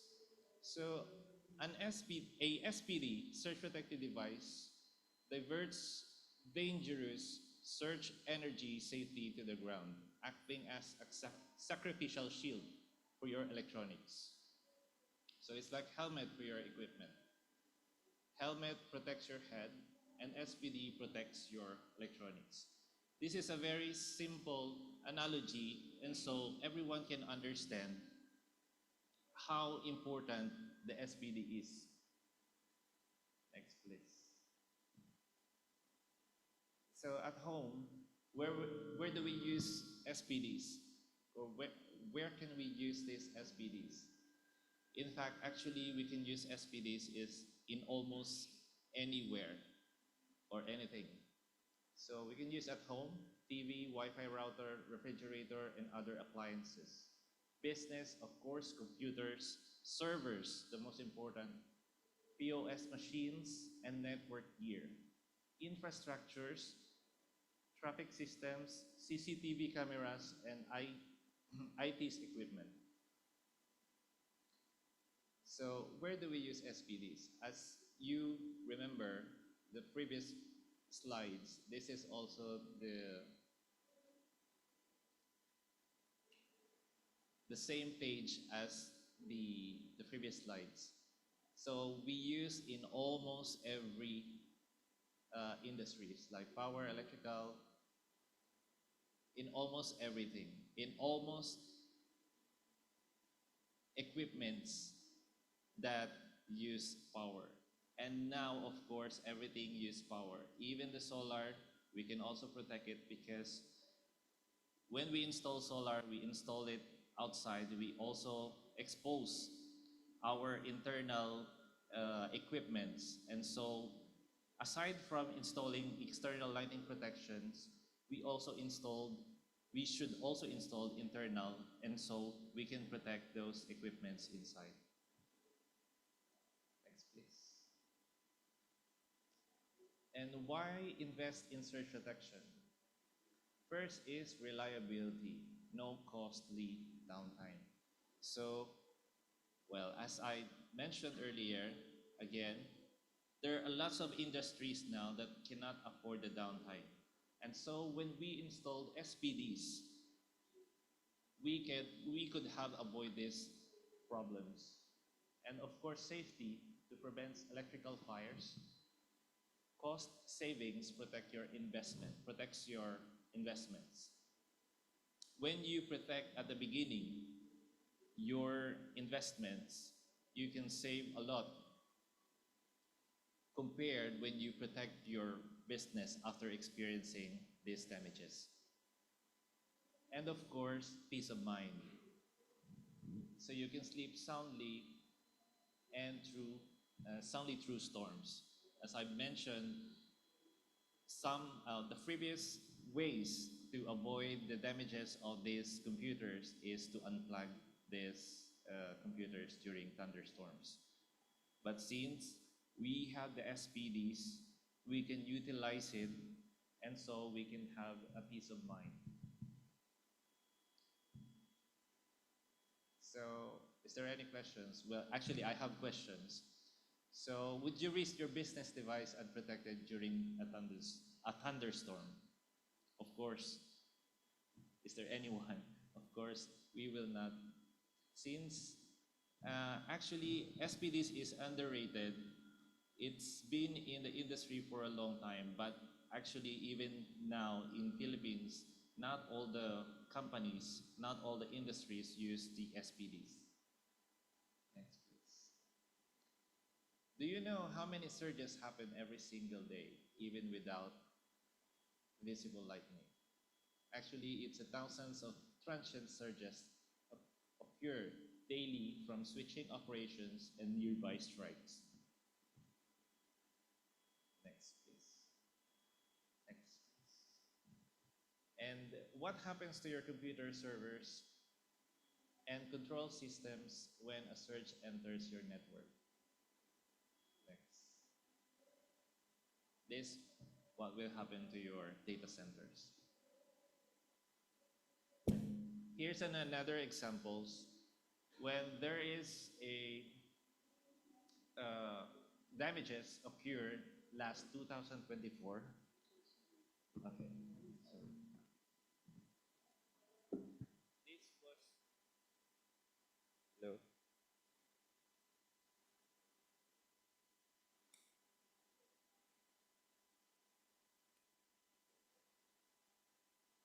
Hello? So 2024, there is a lightning strike. We have the external lightning protection for this tower for Pag-asa, but still there is no sign that it was struck. Lightning, there is a lightning strike. But in fact, all the devices or the computers inside was damaged. This is the best examples why we need these internal or surge protective devices. It completes the external lightning protection system. So we can say that it's a complete lightning protection system when there is an internal and internal surge protective devices. Next, please. Number 4, how much downtime can your company afford? 1 hour, 1 day. So a single surge can cost millions in equipment damage and production loss. This is for other industries. Like for example, in production line. Of course, if there is a downtime, it will be a huge loss.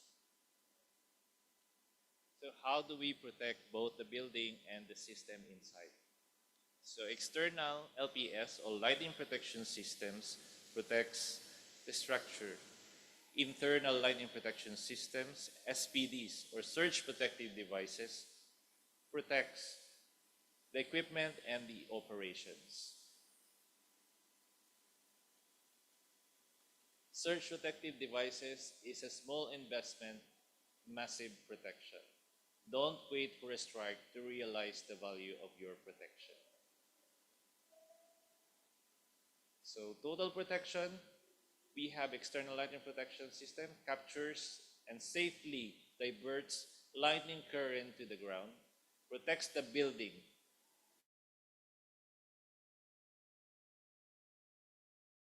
and fire.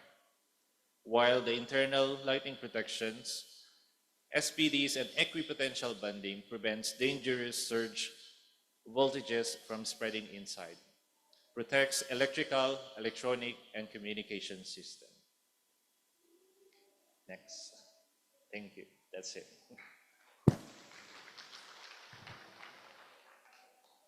Is there any questions?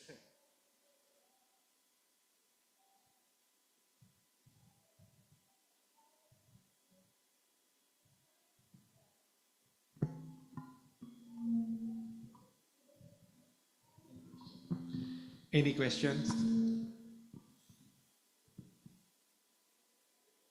Any questions from the crowd?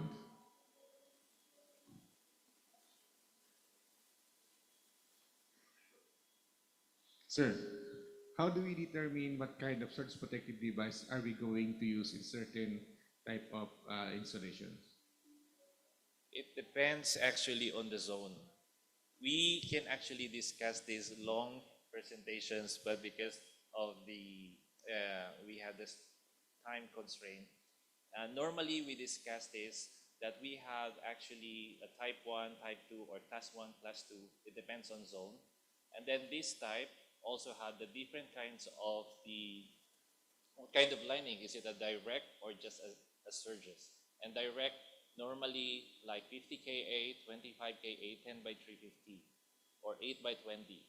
But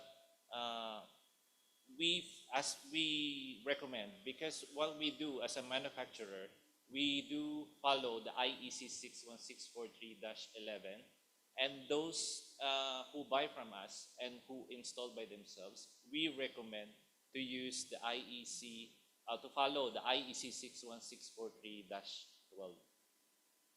But anyway, in every scenario, in every installations, there should be, we should follow according to in what area it is.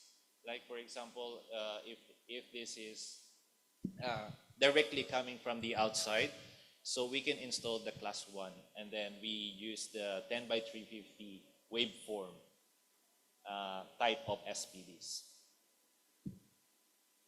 Question? So no more questions. So If you have any questions, you can visit us in our booth. We will be present in Amerilux booth in F29. We also have some free samples. I have giveaways for portable SPDs that you can just plug on your socket, and the whole room will be protected by the surges. So if you're interested, I have limited giveaways. You can visit us.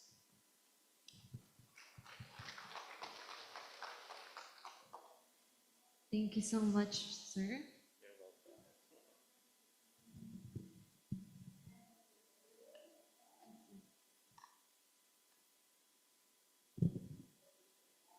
So I guess totoo na to. This will be the closing remarks.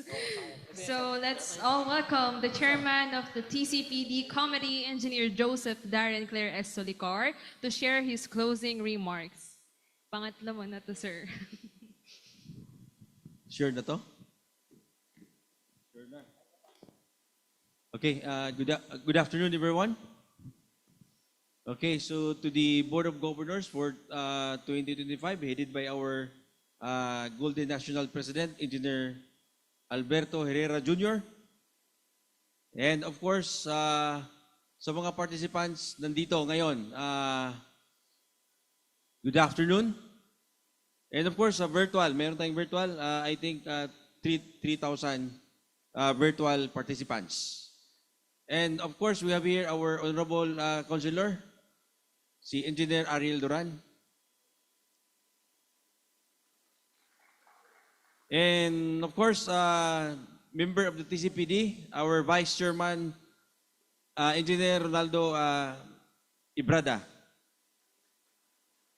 And we have also member ng TCPD, former Regional Governor Sandro Villarosa. And of course, sa mga TCPD staff headed by Jennifer Sanchez, and sa technical staff.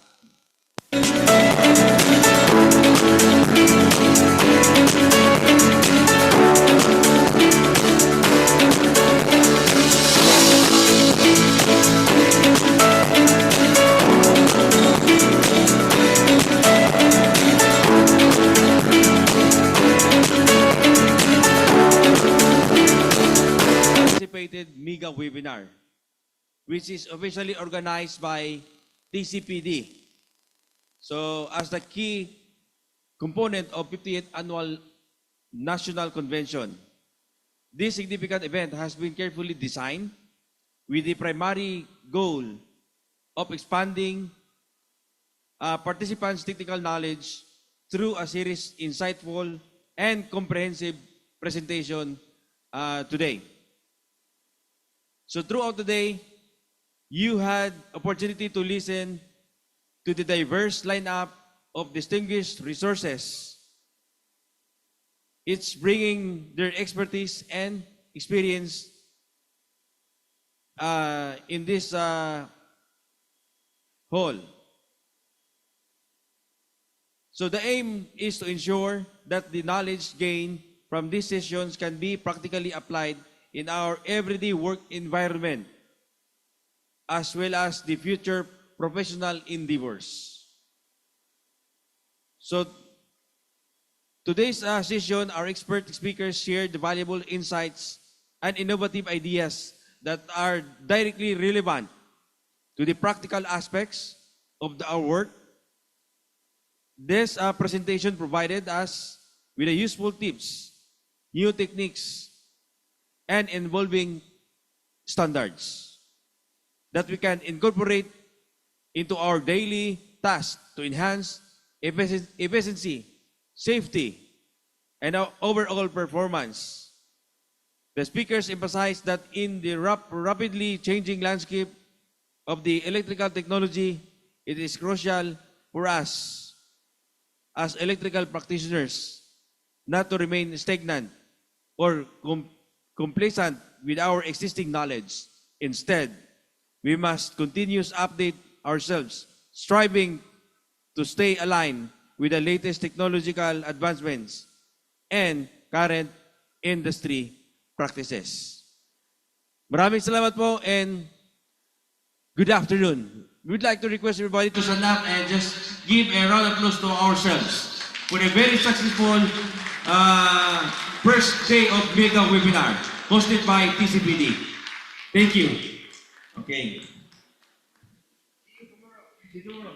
Thank you, Engineer Saligar. So before we officially end today's program, we'd like to gently remind everyone, both on-site and online, to please take a moment to fill out our event evaluation form.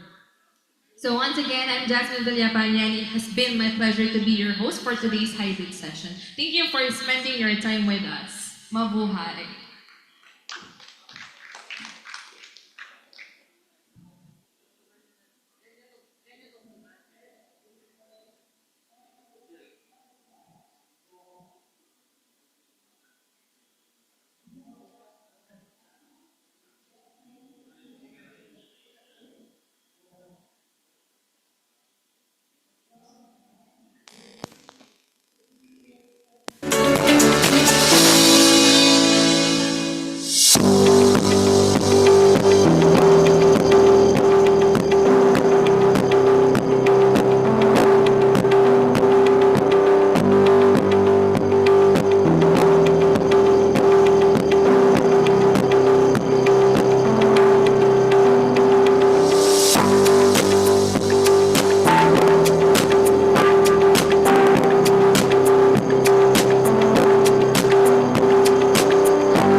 Say you will stay here with me, right here with me. I like me better when I'm with you. I like me better when I'm with you. I knew from the first time. I stayed for a long time 'cause I like me better when I'm with you.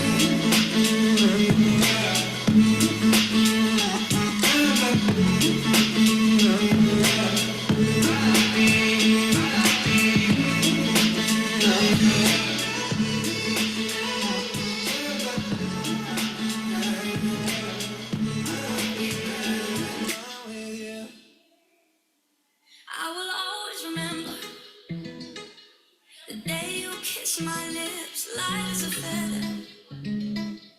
And just like this, no, it's never been better than the summer of 2002. We were only 11, but acting, drinking from plastic cups, singing love is forever and never. Well, I guess that was true. Dancing on the hood in the middle of the woods of an old Mustang, where we sang songs with all our childhood friends. And it went like this, say, oops, I got na I'm singing bye, bye, bye. Hold up, if you wanna go and take a ride with me, baby, hit me, baby, one more time.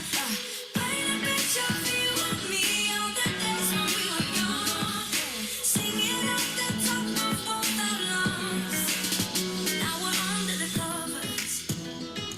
Fast forward to 18, we are more than lovers. Yeah, we are all we need when we're holding each other. I'm taken back to 2002.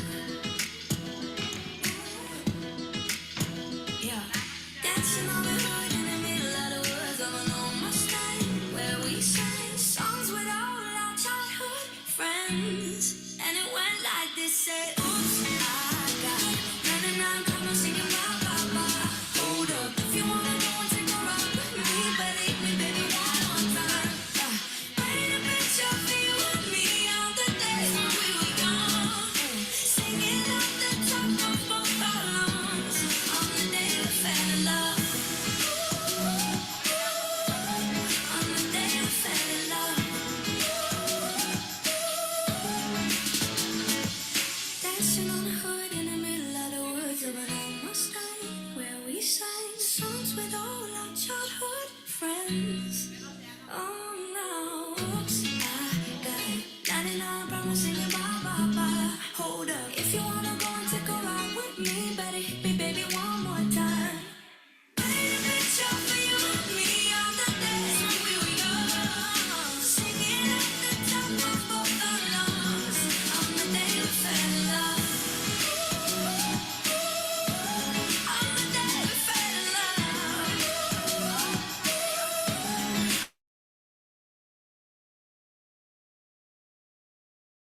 On the day we fell in love. On the day we fell in love. Love, love. Memories follow me left and right. I can feel you over there. You take up every corner of my mind. What you gonna do now?